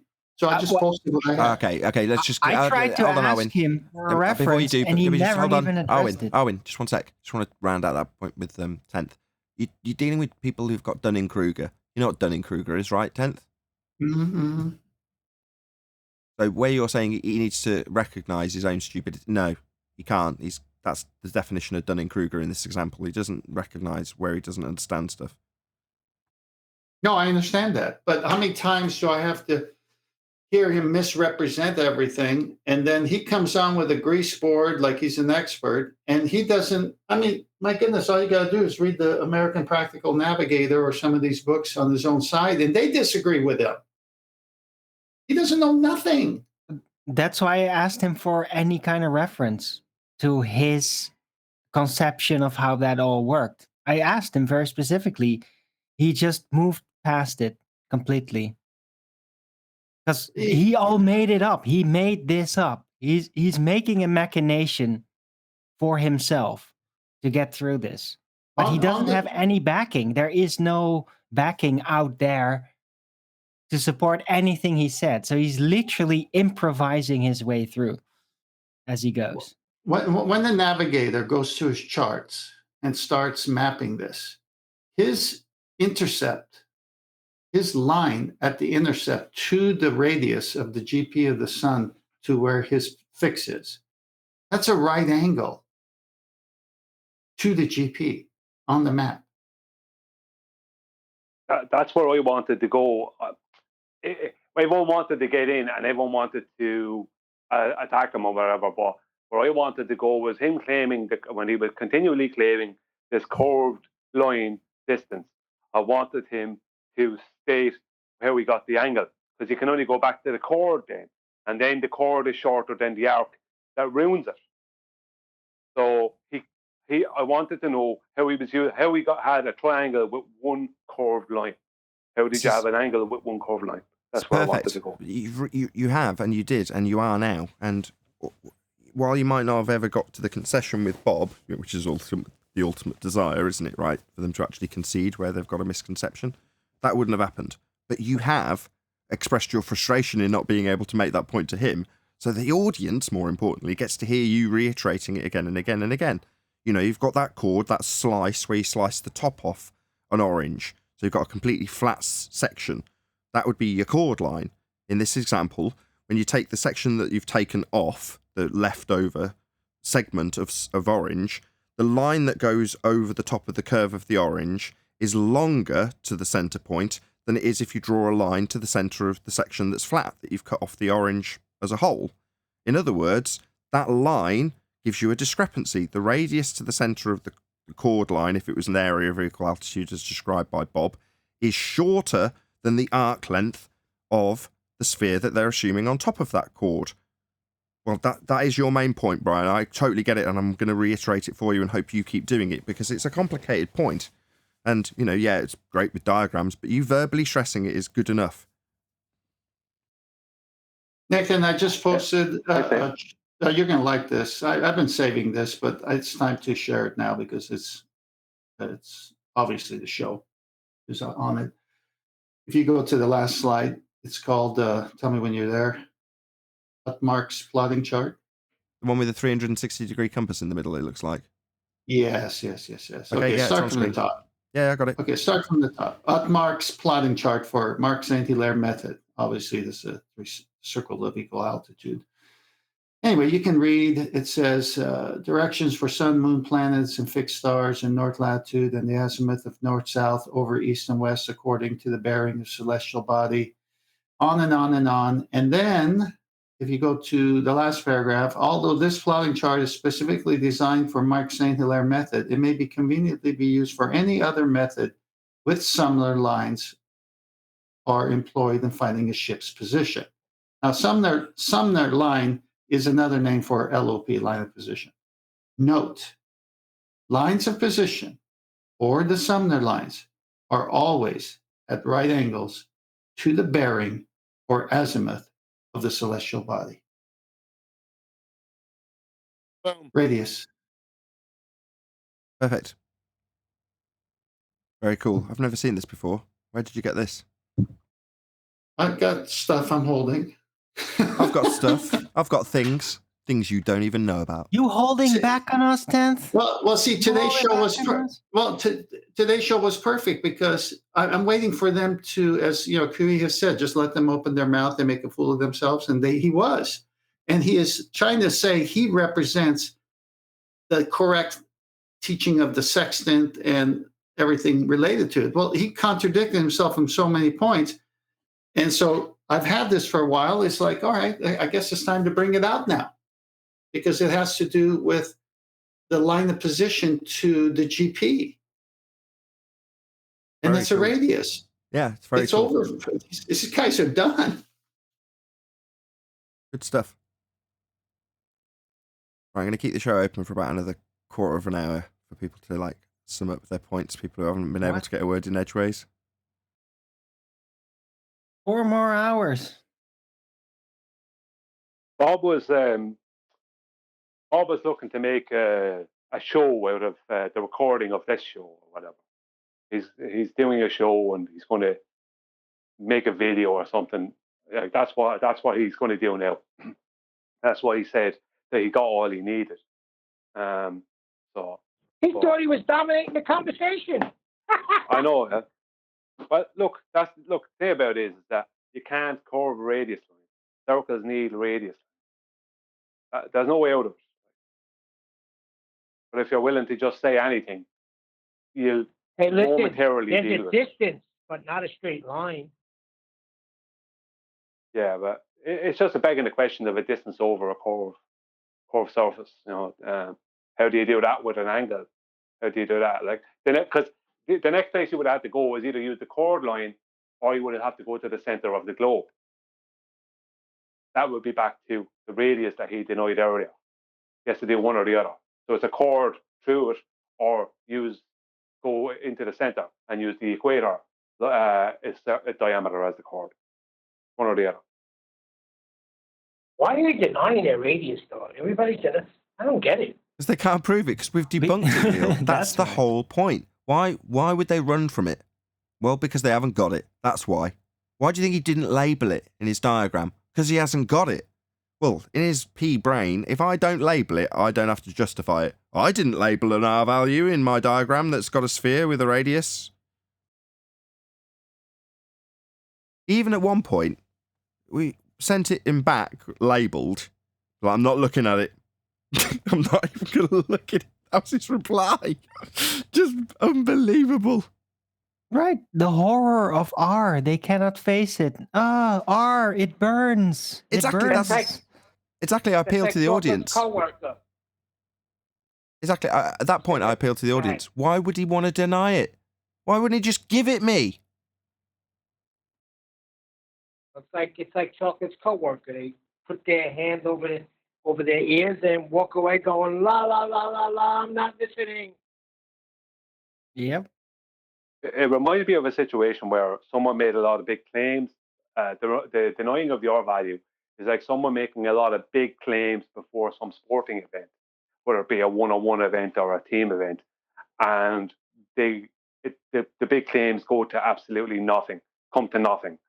They don't back up any of them. They all turn out to be completely false. It's like someone trying to deny that happened. Like something like that, like a football team getting absolutely trounced by another football team after making loads of big claims of going to be destroying this football team. There's a chant for it. Match a literal football chant. Do you know how that chant goes? What is it? You're not singing anymore. Yeah, that's the kind of thing I'm talking about. That's the kind of thing I'm talking about. Where the R value was everything, and now they have to deny it.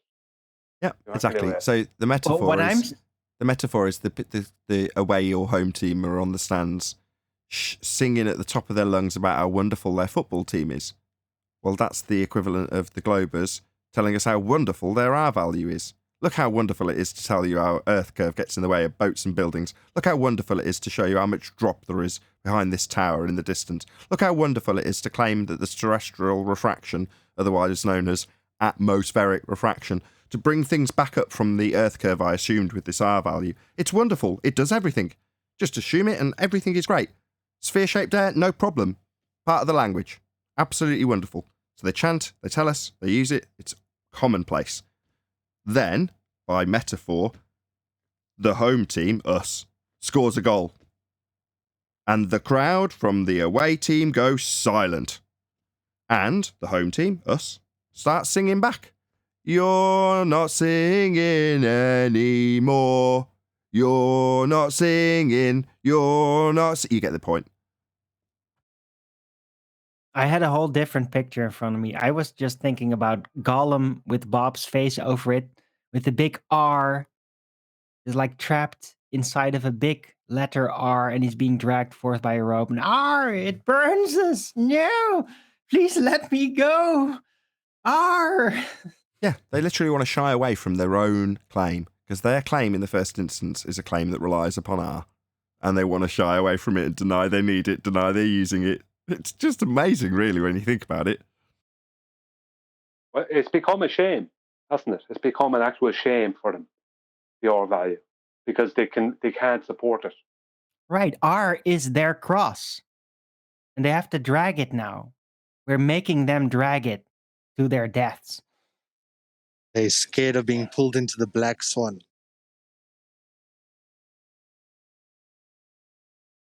Yeah, it's a cross they don't have to drag, though. They can just drop it down and say, I don't believe any of this nonsense anymore. Yeah, but they can't, though, because that's part of the religion. I know, but they do have that choice. They can never let go of the R, but they don't want to admit it.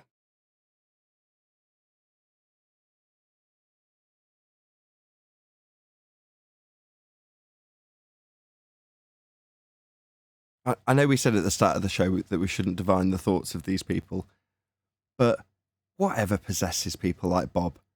I just don't get it, really. They want to find a way around us constantly figuring it out, right?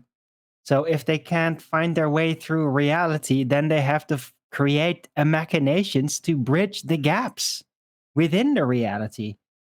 He's just really religiously doing his best to suspend his own disbelief and find some mythical way, some rainbow bridge through it all to the other side. Will this continue? Well, when it came on, I'm sorry. I was going to say, will it continue? Do you think this is their road? Like, yes. Deny R as an anti-flat earther. Like, I didn't need it. What R? That's what we had today. Well, due to a real world confrontation, like the real battle that would have brought them to Valhalla, now the only way is to go over that edge and actually try to cross the rainbow bridge, right? So that's what they're trying to do. They're trying to build the rainbow bridge out of those falling stars. Try to get into Valhalla. He came on the show when we were talking about the housekeeping question, and he was patiently waiting. And then he says, okay, I see you guys are on this subject. I'll come back another time. So then when he comes back at the end, the second half of the show, he had his little grease board presentation going. He has a circle with 2 radius lines, and yet he's afraid to identify them as radius lines. Something is definitely wrong with this individual. If he thinks that he can come here with his Dunning-Kruger and get one over us when he can't even admit that there are 2 radius lines in that circle, which he drew himself. I mean, we didn't do it. I mean, this is the level of this guy's intellect. No, but 10th Man, at this point, they're truly not even trying to win us over. They're not trying to win an argument anymore. They're just trying to figure out a way through the confrontations without losing their belief. They're literally building a rainbow bridge in between us. Right, and they look silly as they defend the undefendable. Nathan, I got one last slide. It was one we've used before, but it's a good one to go over again. Just before the slide comes up, I would have liked if Bob was able to share his screen today, because that would have actually made it really good. Because then when I'm asking him about the horizon dip correction, he'll have to actually show me on screen. That would have been good. Yeah, but he used the artificial, so he didn't need to use it there on that one. He was a little trickster. Oh, he did. But when I talked to him about horizon dip correction, right, he said that he tilts the lens of the sextant. He agreed that he tilts the lens of the sextant down towards the surface of the water. That's his horizon dip correction. That's not horizon dip correction.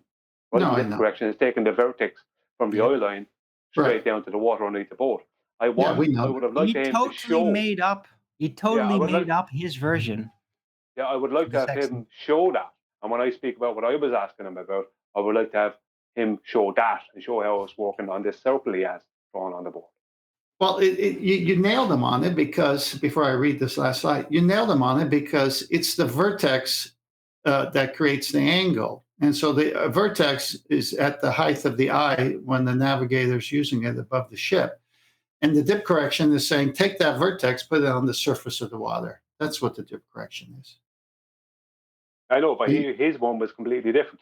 He was just dipping. He was dipping down the other end of the horizontal line.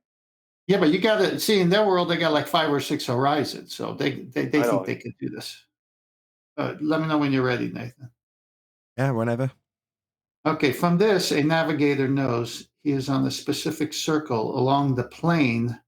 I mean, the language is incredible. Along the plane of the surface of Earth of radius r, known as the line of position. He does not know his direction from this point. However, by examining a second star, a second radius can be deduced. Do you hear me, Bob? A second radius can be deduced. The navigator now knows he is at one of the points where both the circular functions meet. In the case that there is only one real route, he knows his position, although this is only possible if the radii are parallel. More realistically, he can look up a third star in order to find the intersection between 3 circles. This will give him his location to a certain precision, based on the precision of his watch altimeter and the divisions on the reference table. I don't know how much more you need, ballers or anti-flat earthers.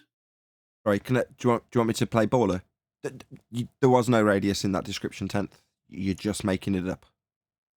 Well, then you can't read. It's not on screen. You didn't send it to me. Well, someone please send it to him. No, I did have it on screen. I'm just pretending that you didn't send it to me. Even if you insist that I've had it, I'll say I'm not looking at it. Yeah, I got it, but I'm not looking at it. No, I refuse. Well, that's not my problem. I don't argue with fools anyway. So this is why I don't go on these other shows. When they come here, it's a laugh. What bothers me is his teaching tone. Like he's teaching us something. But that's how he always talks. It's just like he's hiding under that. That's his social attitude. Excellent, Brian. That is absolutely right. Finally, somebody knows what they're talking about. Good job, Brian. Yeah, he did say that. Try to get me on his side.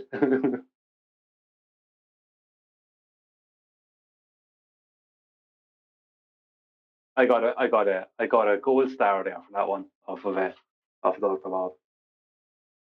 Yeah, but you did very badly afterwards, Brian, because you were discussing the chord that it assumed with the radius he didn't justify, and he definitely didn't do that. You just forgot to forget. Yeah, I lost my golden star later. That's true.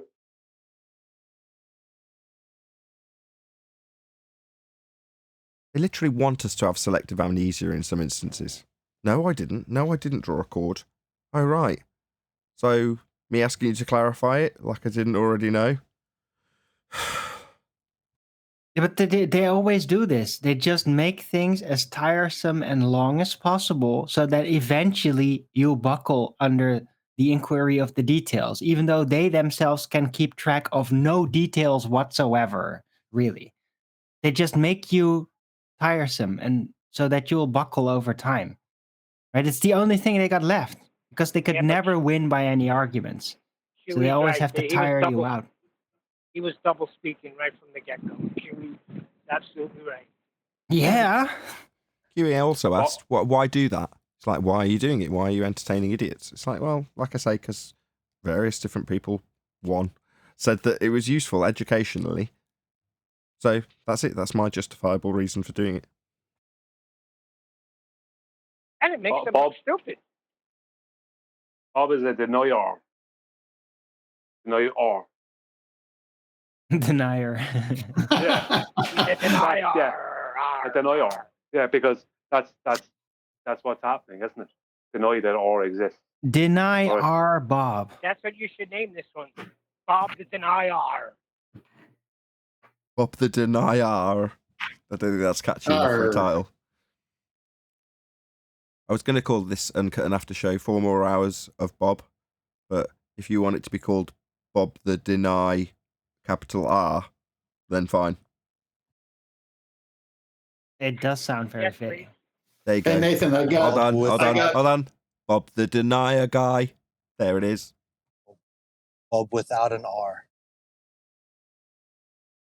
I just like to call him No R Bob. Nathan, I put the 6 slides up from screenshots from an old Dr. R Bob. Navy. Oh, yes. Let's put these gentlemen on and see what they've got to say about the matter. Shall I comment or do you want to? Oh, you go ahead, old boy. Well, you see, these two know what they're doing. They have a sextant and they know where the horizon mirror needs to go. And in the second picture, you can see their ship and they're aiming somewhere. And there's a star directly over that area. It's the GP, the zenith position of the star. But what do you know? The third picture gives them triangulation because they're somewhere on this circle and they've got an angle to it. And if I may rephrase, they have an angle, but they don't know exactly where on the circle they are. But go to the next slide. You can be anywhere on this circle. It's the same angle as shown by the next slide. So what they need is another star. So now they got their ship between two GPs of two stars. And now they can triangulate a position where they are on the circle between one of those two crossings. And if they want to be more precise, they'll take a third star. I think these guys know what they're doing. Needed to do it in a 1950s BBC voice. Because you said the words were perfect. Now these two fine fellows are very intelligent. They have a sextant. Why don't you do it? I just did. Yeah. Need a few pop marks in the film and slightly out of focus, waving a little bit. You know, Let me get my phonographs out and we'll have the scratchy sounds. You've got it. One of the guys I watch or used to watch a lot more when I was picking a microphone is a guy called Podcastage, and I don't know if it was recent. I watched it recently. May or may not be a recent video. He got sent a couple of microphones. I think he actually bought them that were literally designed to sound like singing into a can in like the 1930s. So one of them literally looked like it. It was suspended on springs like you'd get inside your sofa. Like 4 springs around a big circle with a diaphragm in the middle. And it sounded absolutely horrendous, but it really did have that, that kind of sound. No, I get you. Well, I could, I guess, get my LP so I could show the GP from the LOP with the BOB. I don't know if BOB would get it. Bob was calling the angle movement for the vertex change from the eye line down to the water underneath the boat. He called that the HS. He was claiming that watching the HDC, Horizon Dip Correction, he said it was the HS. That's height sextant. That's basically height of sextant. So if that's what he meant, he's not off, but you still have to bring that height down to the water level. Kind of shows Yes. it on one of these, the pictures with the black and white circle guy on a field doing it.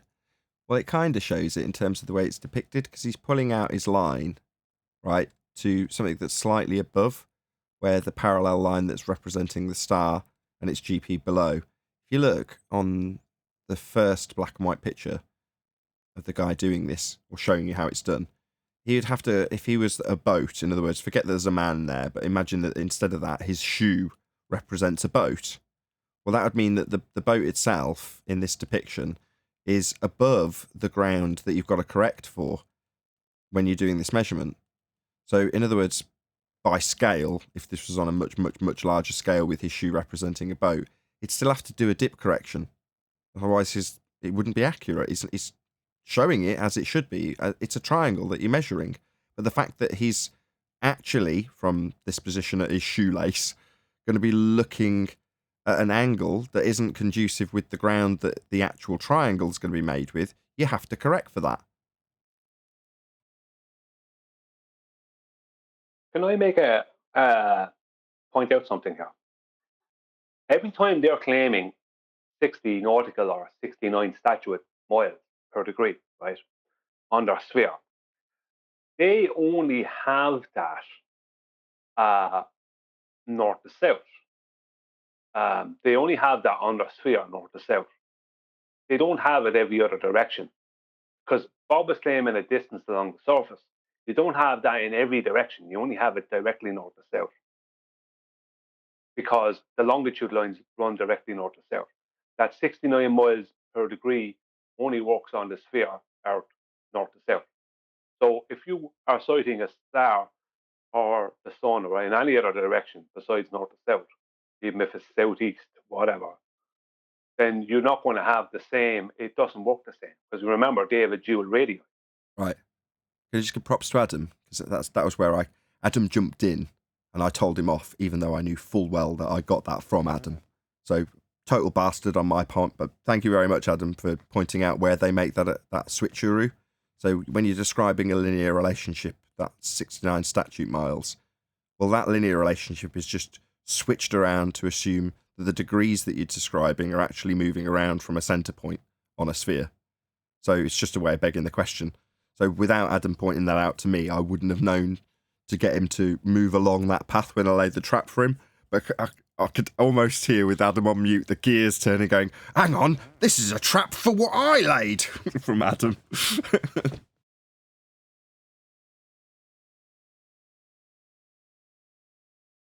He might be walking the dog. I'm sure he is. Doesn't matter, he's getting props either way. But basically, when they say that 1 degree every 69 miles, they're saying, I'm going to move around something that's spherical to get that assumption. Now, the actual correlation with what you see when you move backwards along the surface isn't correlated with a spherical value, because it would be a squared function if you move back away from that star on a spherical surface. But they just, like I say, they just do the switcheroo and say, well, no, the 1 degree bit is because we're moving over a spherical surface. You're like, oh, right, so we're going to be begging the question of a spherical surface then. Where'd you get R?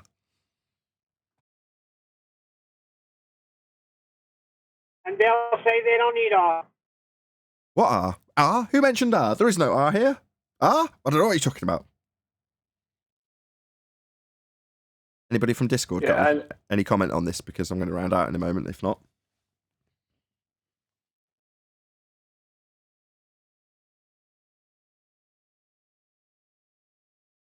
No? Nobody from Discord want to tell us how wrong we are about Bob? How we just didn't listen to him? We want. Oh, hold on. Jury might still be out on that, Neil. We will find out in a moment. This is your opportunity if you're in Discord and want to claim how unreasonable it was or whatever. Now's your chance. It's a little tough, Nathan, for... Hold on. Good. Whoever that was, go ahead. Hi. Hello, Nathan. This is Ariel. Very pleased to meet you, Ariel. Nice to meet you too. I was working throughout this day. I just want to say thank you. My work day just flew by, and it was really great to hear Bob. I've watched a few of his videos, and he didn't disappoint. He showed exactly as I expect. Is that in a positive way towards Bob or a negative way? No, I'm quite concerned because at the end there, his voice was quivering. Maybe somebody should do a welfare check on Bob. Yeah, I picked up on that the moment he started talking, if I'm honest. It didn't go away. No, sir. Thanks a lot. My pleasure. Anybody else? Well, I think it's good that somebody is listening to it through their workday, like the lady there, Ariel, was, and that she's enjoying it, and that she is, just as an outsider listening in, knows exactly what's going on. I think I was just happy. I was just happy to be able to sing the R song again in an actual appropriate moment. Indeed, I like that bit too, Arwin. Anybody else? Any more for any more? I wish Adam. The only thing I'd have a regret about is that Adam didn't get to come in and do what he normally does, which is sit back, listen to something that's said, and come in and hammer the person on that stage. Oh, he did. Because he doesn't let go. He did. At one moment, Adam got cut through the mix, if you will, and said, "You're going to need half of that at just the right moment," and it did make it through for sure. Oh, I did hear that. It made it through. Trust me. And Owen, you did not miss your time to sing the song. You came right in, cue, boy. Yeah, that's what he was saying. He was patting himself on the back. Speaking of Q, I'll be on QE show today talking about the sextant. This show's not released for a while. It came out a while ago. If you're watching this on the re-up. No, it's for the live audience. Who's going to get the last word? Last word for anybody? They got no R. They got no R, indeed. With that, I'm going to say a huge, massive, enormous thank you to both Discord and G+ panels for making today's after show possible. Of course, a massive thank you to all of you in either Nathan Oakley 1980 or Nathan Oakley premiering streams, hopefully smashing the super chat, liking, commenting, sharing, subscribing, joining as a Nathan Oakley 1980 channel member, and all that good stuff. Also, below this video, you can get £50 for swapping your UK electricity supplier to Octopus Energy. I've been Nathan Oakley, and I will see you all in the next video.